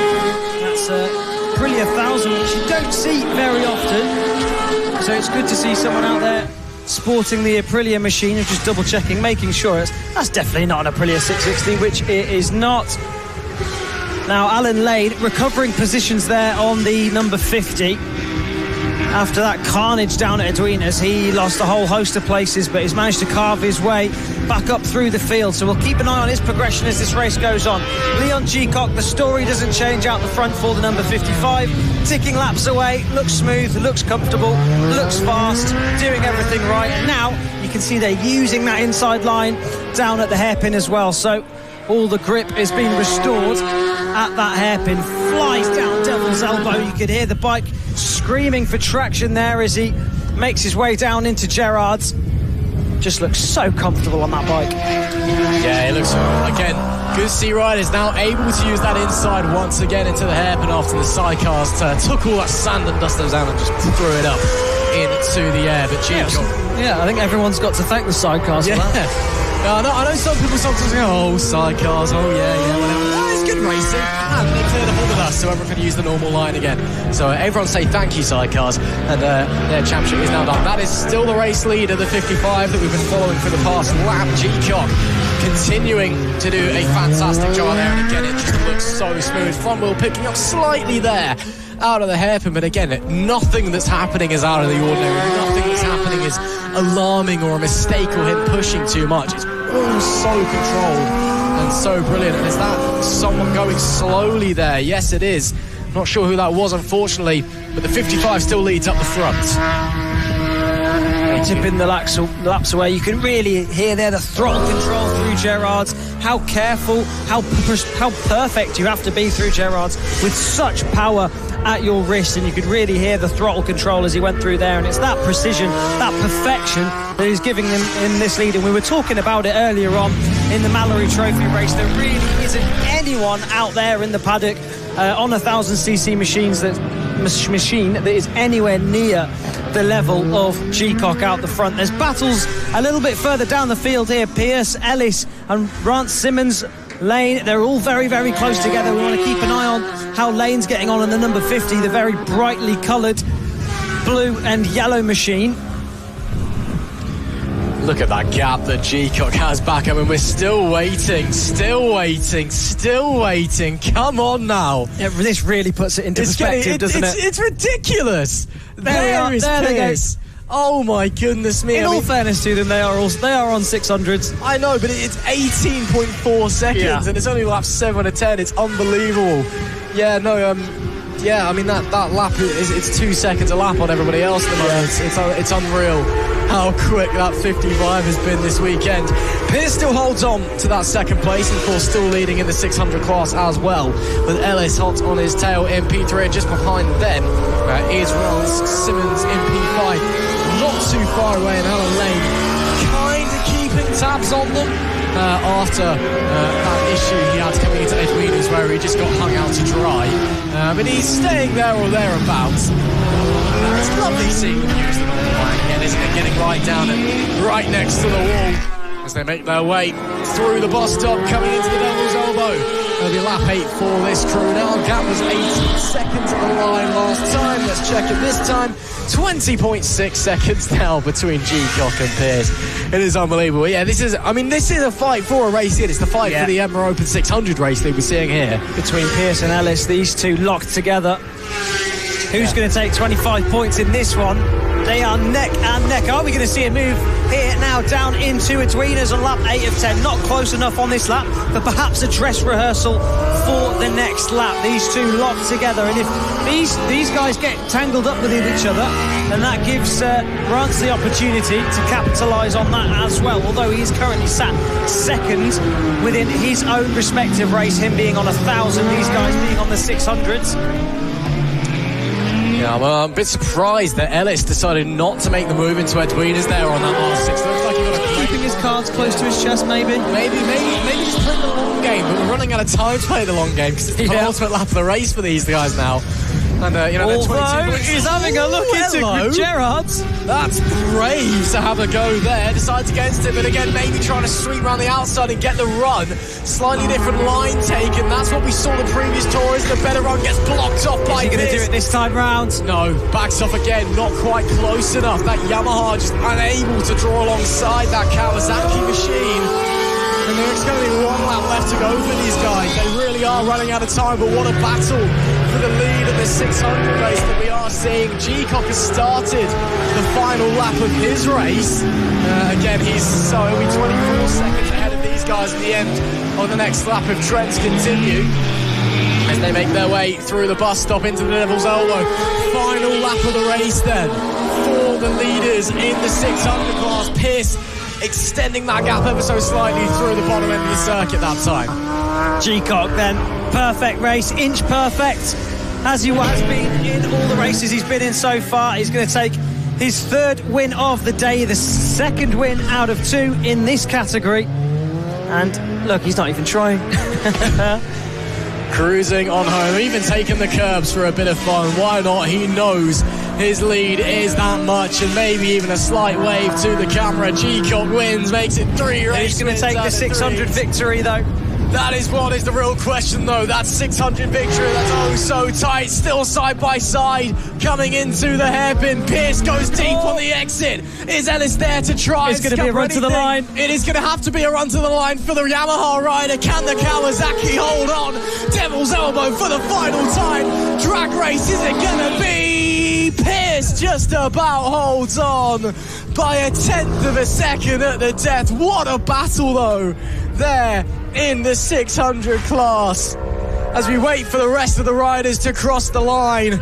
And there is one who has crossed the line as well that will be feeling very, very happy with himself, because in P7 overall and P3 in the 600 class, it is McMullen who is the Open 600 champion in 2025. Wow, congratulations to him, but what a race we've just seen. Leon G-Cock, after backing off at the death, a 2.22 even, should I say, a winning margin from Pierce and Ellis, 1 and 2 in the 600 race. Rance finishes 4th overall, Simmons 5th, Lane held on to 6th. And we're just going to head down to Tristan, and we'll go over the rest of the results in a short moment, because we're going to speak to Leon G-Cock once again. Leon, mate, you just look like you're enjoying yourself out there. Talk us through it. Yeah, I'm just enjoying riding my motorbike. That's literally all this is about for me. Is I try and help as many of the club lads as I can through the whole weekend, and I'm just trying to get out and enjoy riding motorbike. So yeah, it's pretty. I don't know how much I win, but I just enjoy winning. I just enjoy riding. That's it. So yeah, it's fantastic. Obviously, this is something new, and I missed the last interview. So, but I apologise for everyone that's watching at home, and it's something new. It's fantastic. This is for the club, and yeah, we'll keep going forward. Just keep smiling.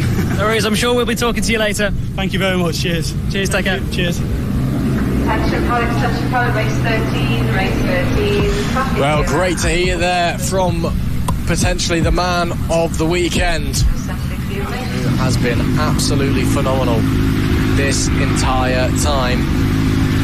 And every time he's been out on circuit, it has been something spectacular. As we can see now, for the second and final time this weekend, the Honda CB500s making their way out onto the track. And what a race it was in race number 1 earlier on. Getting word that we're going to head back down to Tristan and speak to some of our other riders. Fantastic race and a fantastic victory. Could you feel that R6 breathing down your neck? I kept on looking over my shoulder at the hairpin every time. I could hear him, I could smell him. It was a bit twitchy bum time, but I just dug deep and went for it. But yeah, I knew he were there. I knew he was stepping, weren't it? So yeah, he were riding really well, mate. So plan for the next race? Just get my head down, bring it home now. Hopefully, mate. I'm knick-knacked. I think I've lost all my beans now. Fair play, well, best of luck. Yeah, cheers guys, thanks.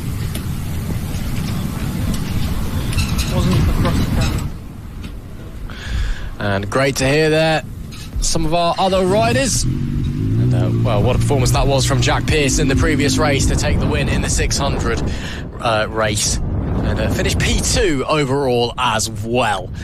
As we see that, problems for somebody on the grid. Who's that's having issues? The 626, by the looks of things.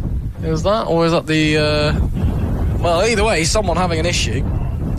And I'm not entirely sure what is going on as it currently stands, but we'll wait and see.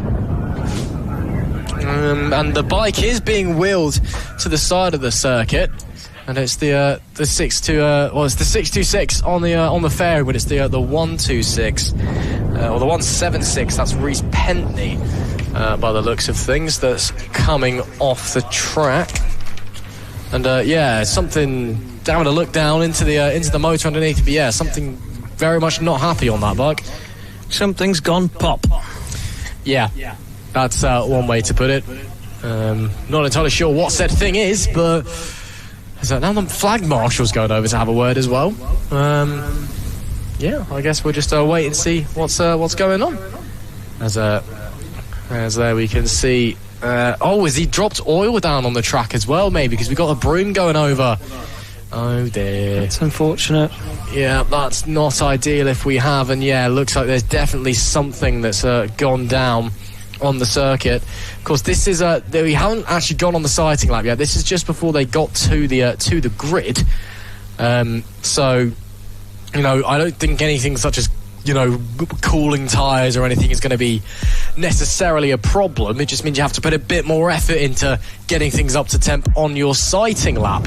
But not ideal to be dropping things on the grid. We'll have to keep our eye on whoever starts P4 for the rest of the day to see if they get a slow getaway or if they just drop it straight away because there's fluid everywhere. Spinning off the line, can you imagine? Be a bit embarrassing, that, to be fair. So there we see bikes coming in. Engines idling away. Of course, a big thank you for tuning in. If you are just joining us, make sure you go and tune in and check back on all of the races that we've been broadcasting all day. And of course, this is the first ever live Emma broadcast. We'll also be broadcasting the last round as well. So as the riders get going on their sighting lap, it's Jamie Baddock who crashed out of the lead late in race number 1. He starts from pole. Adam Hodgkinson, who took said victory, his first victory at Emma in race 1. He starts P2. Jordan Savage completes the front row. Reese Pentney starts in P4, or is supposed to be anyway, but I think that's his day done, with Lyndon Williams 5th and Matthew Moret in P6. Jamie Horn is 7th with Mark Dixon in P8, Stuart Martindale in P9. Running out the top 10 is Jacob Dyke with Neil Allen and Tom Middleton alongside. Steve Gilbert starts 13th with Michael Good-Forton and Troy Johnson in P15. John Pearson starts 16th with Stephen Lane in 17th and Dave Trump in P18. James Holland is 19th, Alec Brooks is 20th, Angela Robertson starts in 21st. Our final rider on the grid. Well, we saw a huge battle for the lead in race number 1, Tristan. Let's see if we're going to get more of the same. Let's hope Jamie Balance doesn't drop it at the end so we can get a race all the way to the line. So much drama in that first race, but it really is between those two at the front, Badham and Hodgkinson. So hopefully we see them go toe-to-toe right to the end of this race, and hopefully it's not decided by anyone falling face first onto the deck. Hopefully we'll see a wheel-to-wheel action here between Badhams and Adam Hodgkinson. There'll be also battles all the way through this CB500 grid, as is the nature of CB500 racing. Excited to see this one get started. The second and final race of the weekend for these Honda riders as they make their way to the grid. And it looks like it definitely is Reese Pentney that is having those issues. Although I can see him doing circles in the holding area. He's trying to see if the bike's working, I think. But it's all eyes to the red lights, and his red lights out, and we are on the way. Big wheelie off of the pole for Jamie Badhams, and he could get swamped on the run down into Gerrards, and indeed he has been. He's gone backwards as they make their way through. Badhams is starting further back on the grid. I'm not entirely sure why, but he's well within this mix. The number 58, he's midfield at the moment, so I'm not quite sure if he started from the back of the grid or what happened there, but it was Hodgkinson who started from pole. Well, bizarre then. that's been the 66. Yeah, well, we'll just keep going onwards anyway. So Hodgkinson, I think, still has the lead. No, he does not. It's the 93. That's Jordan Savage, who's now in the lead, but under big attack there from Hodgkinson on the inside, who's laid on the brakes, but has to keep the bike upright in order to get it stopped into the hairpin. And yeah, it looks like Badham started in P18 in this one for some reason. Then it was the P4 66. That was Jamie Horner that had those issues. So yeah, a bit of confusion there for the 58. Yeah, must have been. It's going to make for some entertaining racing there. You can see him making up positions in the background there. He's coming and he's on his way. Meanwhile, Hodgkinson here is being held up by the number 93. Yeah, everyone trying their best, looking to try and find a way through.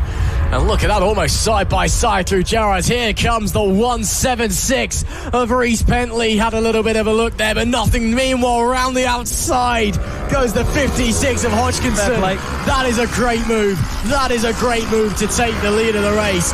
Winner in race 1 earlier on, and it looks like he wants to win race 2 as well. He knows he's on a time limit. He knows any minute now that number 58 is going to be cropping up and putting a wheel underneath him. He's went a little bit deep there at the hairpin, now trying to push on, now trying to put as much space between him and the bikes behind him as possible.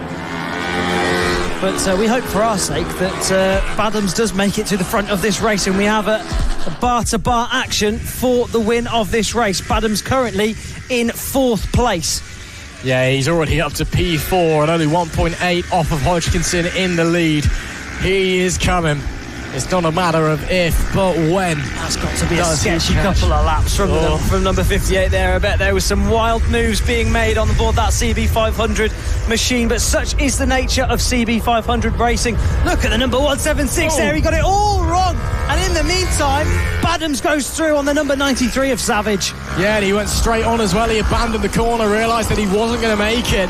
It's the 176 of Reece Pentley now down into 4th place, and Badhams a free position now up into 2nd. And the next time Hodgkinson checks over the shoulder, there's going to be fear struck into his heart, because that bright yellow 58 plate is going to be glaring at him.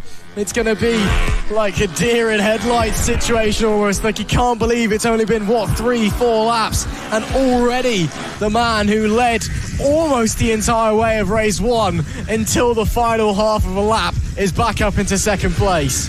Is he going to be able to do it? Is he going to catch Hodgkinson?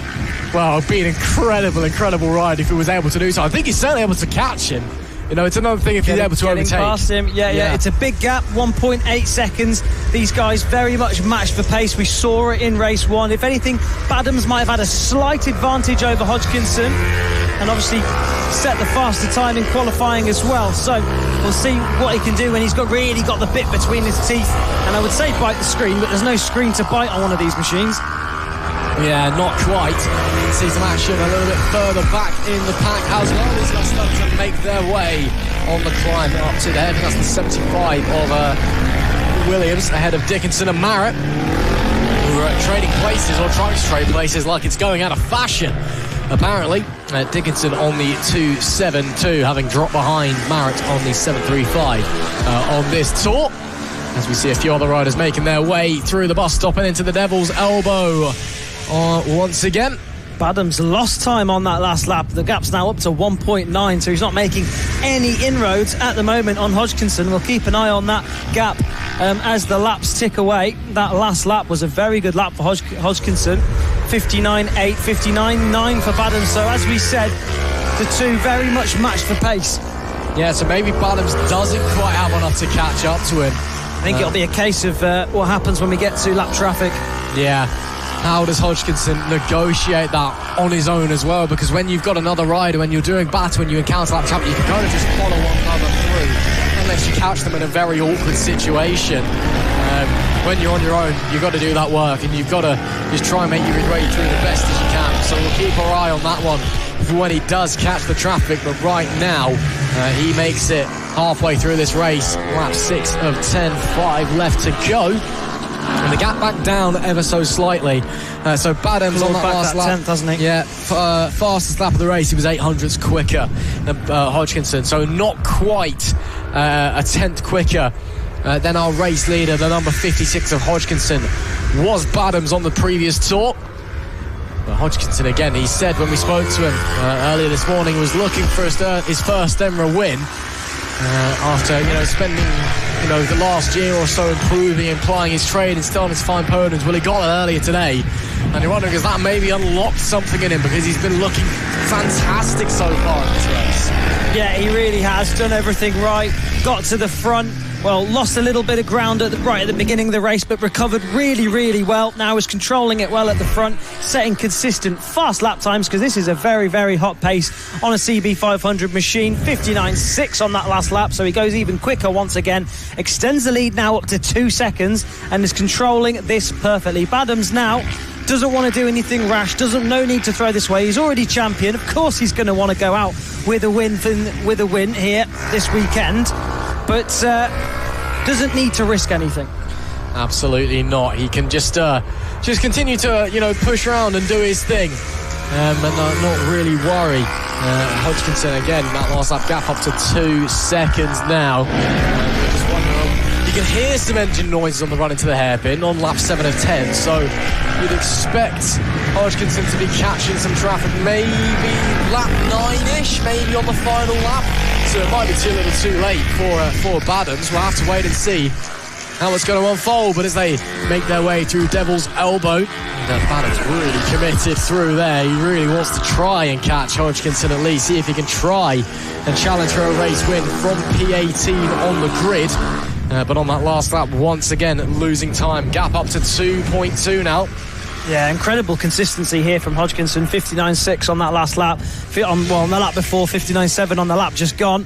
So like we said, it's going to come down to where he picks up the back markers. If he gets them in that bus stop section, it's going to be very, very difficult to overtake.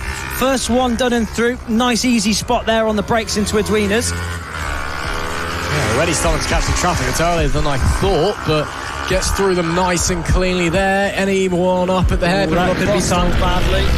We'll have to see how close he is on the run out of the hairpin. Because if he catches them at the bus stop, yes, that will hold him up. But I think he's going to get away with it. Here. Yeah, he is. He's going to be very, very lucky to be able to get them down the main straight. I think there's a bit of a wobble coming out of the bus stop there. Yeah, got away with that one. Yeah, if you can use the slipstream here, he could even actually use it to his advantage into Gerard's. It's got to be timed well, though, and he is, and he's through right at the correct moment. 1 minute lap time on that last lap, so you can see that his lap times are struggling now with this lap traffic. Lap 9 of 10 here in the CB500s. What's going to happen? Is he going to be able to carve his way through this lap traffic? He does. Nice and smooth down into Edwinas. So that's all he needs to do. Pick them off one by one. Doesn't matter if he loses a little bit of time. He's still got 2.1 seconds, almost 2.2 seconds back to Badhams in second place. I think he knows, though, as well, at the back of his mind, that if he is held up, if he makes a mistake and suddenly Badhams is on the back of him, he will jump at any opportunity to try and get through, and will bully him. He's not shy of a move. He will get the elbows out and force you wide and run you off the racetrack if he has to. Not in a horrible, I'm going to make you crash way, but just I'm coming through way, whether you like it or not. 1 lap to go, though, for Hodgkinson, and still that lead persists. Badhams has apparently not crossed the line just yet, but the gap's still at around about 2 seconds. There you go. It's Badhams come off. I saw him cross the line. No, he definitely crossed the line. I wonder if it's a transponder issue. You can see him in the background there. Yeah, so transponder issue for Badhams, but he's still second on the road. But the gap looks like it's still maintaining stability as it stands. But with half a lap left to go, Hodgkinson once again, as long as he doesn't catch any traffic or make a mistake, he should be in the clear. Yeah, 100%. All he needs to do is navigate his way through these final few corners. It's not over till the checkered flag drops, though, as he goes through the hairpin for the final time. Now through the tight, twisty bus stop, then down through, flat out now, down through Devil's Elbow. It'll be on the stopper on one of those bikes, and it should all be relatively in line. And he'll come across and take second victory of the day for Hodgkinson, although the last lap flag is still out, so I think perhaps they're going to do one more lap here. Yeah, no, it's lap 10 of 10 on the timing screen. It's a 10-lap race on the schedule. The checkered flag is out officially, but last lap flag held out. So there's some miscommunication somewhere, but we'll push onwards and treat it like this is the last lap anyway. Hodgkinson continuing to carve his way through, though. And, bizarre stuff there. Badham's clearly a transponder issue late in the day. Yeah, he's not figuring at the moment, is he? No, yeah, he's on timing screens, he's dropped down to 16th place. As you can see, he's making his way through the hairpin in second place currently, so ignore that. He's not been given the worst penalty in mankind or something along those lines, but this time, as we wait for Hodgkinson to cross the line, second time's the charm. Checkered flag does wave, and Hodgkinson does take it to confirm that second victory of the weekend. 2 out of 2. It got close at the end there. Look how close number 58 is. I wonder if Hodgkinson backed off maybe, though. But maybe he knew the last lap. I'm good. I don't need to worry about it. Yeah, I think you're right. But yeah, Hodgkinson does take victory once again. From Badham's in P2 on the road, but with a late transponder issue of some description. Savage, who finishes second on our timing screens, but he will likely finish in P3 and round on the podium place. Of course, all results are provisional, but you'd expect for a transponder issue like that'd be no worries. We'll reinstate you to your rightful second place there at the end of that one. So it is Hodgkinson that takes it 2 from 2. Badham in second place and Savage in third. He's enjoying it. What a ride though there from Badham to get up from 18th on the grid and slide up into second place and maybe not quite have the pace to challenge for the race win. As again, this is provisional with Badham's transponder failure, so everyone's going to have to be shifted down 1 on the graphics. It's Hodgkinson that takes victory. Badham in second place, Savage in third, Penty fourth, Marrett fifth, Dyke sixth, Allen seventh, Martindale P8, Good P9, Trug P10 and Ford. I shouldn't read him because he's P11, but he finished in P11. But again, Badham with a transponder issue that on the timing screens has dropped him down the order. That's the 113 there. Is that an issue for Kilburn? He did lose 4 places actually on the lap before the last lap, which of course was when the checkered flag came out on the timing screen. So I'm not entirely sure. Officially, the only rider that we lost was the 626 in that one. Which of course we were expecting that one because he didn't actually make the start of the race, unfortunately. But still, it is a strong finish there from Hodgkinson. That's 2 from 2.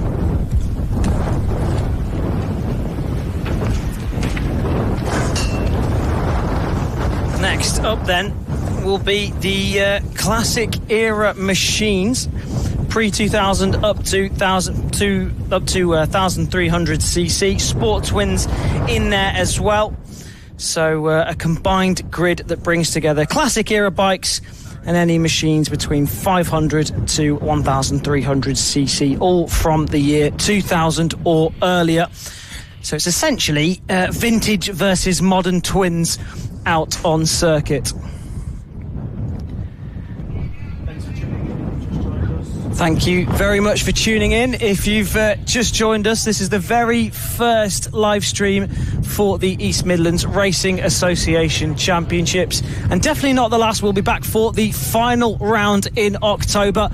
Championships to be decided, and still plenty of racing action to come your way as well. So be sure to interact, drop a like, drop a share, and there'll be plenty of content coming your way on the Mallory Park YouTube, as well as EMRA and Motorsport Radio. So as we wait to get these bikes out onto the grid then. Yep, making their way out onto the track. Here we go for the classic era and the Sport Twins as well. Now I think it's we can take a wild stab at who we think's winning this race. I'll give you a clue. His name's Darrell Lee, given just how unbelievably quick he has been this weekend. But, you know, anything can happen. Yes, I think Darrell Lee definitely for the classic era machines. In the sports wins, I definitely think Josh Froggatt will have a very, very good chance. He's the undisputed leader of the sports wins this season's had a near perfect season, nearby won virtually every race in the class. Going into this weekend, he'd won 9 wins out of the 10 starts that he'd had.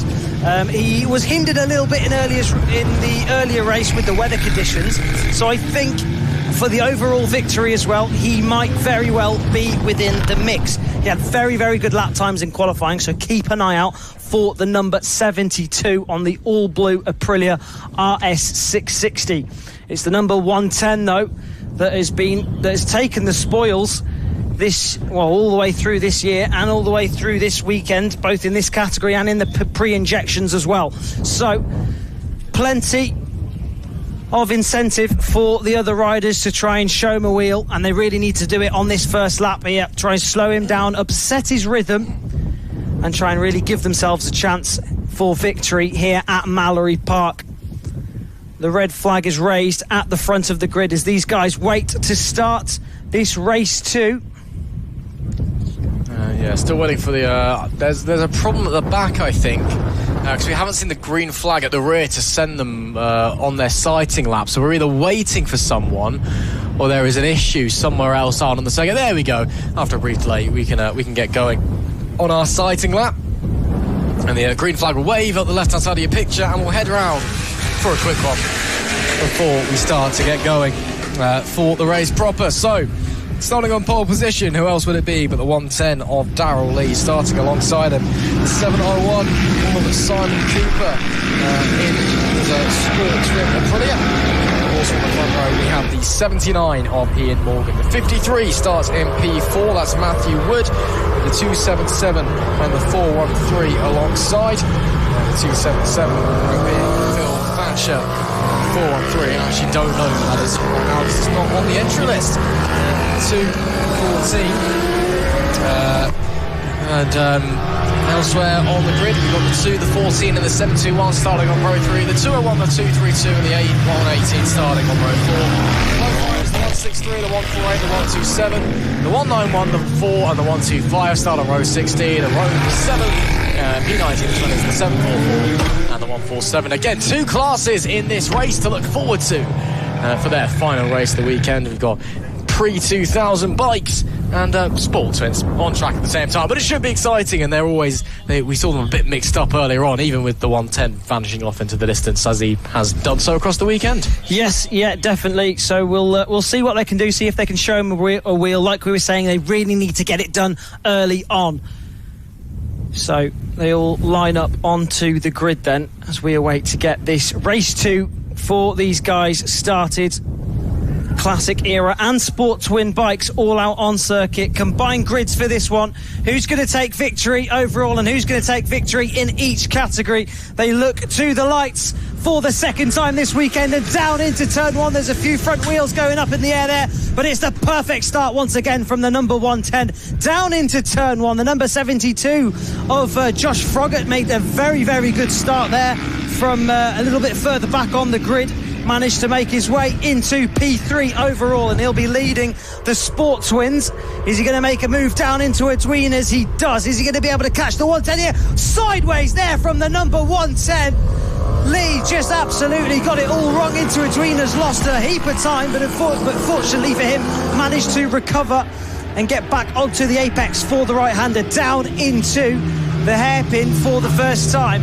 Little bit of lively rear wheel action for the 110 as he just gets it wrong again. He's just struggling with that front end at the moment. That rear wheel came up in the air. A little bit too much weight went onto the front wheel, and he's just, I wonder if he's still got the wet setup in there and it's still as soft as it was earlier. I mean, I highly doubt it. I'd like to think they would have changed it for this dry race. Down into Gerrard's, then a leg dangle from Froggatt. Is he going to make a move down into Edwinas? Up to NSC, might potentially be setting up a run As you mentioned, maybe not changing the work, so the 110 looks very soft on the front end. You can see when he gets on the brakes how compressed the front of the bike goes. And to the outside, the 721. That is superb from Frogger to get through. And then Aprilia slides on by and up into the lead of the race. And I wonder if the 110 suddenly struggling with sunny, dry conditions as you see the rear snaking everywhere on the run into the hairpin as well. Lee, who has been untouchable all weekend, is suddenly really struggling on that Suzuki, and it is the 721 of Frogger on that Sportsman that leads the way. Really nicely done there. You could see how much more support Frogger had in the front end as he was breaking down into Edwinas. That a lot of that will be down to the modern suspension, the more modern bike that he's riding, but also just brilliant riding. You can see his body language through Goddard's, through Gerrard's. We're not at Donington Park. Through Gerrard's, he's hanging off. He's got a nice European style. Hits the apex through the one, through the other, elbow to the floor. Really nice little tidy riding style. It looks as if he's enjoying himself out on track. Will the 110 have a response for him? Obviously, they're both riding in their own races. They're both currently leading in their own races. In the twins, and the number 110 leading in the classic era bikes as well. So they don't need to battle with each other. But when you see a bike ahead of you, you're going to want to stick a wheel at the inside. I mean, you always want to be the one who takes the checkered flag first, don't you? Even if, you're still winning your race. I mean, to be fair, Lee does have a lot of buffer room. The nearest classic era bike to him is Morgan, who's now in P4 it was actually dropping. It is Morgan right behind him. In fact, I'm being rather facetious and getting my numbers mixed up. It's the 79, so he actually is under a bit of pressure for the race lead. He's struggling on the brakes. He's got something going on. The brakes are playing up, or he's lost his confidence because he's nearly just thrown that away, going really deep into Edwinas. And the 79 who looks really aggressive, really happy on the grace, looking to the inside of the hairpin. The 110 cuts him off, but now you're starting to think, surely Morgan's going to find a way through on that Yamaha, because the 110, something's going wrong and it's not working.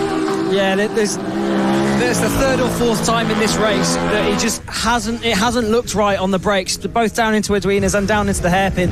Obviously, we saw earlier on in the races earlier on in the pre-injection and in the classic era races earlier on that he was very comfortable on the front end, was turning it in, was pulling away from the field. Doesn't look like the same rider at all in this race. I think there's some sort of issue with the front end of that bike, whether it be brake related or suspension. Yeah, problems he's going to continue to push on anyway. That time he's able to get away with it. He was pushed out wide a little bit by the defensive Morgan, so not a concern that he was slightly wide on that occasion. It's just the trajectory he had to take, the one that he was given. Although it's the hairpin too far back. Defensive there from Morgan. As you can hear, Frogger out the front of the pack at 3.2 second lead now on that Super 20 Aprilia. Morgan and Lee continuing to do quite a battle because they're not really all over each other, but Lee, whatever issues he's now started to find a way to ride around it, I think, but I don't know, I might be marking my words in a few moments time. We'll just have to wait to see. Here's some action further back in the pack, a few of the classic era bikes going toe to toe with one another as they head through the bus stop and into Devil's Elbow, and this will be going on to their 6th lap of the race and marking halfway point of race number 2, and once again the 110's gone wide.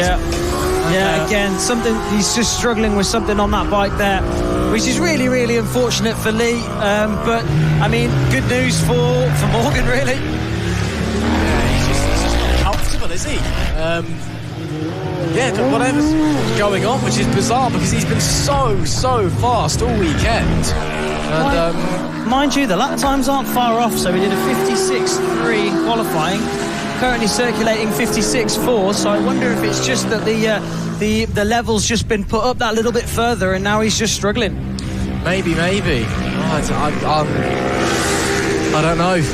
don't know. Difficult to call from being stood here in the commentary box, but entertaining to watch. Absolutely, he's still providing us with a hell of a show, and he's still fighting for the race lead in the classic era class as well.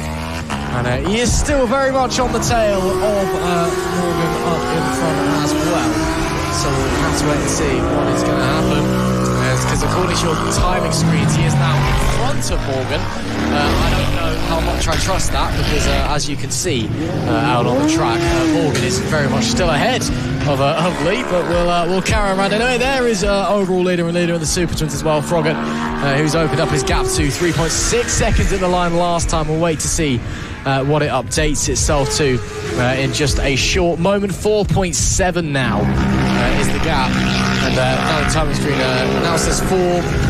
So 7 tenths between Morgan and Lee. So there we go. It's now sorted itself out. Yeah, Froggatt's got a lot of breathing room behind him. Yeah, lapping really consistently at the front, hitting all his markers, one apex into the next. Really nice, tidy riding style there. Riding that Aprilia 660 very, very well. Get this lad into the BSB paddock, get him into the Sport Bike Series. He'd do very, very well on that machine, especially with that riding style and the way he's riding here this weekend. So for the team and family around Froggatt, my advice would be get him in the Sport Bike Series, get him into BSB. To be fair, I try and give that advice to many a rider in this paddock. To be fair, a lot of riders I'm sure would give anything to be in the BSB paddock, but I think, you make a very good point. Froggatt would, I think he would be, he'd be a real star in that championship, I think you are right there. Penultimate lap of the race, though, for the 721, and the Classic Aero bikes behind him. The nearest Super Twin to him is P4 overall, Wood on the 53 Suzuki. Quite a distance back, so he's got a nice healthy margin. He's enjoying himself as well. Yeah. It's not just healthy margin for the race lead in class, but the overall lead as well. He can just bring it home and end the weekend with a nice little high. Yeah, absolutely. He's enjoying himself out there on circuit. Lap 9 of 10 here at Mallory Park. Although I think you might think it's the final lap here at Mallory. So he comes on to the start-finish straight, and he will start what I believe should be the final lap, but no last lap flag. So I think it's the next lap is the last. 57.9 on that last lap, so a little bit off the pace that we're used to seeing from him. But obviously he was pulling wheelies halfway around the lap, round the outside at Gerrard's.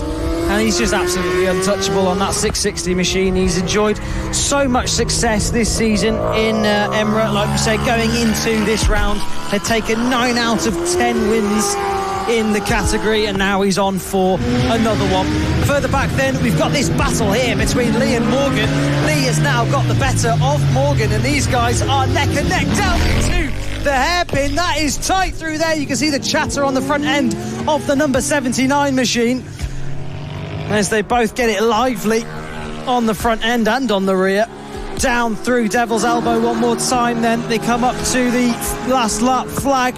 They go either side of the last lap traffic into Gerrard's. This is really going to suit the number 79. This has really worked in his favour. He's managed to put the lap traffic in between him and Lee is really losing a lot of time here now through Gerrard's.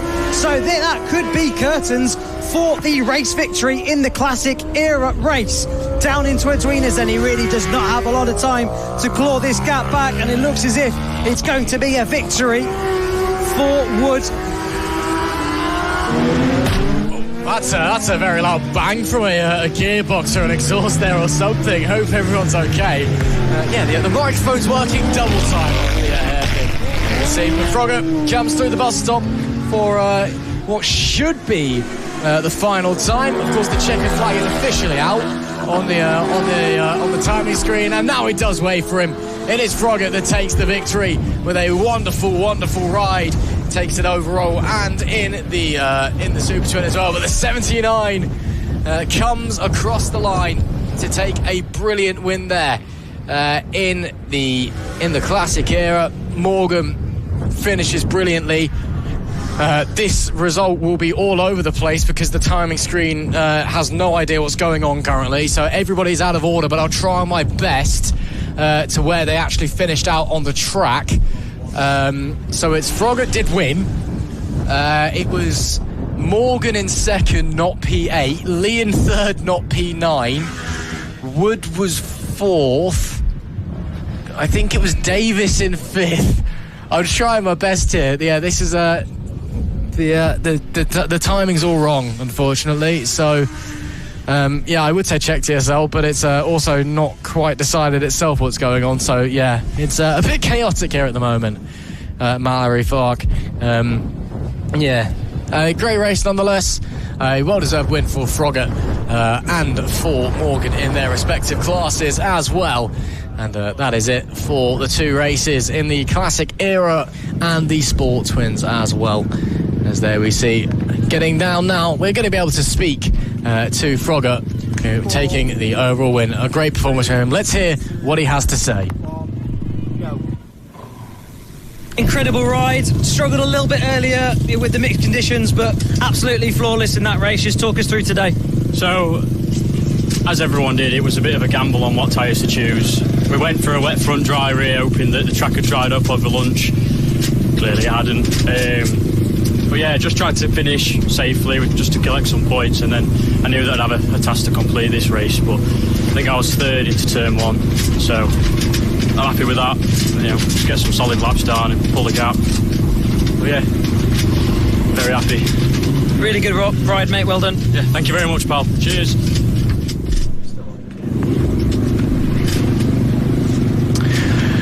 Coming up next then will be race number 2 for the GP80 450s and the Mini Twins as well. And another race with 2 different classes going on and showing us what they can do out on the circuit. And a big grid of 22 expected coming your way in this one.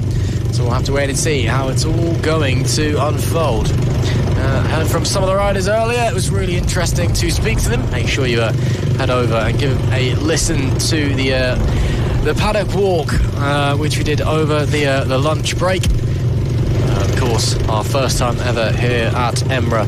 It's been a fantastic occasion so far. We cannot wait to continue onwards and to see how it is all going to push onwards. As we're just waiting to head out to track, and that'll be why there is a transit van out on the track, which, I don't know if you're aware, Tristan, but that's not a motorbike, so that's why we're waiting. That's where I was always going wrong, because I always ended up in one of those. Oh, was it also one that had lots of green and yellow and big flashy bits on the top of it? Yeah, I just thought that was for aesthetics. Yeah, it's a one-way taxi, so to speak, to be fair, and the place it takes you makes you feel better. So there's something. Of course, a big thank you to all the medics here this weekend. Haven't actually needed them at all, and we're hoping that stays the same for the final races we have coming your way. But as the GP80 450 and Mini Twins head out onto the circuit, and one more race for these guys before they get going. Again, 22 riders we're expecting to start this race. And it was 22 that started race number 1 as well earlier, it must be said. So fingers crossed, everything goes fine. We'll have to wait and see. But it has been a fantastic day of racing so far, so thank you very much for joining us. Of course, 2 different classes to look forward to in this one. And, one of them, the 66 of Mitch de Kran. I think it's safe to say he might vanish up the front in this one from pole position. I think, based on what we saw earlier, I think that's a fairly well-educated guess. But anything can happen in racing. The conditions are a little bit different now compared to what we saw earlier. So it's always, always open to seeing what can happen, really. Absolutely. See the riders making their way down to the grid now. Coming out of Devil's Elbow, they'll have 1 sighting lap after this one. And then 10 laps of racing is scheduled. Although we've had a couple of races now, we've had an extra lap thrown in. So I do wonder if maybe the schedule has changed.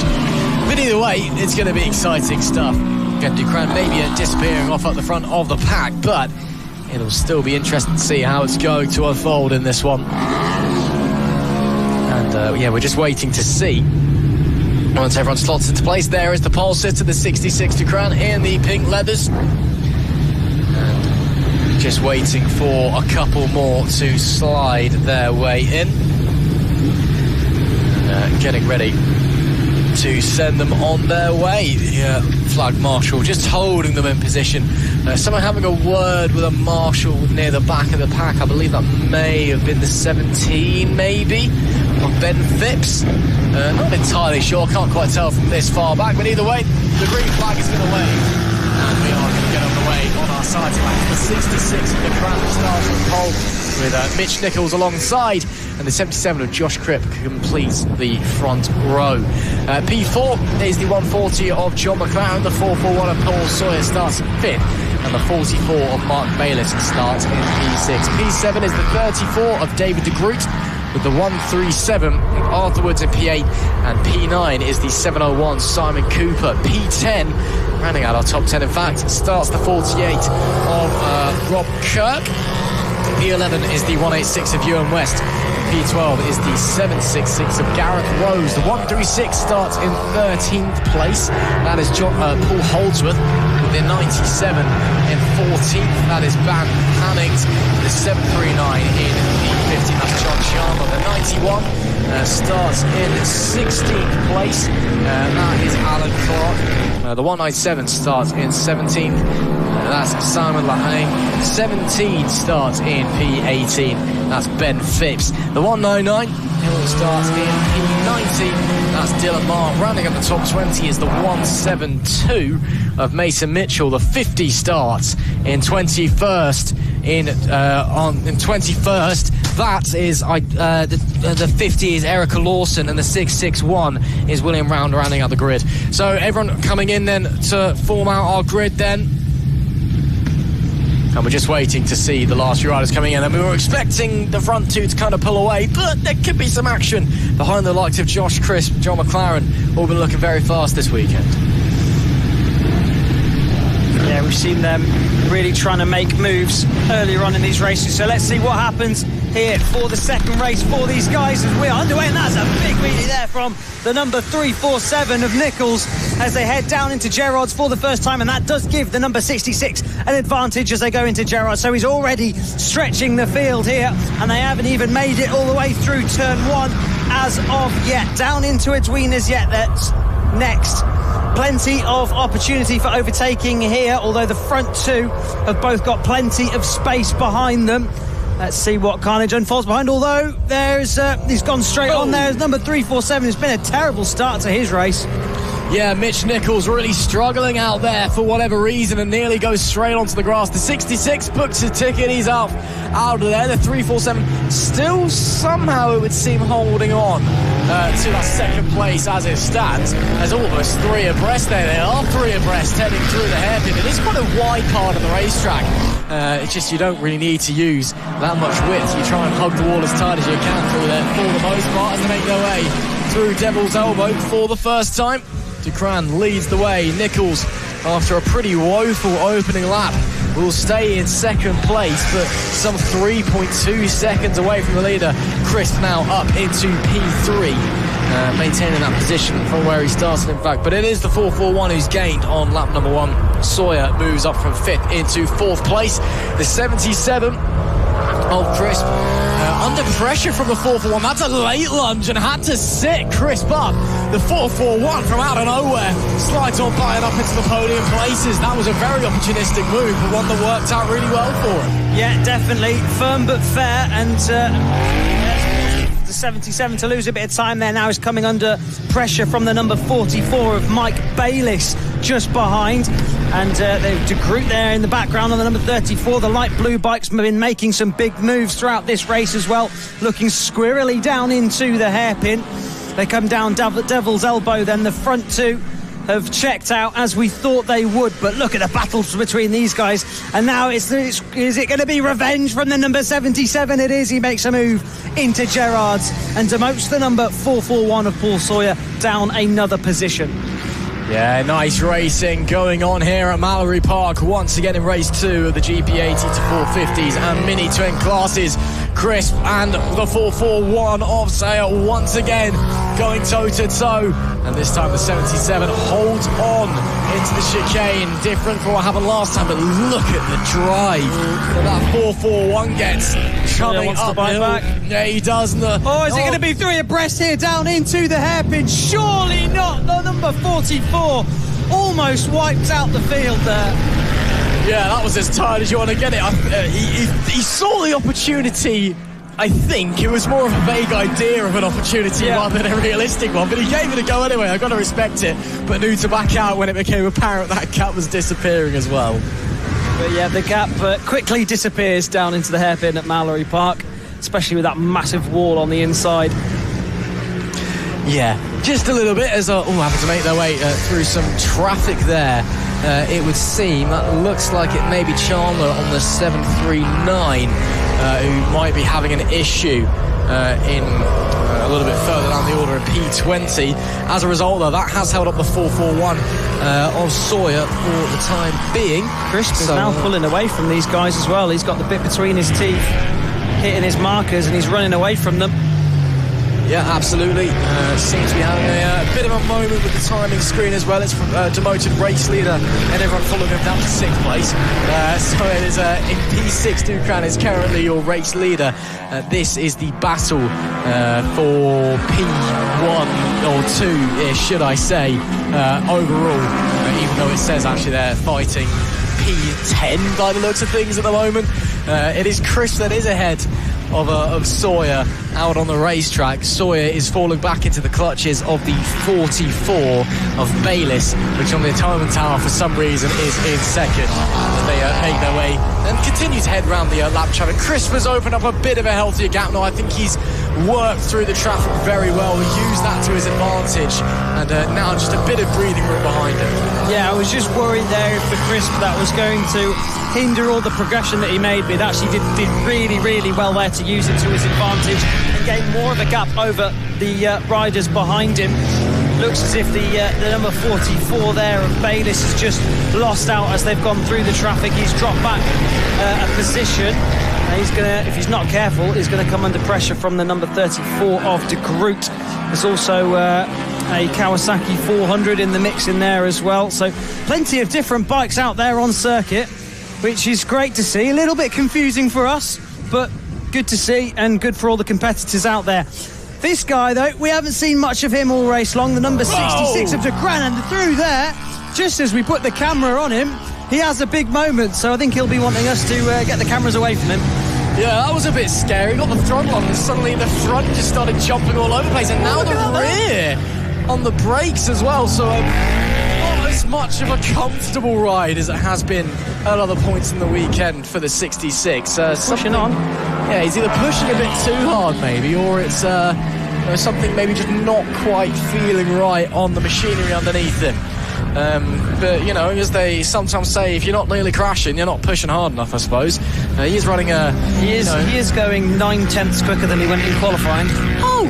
That might be why the bike's jumping all over the place then. Well, it's still been a phenomenal performance, it must be said. And 13.5 seconds ahead of Nichols in P2. Yeah, he is really flying. Let's see if he makes it a little bit nicer to end this time. Yeah, this time's a little bit nicer. Nice and smooth. Not almost getting thrown out of the seat there. That's nice. I'm sure it'll be nice for him as well as he heads down into the hairpin. Almost a defensive line there, but just using the sort of natural curves of the track to find the best trajectory, the best racing line through. Oh, and look at this. How has the group managed to get boxed in there with the number 44 of Bayliss? And then just behind him is that Kawasaki 400 machine as well. It's all getting a bit chaotic here at Mallory Park. 34 looks to the inside, can't find anything on that occasion.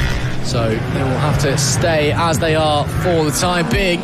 Look how close they are, though, and they have to make their way through a bit of traffic as well on the exit of the bus stop. That got a little bit sketchy, and it has held up a couple of the riders in this pack. But the 44 still charges on anyway. Bayliss just about holding on to that position for the time being. Cooper and Woods just behind as well, I think.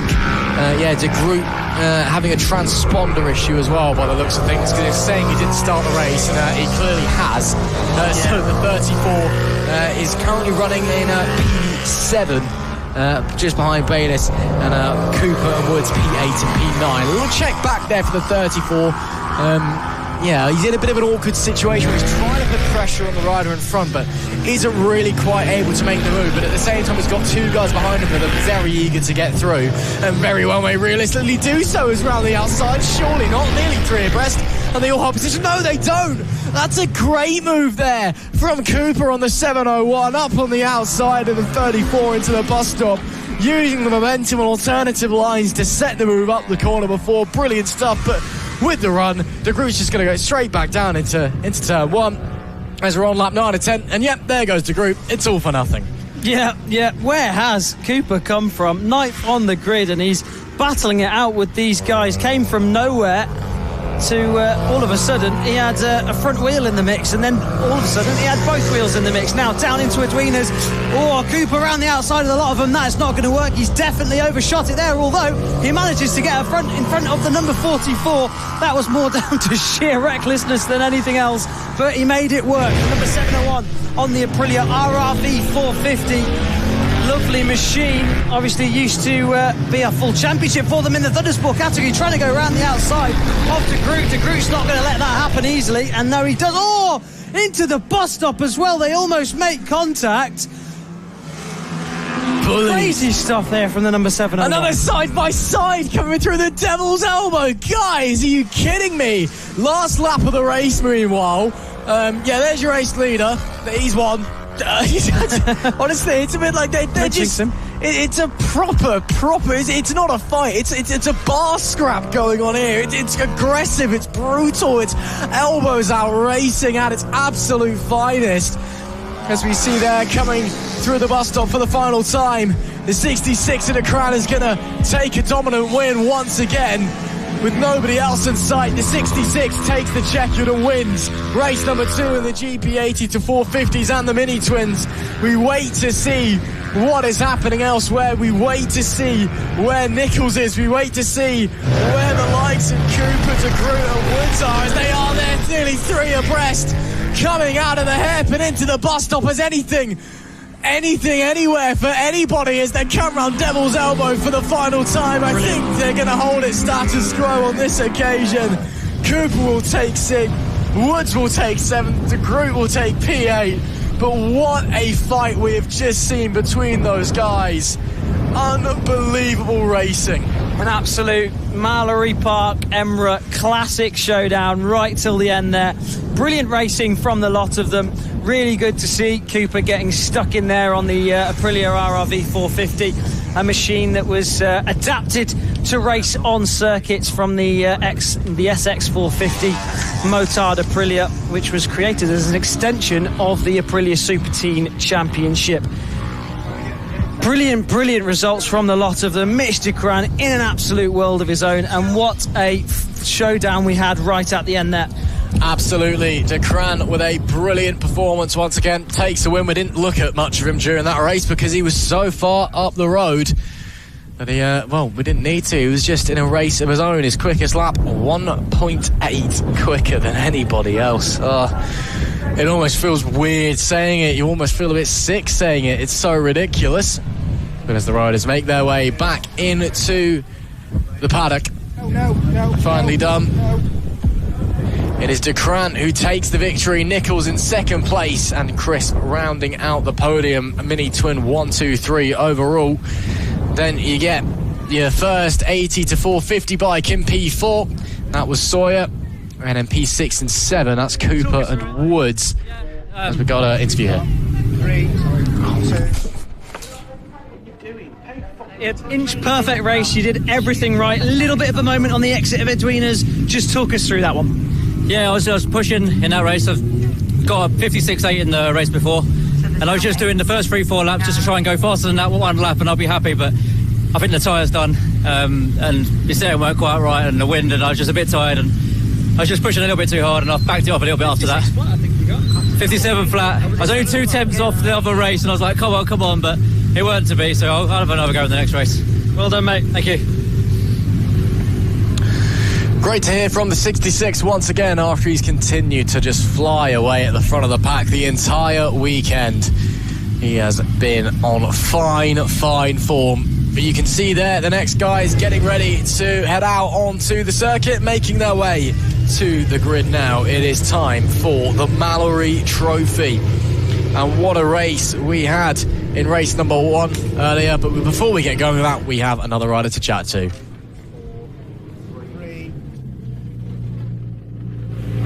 Incredible racing from the side of the circuit. We really enjoyed watching that one. Just talk us through how that was for you. Pretty much got to try to go away with the fast minute to win, lads. I couldn't stick with them, so I just thought I'm leading the 400s. Just tried to keep it nice, straight, nothing silly. Just bring it back, take the win. Managed to do it. But the good thing is they pulled me away, so I use them a little bit. I just can't stick with them. Great thinking, well done, mate. Thank you very much. Cheers, well done, bud. Great to hear from some of our riders there. The 441 sharing his thoughts with us after a fantastic race number 2. But of course it is time to move on, as I said, to race number 2 in the Mallory Trophy, race number 15 of the day as well. And if you've been paying attention today, you know who's winning this. It is Liam Geacock, the number 55 from pole position, who took pole only by 8 tenths of a second. But in the race has just been romping away up the front of the pack. And there's not really been any competition for him, not because everyone else is a weaker caliber of rider. It's just because he is so much stronger. It is really special to see, as we're getting some interesting angles of the 133 of Jack Pearce there, making his way into the 3rd place grid slot. But yeah, we saw some fantastic racing in race 1 of the Mallory Trophy earlier on today. Not seeing Dan Stamper anywhere currently, but I think they're getting sent their way, Tristan, so it may be that we're not getting the number 80 out there. We wasn't around in the Open 600 and Open 1000 race earlier on today. Not quite sure why that is, whether it's he's decided he's had enough and he wants to go home, he doesn't think he can beat Geacock on the 1000, or if he's had some sort of issue, I really don't know. But unfortunate for him not to be on the grid, because incredible rider, but we hope for some incredible racing with all the riders we do have on the grid. Absolutely. Who else would it be but Liam Geacock starting from pole position? Dan Stamper set to start from 2nd, but apparently nowhere to be seen. Jack Pearce starts 3rd on the 133 Kawasaki machine. Row number 2, it's the 5-4-3 of Stefan Ellis in 4th, the number 50 of Alan Lane in P5. He's been quick starting all weekend long. The 7-2-1 starts in P6, that's Josh Froggatt. The 69 starts in 7th place, that's Brad Clark, with the 63 in P8 of George Anderton, and the 226 in P9, that is Martin Hoft. The 158 starts in P10. That'll be Andrew Ripley. The 70 starts 11th. That's Andy Boyer. The 43 starts in P12. That'll be Gareth Pavlak. The 227 starts in P13. That is Mark Batson. The number 16 starts 14th. That is Simon Taylor. And the 744 starts in 15th place. That is Matthew Sordo. As the final couple of riders make their way into the grid spots, them to be sent on their way for the final time here at the 6th round of EMRA here at Mallory Park. The flag marshal will direct everyone's gaze to the lights. It is red lights on for the final time this weekend. It is lights out, and we are underway. Another great start there from Alan Lane, but it's a good start from the front row as well. But look at the 50 down into Gerrards. Once again, Alan Lane with a rapid start, gets the lead initially, but straight back around the outside. Leon Geacock on the 55. He makes it look easy and sweeps back into the lead there. And is that the 5-4-3? Yes, it is. He's got a great start. Stefan Ellis, who's gone from 4th after a solid qualifying, now up into 2nd place. Great start from him as well. Once again, Alan Lane starts quick, then gets done by Geacock. Alan Lane, he's either got a ride height device on that machine, or he's come from a motocross background, because that start was absolutely incredible, and all his starts have been very, very good. But this has allowed for a little bit of chopping and changing within this order. Good to see Froggatt so far up on that underpowered Aprilia 660 compared to the bikes that he's riding against, the 1000s and the 600s. He gets passed down the straight by the Kawasaki 600, although look at the corner speed from Froggatt. He tries to hang it round the outside, and I'm confident that he's perfectly capable, but the Kawasaki takes the apex, takes the space away from him. Is he going to have a look down into Edwina's? No, the number 133 covers his line nicely. Rear moving around a little bit though for Kawasaki. You can tell how much he's pushing to try and keep Froggatt behind, all while putting pressure on the 50 in front as well. As the 543 begins to slink away. It's been a bit of a quiet weekend for Stefan Ellis for the most part. But great start from this race up to second now. We're looking to continue pushing onwards. So a huge start of the race for him. He nearly hits the rear there of the 1000cc R1 Alan Lane in front of him. Just so fortunate that neither of them went down there. That'll just simply be the difference in corner speed between the Aprilia RS 660 and the Yamaha R1 of Alan Lane. Froggatt incredibly quick through the corners and just a little bit too much through that. Yeah, has to work up and go again. Lap 3 of 10, I suppose. If you're going to make a mistake and lose time, it's a little bit better to do it earlier in the race because you have time to rebuild it. As Froggatt really pushing, I thought he'd lost the front. I thought he'd lost the front and then dropped it down. He was so aggressive getting it down there. There is race leader. G-Cop is already 3.2 up the road at the beam last time. We'll wait to see what it's going to be this time, but once again it's looking like it's going to be order as normal in this one. The 55 is continuing to put on a fantastic display, and well, that Honda machine is just so good as well. Beneath them, 5.1 is the gap. Back to Ellison, P2. And the gap between Froggatt and Lane is not that big. It's only 0.4, so Froggatt hasn't really managed to close that back up again. And all that'll be is the difference in straight line speed between the 1000 and the 660. The 660 is probably running 80 horsepower less than the 1000, so really is a big difference. Obviously there's a lot more potential for corner speed, and obviously Froggatt, we've seen his riding style, we've seen how he rides, incredibly quick around the corners, and that can really make a difference around a circuit like Mallory Park. It's only a short lap. G-Cot gets round it in, well, on that last lap, 52.5 seconds. So the rider really can make the difference around here. It certainly can. You know, it's all well and good having a ridiculously good motorbike, but you do need someone pretty good to get on it and do the business as well. And what we've got out the front is simply a bit of both. Yeah, it's just a good combination. Sometimes it happens. G-Cock is continuing to go on a tear up the front. Gap's now up to 7.1. Lap 5 out of 10. Not quite halfway through this race just yet. It looks like Froggatt has got back in front of Lane on the previous tour. So has managed to get back in front and continue on his charge after that near incident we saw a few laps ago. But we'll continue to follow G-Cock around for the time being, and just look again, the way that he's able just to get the bike Silky going smooth, through, it's like a river flowing. It's just it's so effortless through the bus stop. It's poetry in motion, honestly. He's reserving all his energy levels. It looks effortless. I can guarantee you that's not how it'll feel on the bike, but it looks effortless. He's using his legs to maneuver the bike, to change direction, keeping his arms relaxed, doing everything he needs to do. And he is a BSB pedigree rider, so you'd expect nothing less. Absolutely. And again, we've been saying all day, it just goes to show, there's nobody out here who are bad riders. Not at all.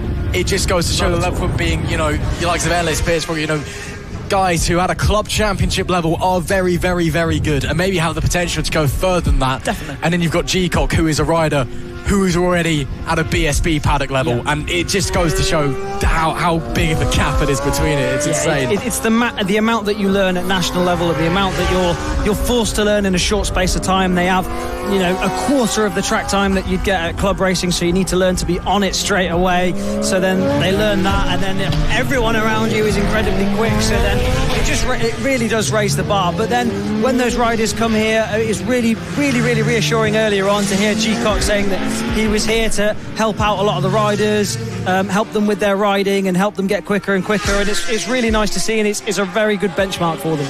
It absolutely is. Lap 7 of 10 now. A bit of action further back in the pack. Not quite close enough to make a move. As it stands, is the 226 of Heft on that Suzuki, but in front of him, Ripley on the Honda, which is a 600 compared to the 1000 that Heft is on. He will have a bit straight line advantage, and it does look like the gap is closing, so maybe a look at Edwin is if he's feeling bold enough. He is going to the inside. Up the inside. And he's going to draw. That is a little bit deep. Does he hold on, though, at the switchback? And he's going to have to force the 158 wide. Hand out to say, sorry, mate, and I'm coming through. I think there may have been a slight brushing of arms, potentially, which may have been for the apologies. But he's going to hold position. The 226 will make that P9 now. He'll apologise, but he'll keep the position. Yeah, sorry, mate, but this is also mine now. Yeah, which fair enough. You might as well. But yeah, no, brilliant riding from both of these guys. The number 226 really showing what he's capable of down on the brakes. Went in a little bit tight, which made it a little bit squirrely. But yeah, the battle really on between these two. Yeah, although he's pulling away now. Yeah, maybe he's maybe that's just the power of the 1000. Maybe it's maybe he was just faster and just wasn't able to get a good qualifying. Who knows? Lap 9 of 10 now, penultimate lap of the race for our race leader, who's probably not far off a lap in these guys. To be brutally honest, we'll see if we can see a flash of pink maybe in the background. Maybe not quite. Or maybe he's closer than I thought he was. Either way, there is some battles further back from those guys as well. That's the 70 of Bauer with Paddock just in tow as well. It's a battle for 11th and 12th. And Taylor, unfortunately, P13 and final rider a little bit further back. Oh, the 43. Looked like he thought about a move, but decided to back off very early there. I'm glad he did. I'm glad he did, because that wasn't going to end well. Yeah, I mean, I guess, you know, sometimes if you're smart enough to recognise it's not going to happen, you may as well pull off. There is your race leader just behind them, by the way. So these guys are just starting their 9th lap now. G-Cock will now start the final lap of the race. And we did see him earlier wave some guys through. I wonder if he'll do the same, himself, but that was right at the end of the lap, so I don't know if he'll be kind enough for these guys. We'll have to wait and see. But G-Cock, yeah, once again, last lap of the race, he's miles in front of everybody else. He's breezed past the lap traffic, makes it look like he's not even there. The 55 is on top once again. Yeah, looks like we said, like we kept saying, I feel like a broken record. Looks so relaxed, so comfortable on the bike, just doing his thing, spinning laps, enjoying himself, which is also what he said in his interview. And just really beautiful to watch, really good to see. And it's really good for the other club racing lads to see what he's doing out there on circuit, see how it should be done, and use that to elevate their level and push their riding onto the next step. So another brilliant victory here in the Mallory Trophy for Liam G-Cock. He wheelies across the line and takes the checkered flag for the 4th time this weekend. What a performance, what a ride. 4 out of 4 for G-Cock. And, if you weren't impressed by his performance, you should have been impressed by his wheelies. Nonetheless, there's still racing action going on. That's the 69 trying to get through the 226, and the 69 goes straight on. That was Heft and Clark. Heft caught up to Clark, in fact. Clark tried to put on a defence and massively outbroke himself coming into Edwina's. So that will award that P8 to the Suzuki of Heft. As he's actually pulling away. Is that a problem? Is that a problem for Clark? He's going very slowly. Is he going to make the end of the 69? He's got a huge issue because he's allowed Clark. He's allowed Ripley through as well. He will finish the race, but issues there late in the day for 69. Bizarre stuff, and a shake of the head as well. I wonder if maybe an issue with the brakes. I wonder if they've gone or overheated. We saw him go straight on down at Edwina. Either way, it is Liam G-Cock who takes another fantastic win, with Pearson 2nd and Ellis in P3, Froggatt 4th, Lane 5th, Anderson 6th, Slater 7th, Heft 8th, Ripley 9th, and Clark finishes in P10. Let's head down to Tristan and speak to G-Cock himself. Leon, once again, just looking like you're enjoying yourself out there. Good for you to get a little eye in with the Emerald lads. Really good to hear that you're helping them out. Just talk us through how the weekend's been. Yeah, it's been a really good weekend, actually. As I said earlier, I try and do my best to help some of the newer people in the club anyway, even Alan, who's second in the championship. Yeah, it's just been. I love Emra. I own the calf. It's easy for me to race here. I love Mallory Park. So it's nice to, even if I'm riding around on my own, I just love riding a motorbike at Mallory Park. Tell us a little bit about those race starts from Alan. Did they catch you off guard? Oh no, I used to ride in R1. They're really good off the line, but I think the big thing, Alan's just really sharp off the line. It's actually good to see, you know. Just that little bit, even that for the first lap into Gerrard's, to have Alan there giving me a little bit on the run into Gerrard's. It's really good. Alan's. I wish I could start like him. Yeah, they wouldn't see which way I was going then, but yeah, it's good. Amazing, mate. Thanks a lot. Thank you very much. Cheers. Great to hear from our 4-time race winner here now. And a man who's been absolutely dominating everything he touches this weekend. And yes, he's ridden in BSB in the BSB paddock before, but you got to hand it. The Mallory Trophy, race number 4, going the way of G-Cock once again, who has just been absolutely phenomenal. Being told that we've got another rider for Tristan to speak to. Let's head back downstairs to him. Mate, you're making a bit of a habit of this. Last time we spoke to you, you said you had nothing left in the tank, but seems like you had something. Oh, it's been an absolute mega weekend, mate. It's 4 first in class, probably the best weekend's racing I've ever had. It's been absolute class, mate. So yeah, just dug really deep there. Stefan had he pulled a good gap on me, but managed to reel him back in somehow. So just dug so deep and really enjoyed it. Great. It got a bit hectic on that first lap. Tell us a bit about that. You know what? I don't really remember it. I think I'm still stuck on race before where it got a bit tight, like. But no, just like I say, I think once I found my rhythm, it was just head down and crack on. Then, you know. So. Perfect. Well done, mate. Thanks for talking to us. Very much. Brilliant. Cheers. Great to hear from a couple of our riders there. Then it's sometimes a bit difficult trying to get an interview out of them, but good to see that they were all keen. But that is the Mallory Trophy done for this weekend, and now it is time. I can actually just hear them going away now. You can see them going away now. It is the sighting lap for race number 2 of the rookies race.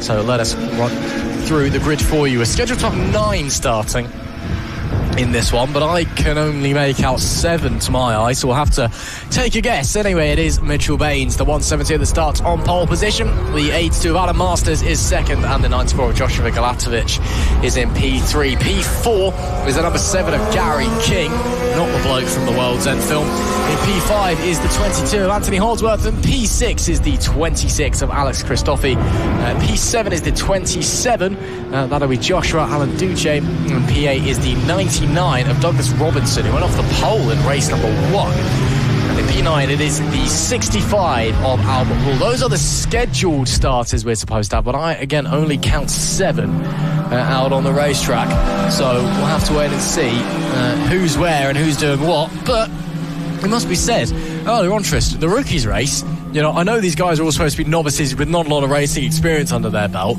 but it was very, very competitive and very, very fast as well. It really was, and it was really quite refreshing and quite surprising to see the lap times were very, very good, and the racing was some of the best we've had all day. It was indeed. It'll be all eyes to the lights in just a short moment now. Lorenzo Eyes and the rookies race 2 gets underway. What a start there for the 82 away from the grid. And he will surely lead down into turn 1. Yes, he does. That is a blistering getaway for Adam Masters. Just nailed it as the lights went out. He leads down into Gerrard's. Trailing him, I believe, that was Douglas Robinson on the 94, sorry, Joshua Galatovic. I believe that was following him. Yes, it was. And behind them, the 172 of Mitchell Baines on that BMW. This one could be very, very intense. Remember, Baines getting aggressive late in race number 1, but he's up there already with them in race number 2. Yeah, Baines with that little bit of extra power underneath him on that BMW 1000cc machine.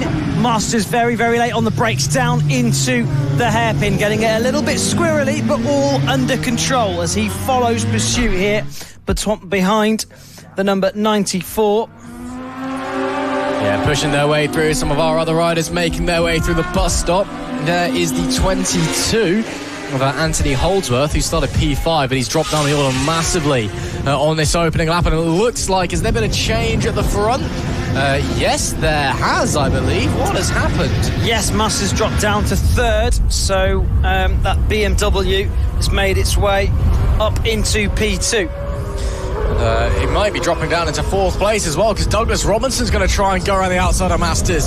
Doesn't quite able to make it work, but it's all changed at the front of the pack on lap 2 of 10. And it's a similar story to what we saw in race number 1, with that BMW up into second place and bearing down on the 94 of Galatovic as they make their way into the hairpin. Masters still under a lot of pressure for someone who got such a great start and was leading the race convincingly on the first lap. Must have made a mistake or something, must allow the other riders to slot their way through, and the front pair starting to break away from third and fourth place as well. And Baines looked to the inside there down into Gerrards, couldn't find anything though. He'll happily stay in tow on that 172 machine. Yep, nice lines there through Gerrards. Baines now, I feel like it's just a matter of time before he makes a move on Galatovic. Is it going to happen down at Edwinas? I don't think he's quite close enough yet. I think Galatovic just has a little bit more under braking. But if you are Baines in this scenario, I think best case or best plan of action, simply leave it to the straight. You've got the power, you can do it. He always gets a good run out of the bus stop and down Devil's Elbow. So if you can just get the power on nicely, can line up a move into Gerrards, or even simply down the straight. So the number 82 just in behind. It just feels like he had his feathers ruffled earlier on in the race when Baines came past. So be interested to see if Masters has got anything else up his sleeve to try and stay on the back of these guys. Oh, look to the inside there from Baines. Did he pull it off? We'll have to wait and find out. No, not quite. It was a big lunge and it looked like he was almost fully alongside the 94, but the BMW will have to stay in second place, and Masters actually gaining on him as a result of that. It must have held both of them up as a result of that big move. 4 of 10 then at the midpoint of this race is Galatovic, and still leads from Baines, from Masters, from Robinson. Your top 4, and then a bit of a gap back to King, Christophe and Holdsworth. Only 7 riders in this race. Unfortunately, I thought that was too late. That was way too late on the brakes there from Galatovic. But luckily, he manages to hold position. Yeah, really, really lucky there. The Baines was just a little bit too far back to capitalise, but now he might be able to set himself up, use the toe and get a run down into Gerrards as they blast their way down. Look at the power of the 1000 up the inside. Goes the BMW, and Baines with a wonderful move up the inside, and that BMW will keep position, and he now takes the lead in rookies race number 2 as well. Masters watching along patiently behind on the 600 machine, able to keep pace with the 2 1000cc bikes in front of him. Oh no! Straight on! And is he going to stay on the bike? Bit of motocrossing there, and just about, he still stays on. And is he going to make it back to the tarmac? He does. Wow. Unbelievable. I think he's coming back into the pits after that. Which I don't blame him. I don't blame him. Yeah, he might need a new change of underwear. Yeah, it's a round trouser moment there, I think, for Baines. I wonder if it was a technical issue, if it's something that caused that and that's why he's coming back in, or if he just thought he had a bit of that and thought, no, that's me done for the day. Yeah, I'd quite like to go home and see my family after that one and not have a trip to the hospital first. That was as close as you like to going off a bike without actually going off it, all crossed up and sideways. I think he had about 3 different crashes in the space of about 5 seconds and still stayed on. 170 horsepower on grass, on slicks, doesn't go well together.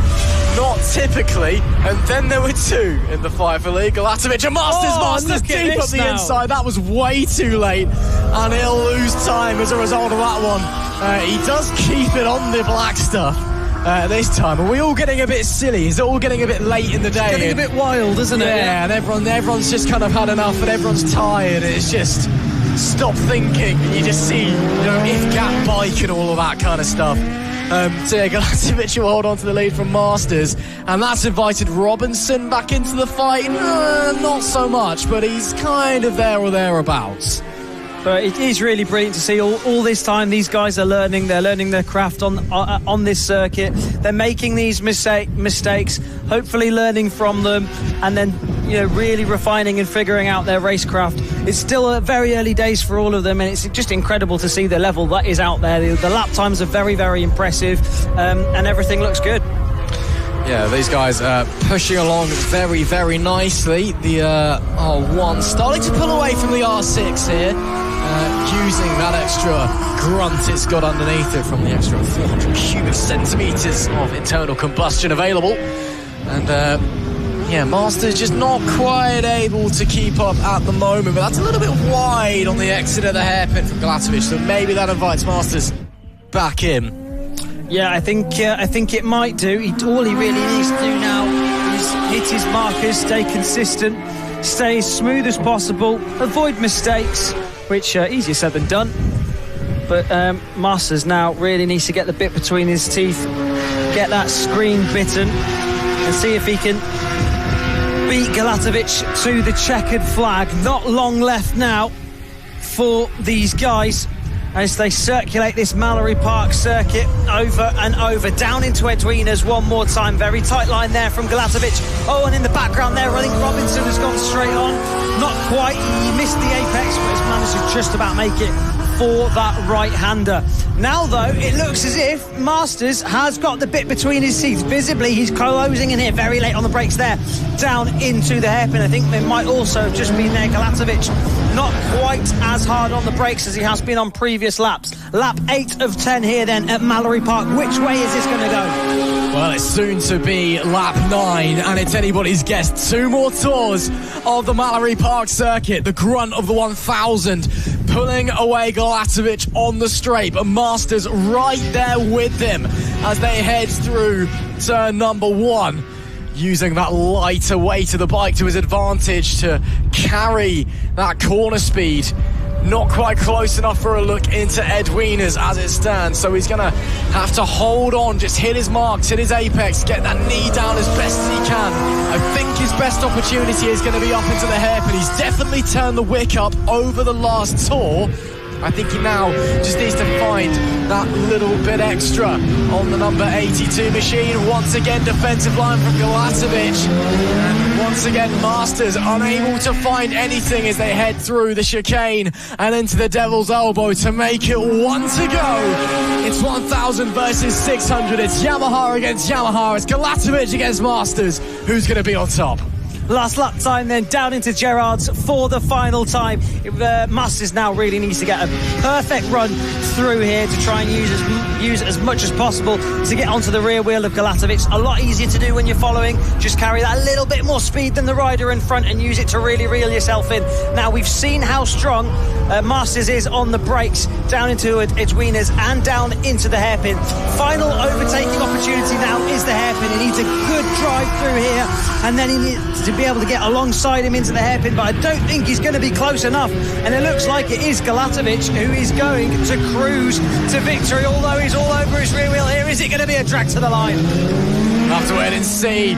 It's going to be tight as you like as they make their way out of the bus stop for the final time. Is it 1000 territory? Does the 600 have anything in its locker? But as they come to the checkered flag, it will be that R1 that takes the victory. The 94 of Galatovic celebrates relief, jubilation for the rider. You can see how much that one meant to him as Masters as well. A point to the bike. He knows he's done well, even if it is not the immediate race win, as Robinson brings it home to round out the podium places. And now we wait for everybody else. Goodness me, how long are we going to be sat here for? But the front 3 celebrating together. 3 yellow bikes, slightly different shades of course, but of course if you have one of these bikes and you fancy giving it a go, you can always head over to the Emerald website and join in the fun with the other rookies. But it is Galatovic that takes a brilliant win, absorbing fantastic pressure with the Masters in P2 and Robinson in P3. Running out the podium, King was 4th with Holdsworth in P5, Christopher in P6, and Baines, after a huge moment, decided to pull into the pits and retire on his own accord, presumably for a change of leathers, which is more than fair enough. He was running a great race at the front of the pack at the time. But what a race to end the rookies. Let's head down to Tristan and to Galatovic. Close to the overall victory, but victory in class. Just talk us through that. I just had to stay in my position. I'm winning the rookies now. It was a different class to me. It wasn't the one to try and fight for it. Just thought I'd stay positive and just keep my pace. Couple of interesting moves being made throughout the race, a few sketchy moments. Talk us through all of that. It's just over-exaggerating a little bit and, trying my best and, felt like sometimes I overcompensated on the brakes and luckily it didn't bite me. So, yeah, really good. Really good ride, mate. Well done. Thank you very much.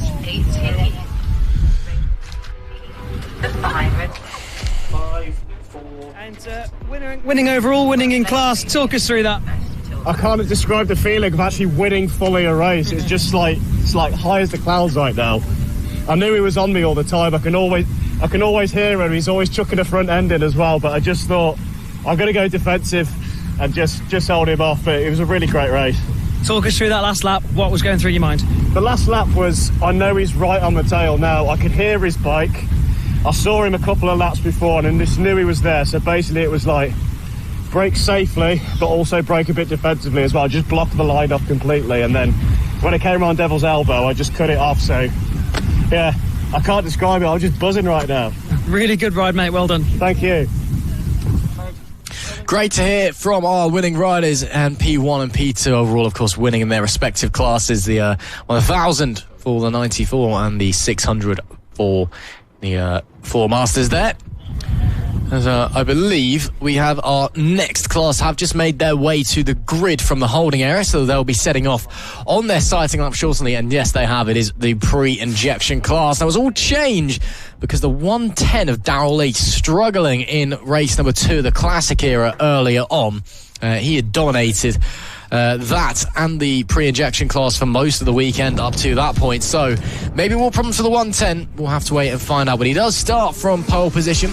Alongside him, the 79 of Ian Morgan, and in P3, the number 4 of Carl Davis. P4 was the 163 of Wayne Cockayne. P5, the 232 of William Curtis, and P6, the 277 of Phil Thatcher. P7 is the number 8 of Paul Smith, with P8 the 201 of Ian Kirkby, P9 the 744 of Matthew Sardo.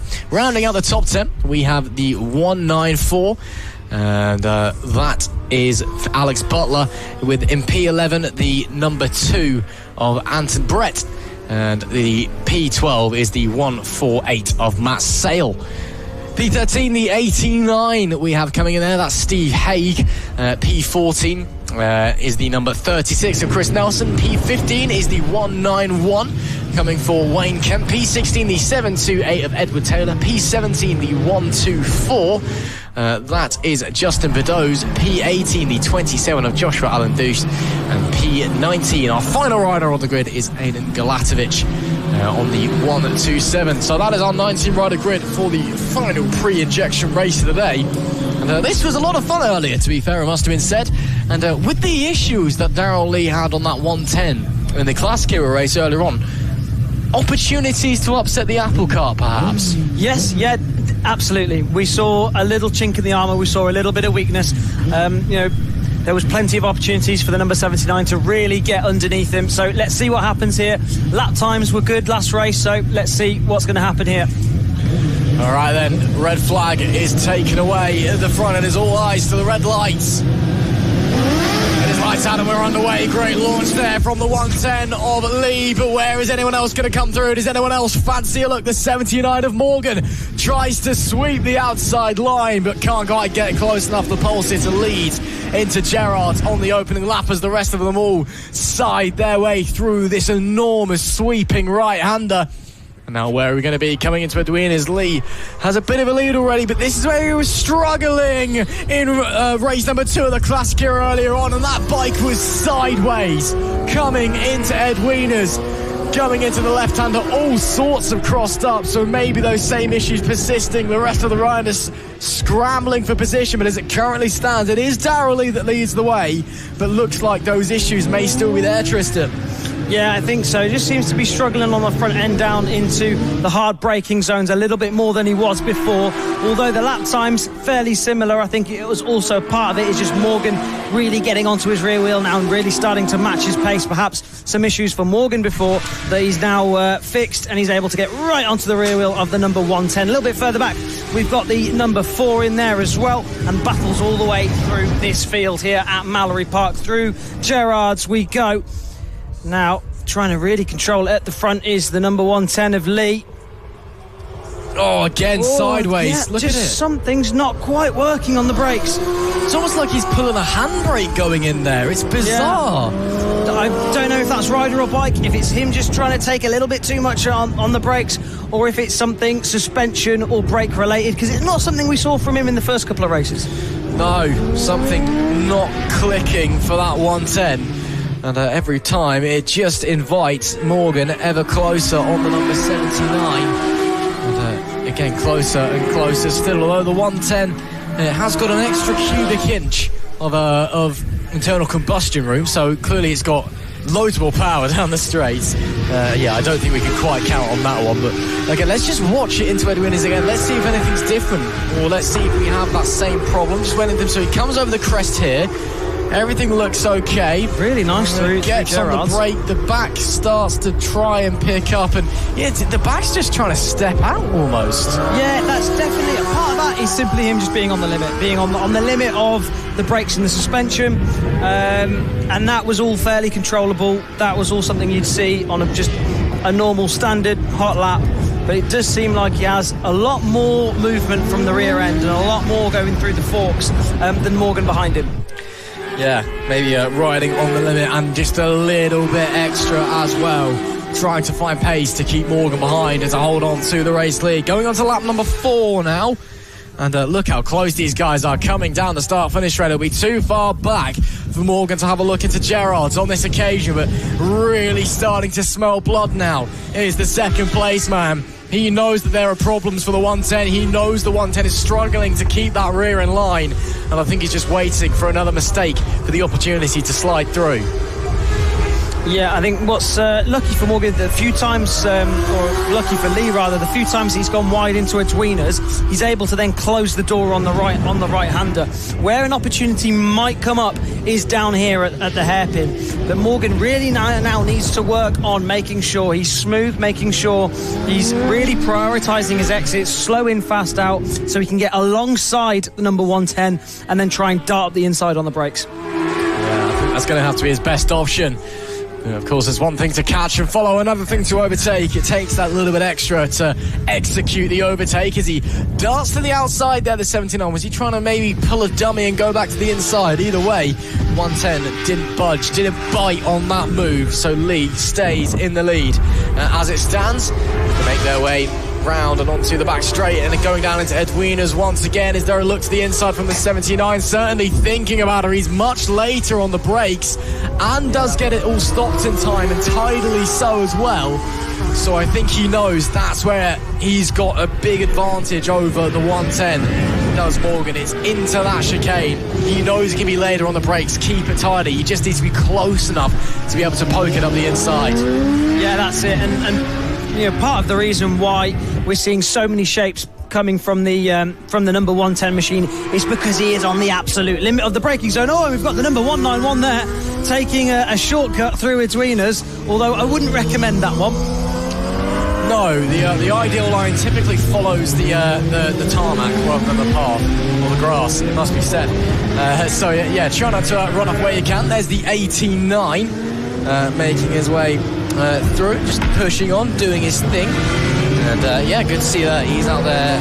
As it stands, Haig currently in 11th place, named of course after a city in the Netherlands, and making their way round the Devil's Elbow. A little bit of pressure behind from Naylan, just trying to see if he can find his way through, but I'm not sure if he is able to.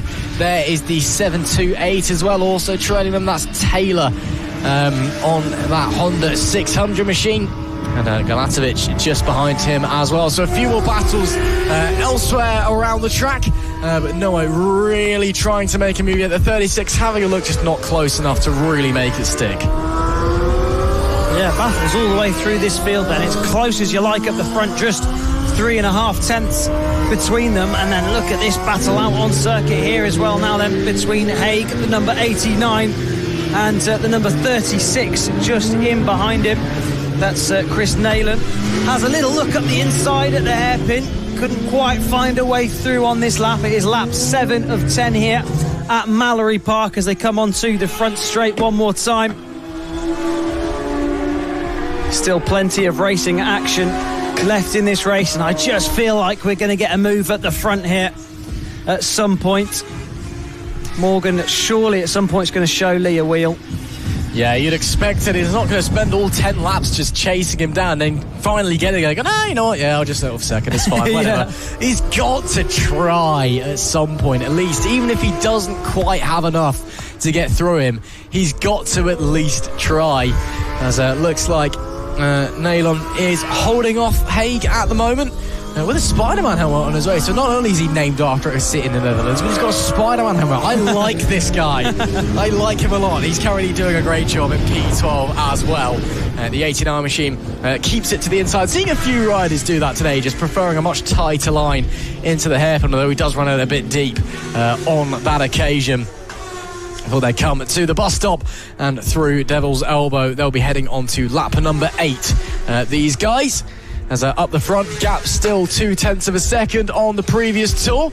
And just trying to suss out actually where on the racetrack Lee and Morgan are. Because I'm hoping that, beginning into crunch time now, it's going on to penultimate lap of the race next time. And there they are, in fact. Still no moves, though, although is that a run potentially from Morgan? Yes, it is. He's going to have to go the long way around into Gerrard's. No way. But there he does it. It's textbook. It's simple, but it works. Morgan gets up to the lead with 2 to go. Round the outside into Gerrard's. Fair play. That takes a certain bit of bravery. And he's had to go the long way around some traffic as well. Really sticking his neck out. A look to the inside from the 110. Not close enough. Is this Morgan? Was he playing the patient game all along? Was he just waiting, biding his time? Or did he just finally set up the move? Finally execute it perfectly?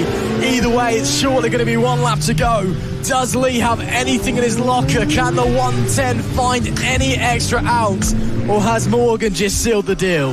And feathers have been ruffled here. Look at the gap that he's managed to pull out on Lee as well. Let's have a look at the lap times as they come across line, although there was some traffic on that last lap, so that's probably played a part in it, although 56.1 on that last lap, and that's actually the fastest lap of the race for Morgan. So he's pushing on now. He's hit the front. You wonder why he didn't do that before. 1.2 seconds is the gap between them. Is he going to have any answer? No, the 110 is a good few bike lengths behind now. It's the only thing that could change it could possibly be traffic. One of the pink bikes there goes off straight on at its wieners. Just thought better of it after seeing Morgan flying up the inside of them. But what a ride here from Morgan. Timed it to perfection. Had plenty left in his back pocket. Goes defensive. Has no idea that how far ahead he is of Lee. And just perfect ride from the number 79. It has been a masterclass. He waited right to the death, but executed it perfectly. Morgan will take race number 2 and takes the checkered flag after a brilliant, patient game of a race. Not quite a game of chess, so to speak, but he waited and waited and waited, and finally, with 2 to go, picked his moment and slid by the 110 of Lee to make it a race victory in race number 2. Darrell Lee will have to settle for second place. But the number 79, the man from Derby, Ian Morgan, takes victory here in the final race of the weekend for the pre-injection. But what a race that was. A great battle between the front pair and a real tense affair as well. As a few riders making their way to the end of the lap. We're just seeing a couple of guys crossing the line now. There we did just see my new favourite person in the world, Haig, finishing in P11 just outside of the top 10. But that is it for the pre-injection guys. Their race 2 is done and done. It is Ian Morgan that takes victory. Darrell Lee in P2. And in P3, the number 4 of Carl Davis, who's had a quiet weekend by his standards, but still been picking up some very strong results. With Cockaine in 4th, Curtis in 5th, Kirkby P6, Smith P7, Thatcher P8, Butler was P9, and Brett was P10. Didn't lose anybody in that race, in fact.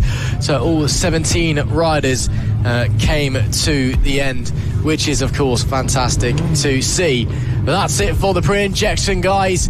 Last race of the day coming up, and it is the Byron Cup. This was a fantastic race earlier on, a big grid of 27 scheduled to take the start.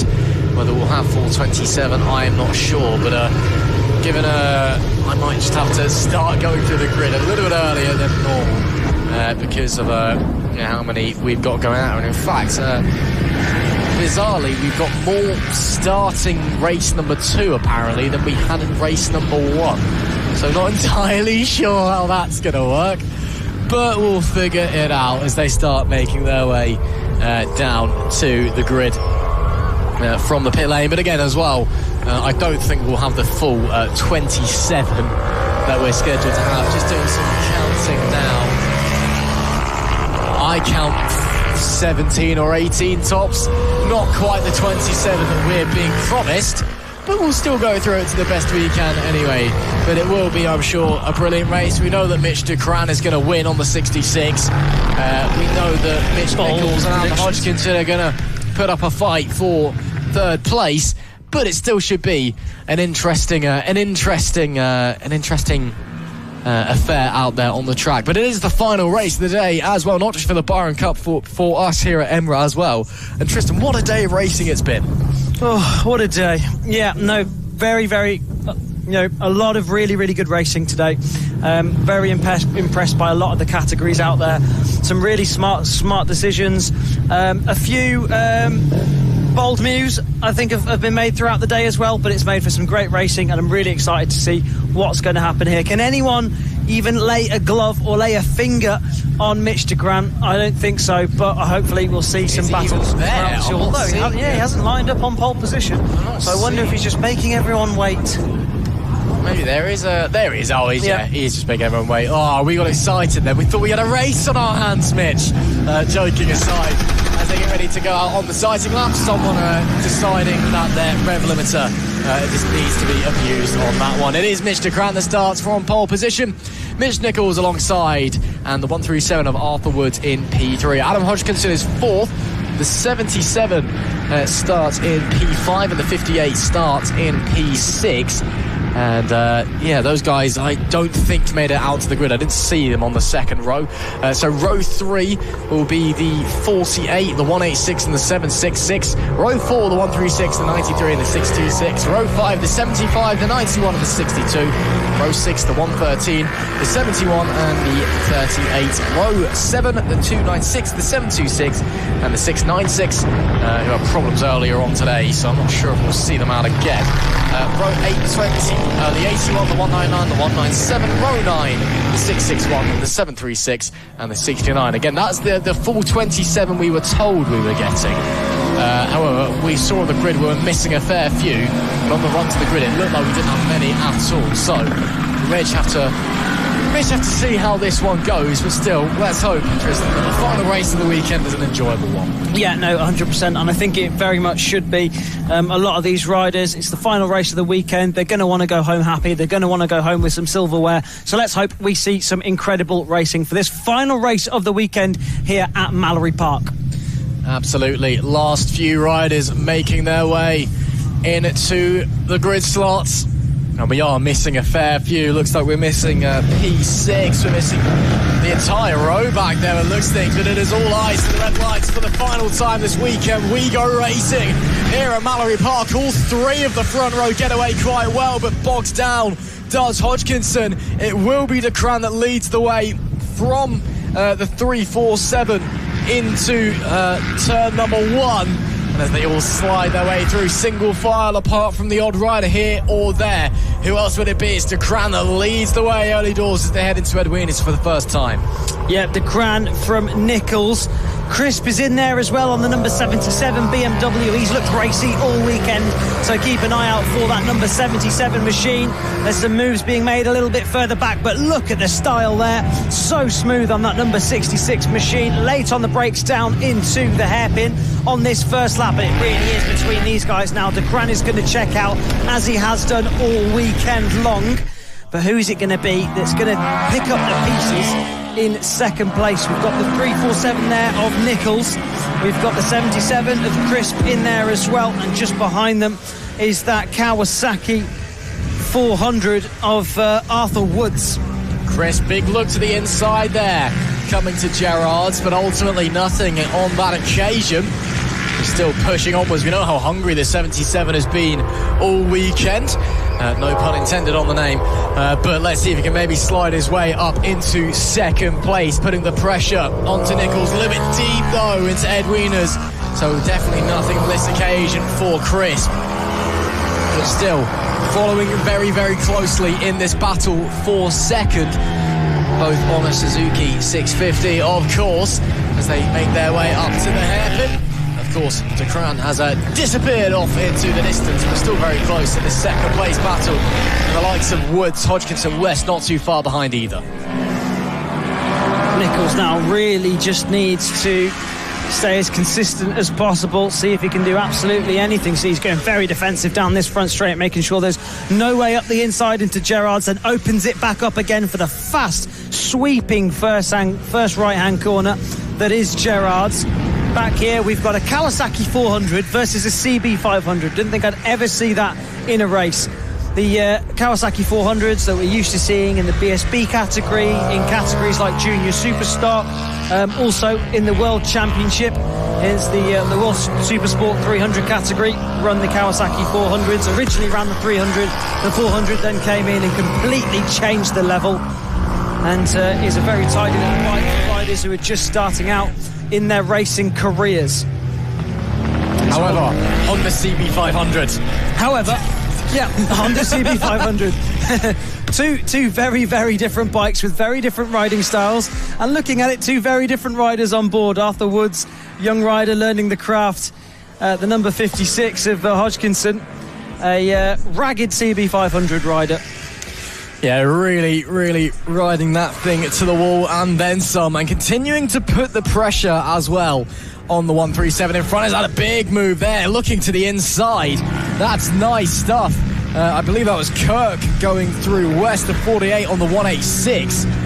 Nice slide up the inside into Gerrard's there, and indeed it was really late, pulling out to the inside, but a superb commitment from number 48 rider, both of them as well on the Suzuki machinery. So that'll be Kirk moving up a position. The 186 still putting the pressure on, still there. He's not letting him go just yet. Maybe fancies a go into the hairpin. I'll have to go the long way around as the 48 defensive on the inside. The 186 recognises this, tries to set up the switch back if it's possible, but I think he's too far back.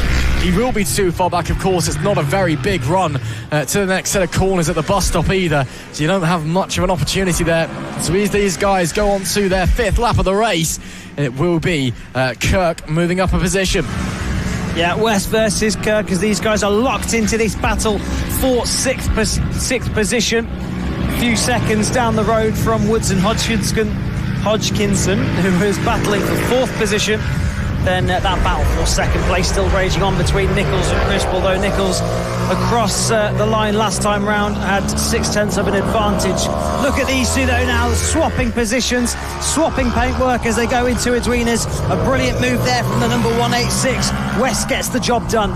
Yeah, nice move to retake that position. These guys, I feel like, could be rotating places quite often over the remaining half of this race. The 48 looks to the inside. He might have to... Oh, that's a bit too close for comfort, but they maintain the status quo on the run out of the hairpin.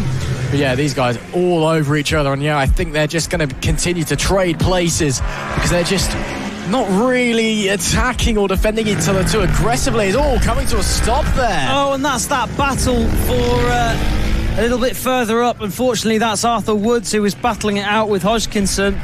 So really unfortunate for Woods. Looks as if some sort of issue there. He's looking towards, is that possibly a chain or sprocket issue? Yeah, we'll have to maybe see if it comes around. Can you see a chain on yeah, the thing? chain. Yeah. Oh, that's a real shame. But that's one of those things. Sometimes it just goes and you can't really do much about it. Yeah. So that'll be curtains for his weekend, unfortunately, for Woods there. So as we continue to push around, got a few more riders out there doing their thing as they now head through the green flag area. That's the 347. This is the battle for second place. In fact, Nichols as tight as you like. Still ahead of Crisp, yeah. And it is very, very tight. And I tell you what, Chris got a great run out of the Devil's Elbow and could be trying to sweep around the outside into Gerrard's. We'll get it done even before Gerrard's. It's the 77 of Crisp up into second place. Yeah, he's got the power down that front straight to make it happen. You've seen Nichols lap after lap was really hugging the inside of that front straight, essentially almost running down pit wall, trying to make sure there was no way through. But before he even got to Gerrard's, the number 77 of Crisp was round the outside. Are they going to come into a little bit of traffic now, though? And how is that going to play a part in this race, in this battle for second place? DeCran, we haven't mentioned him at all. He's 15 and a half seconds up the road, so forget about him. He's won the race. It's between these two. Yeah, this is the battle. We'll keep our eyes on the race win, maybe going the way of DeCran, but when you're that far up the road, I think you can understand if people maybe are a bit more interested in the two bikes going wheel to wheel out there. So Mind Chris, you, he's going to hate us if something happens now. Yeah, let's touch wood and not commentators curse that one. Crisp, this is where he was really quick coming onto the straight on the previous lap. That's what enabled him to get through Nichols. Looks like he's done the same again. So he was able to get a really good launch out of the bus stop and get the run through the Devil's Elbow, which keeps him ahead on that occasion, even though Nichols does have the toe. And Nichols trying to go the long way around. Wow, this would be something special if this comes off. Wow-wee, what a move from Nichols up the outside at Gerrard's, gets it confirmed, and then Wieners. Just as I was saying, Chris kept it ahead. Nichols has made something magical happen there to get back into second place. Here comes the comeback into the hairpin. Is he going to make that stick? Not close enough. Nichols was very, very good on the brakes there, did everything he needed to do. Done everything right on this lap. What has Crisp got, though, in his back pocket? Just a couple of laps remain. Let's see if he gets that run again, coming through Devil's Elbow. He's a little bit further back than he was on the lap he made the move, but he will try and get the toe. No, decides to stay out of the toe before ducking into it later on. So he's happy maybe to follow. Perhaps he sees the traffic ahead and thinks, I'm at an advantage if I'm following my rival through this, instead of being the one having to create that space. Or maybe he just didn't fancy going in the toe. I don't know, maybe just wanted a bit of wind to cool him down. Who knows? They have to go the long way around, though. On the run into Wieners, there is the race leader. He's on the penultimate lap of the race, by the way. It's the first time we've seen him since lap 2, I think. Last time he was 12.8 ahead. He lost time because of the traffic that we're seeing Nichols and Crisp going through now. So this lap, that gap should re-extend itself back to whereabouts it should be as he starts the final lap of the weekend. And it's been another phenomenal performance, and honestly I've run out of things to say about him because it's used every word in the dictionary. He said in his interview earlier he was trying to beat his lap time from earlier on. He's done that in this race with a 56.7, so brilliant ride from DeCran. Not much more we can really say about him, really. So let's hope we get a good battle on this final lap between Nichols and Crisp. Like we say, we've run out of superlatives for him. Looks so smooth through with Wieners. At this point, he's just cruising to victory. He's had a brilliant weekend. He's enjoying his riding, and you can really tell. Yeah, he's been loving life out there on that 66 machine, hasn't he? A bit of traffic to contend with as he comes into the hairpin, but I doubt it's going to be anything that alarms him when you've got a gap as big as 13.3 seconds. You don't need to worry about a couple of bikes that separate you a few corners and the win. Checkered flag beckons once again for DeCran. He will win race number 2 in just a dominant fashion, as he's won every other thing that he's touched this weekend. The 66 with another fine victory. But now we wait. Who wins in the battle for second place? It's going to be a drag race to the line. It will be Nichols that just holds on. The 347 keeps Crisp at bay. The two of them sharing respect, pointing at each other. They know that was something special they've just produced out there in terms of that battle. But it is the 66 who wraps up the weekend how he started it, winning it, and winning it in fine fashion. What a brilliant performance from De Cran, who takes victory with Nichols and Crisp rounding out the podium places. In a paddock that's looking emptier by the second, De Cran will looks like he's going straight back. He has done his winning. He's decided, I don't think he fancies another interview with Tristan, unless maybe we're wrong, or maybe he's just taken an alternative route. But it is De Cran that takes P1 with Nichols in P2 and Crisp who rounds out the podium places. Hodgkinson finishes in 4th with Kirk P5, West P6, Clark in 7th, Rose in 8th, Chandler 9th and Martindale rounding out our top 10. Allen was 11th with Kilpin in 12th, Trilk 13th, Ford 14th, Briggs in 15th and Woods our only DNF. We saw the 137 Kawasaki machine having issues about halfway through the race with the chain coming off down into the bottom end of the circuit. So a real shame for him. But that is it. That's our racing done and dusted here at EMRA. Our first live broadcast of the EMRA Club Championship here at Mallory Park. And what a day it has been. Just waiting. There we do see the 137. In fact, Woods, the chain, well, there's hanging off. And then there is what's happened to that thing. That thing has been absolutely brutalised. Something tells me it's been dragged along the racetrack for quite a bit of time. I'm trying to figure out actually where that is on the circuit that has come to a stop. That might actually be on the exit of Gerrard's, potentially. Oh, no, it's actually well, we'll figure that out. Either way, we're going to head down to Tristan and we are going to speak to our race winner. Tired looking Mitch De Cran after that one. Plenty of victories racked up today, and it looks like these sliders. A good day. I've won all my classes, 2 classes, 4 races, and just to finish the day, got a quickest lap on that last race as well, so I'm pretty happy with that, with the tyre pretty much dead. And yeah, now it's time to go home and have a beer. Well done, mate, really good riding. Thank you very much. Well, a man of little words on that occasion. Must be knackered after a long and hard weekend of racing.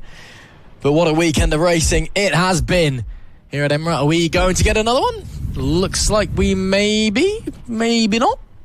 We'll find out. I'm not hearing Tristan talking, so I'm going to go on a whim and say that we're not going to have one, so I'll just carry on with my spiel anyway. As we see there, Woods, that is down into the chicane there. Where his chain has come off, and he's still waiting to get that bike home and off the circuit as well. So still trying to figure out what he's going to do there. But that is all that we've got time for here at EMRA. And that brings today's coverage to a close, broadcasted live for the first time from Mallory Park. Tristan Finocchiaro, it's been a pleasure being alongside you. What a day of racing we've had. Yeah, had a lot of fun today. Loads of incredible racing. Lots of drama, lots of smiles, and brilliant day. Thanks for having me. Oh, it was our pleasure, Tristan. Thanks for coming back into the commentary box with us here. Thank you very much for joining us here at round 6 of EMRA here at Mallory Park as you see the mass exodus from the infield. But don't worry, because we'll be back for the final round 7 in early October. We'll be here at Mallory Park broadcasting live all of the races once again. So stay tuned and we'll see you then for the final round of EMRA.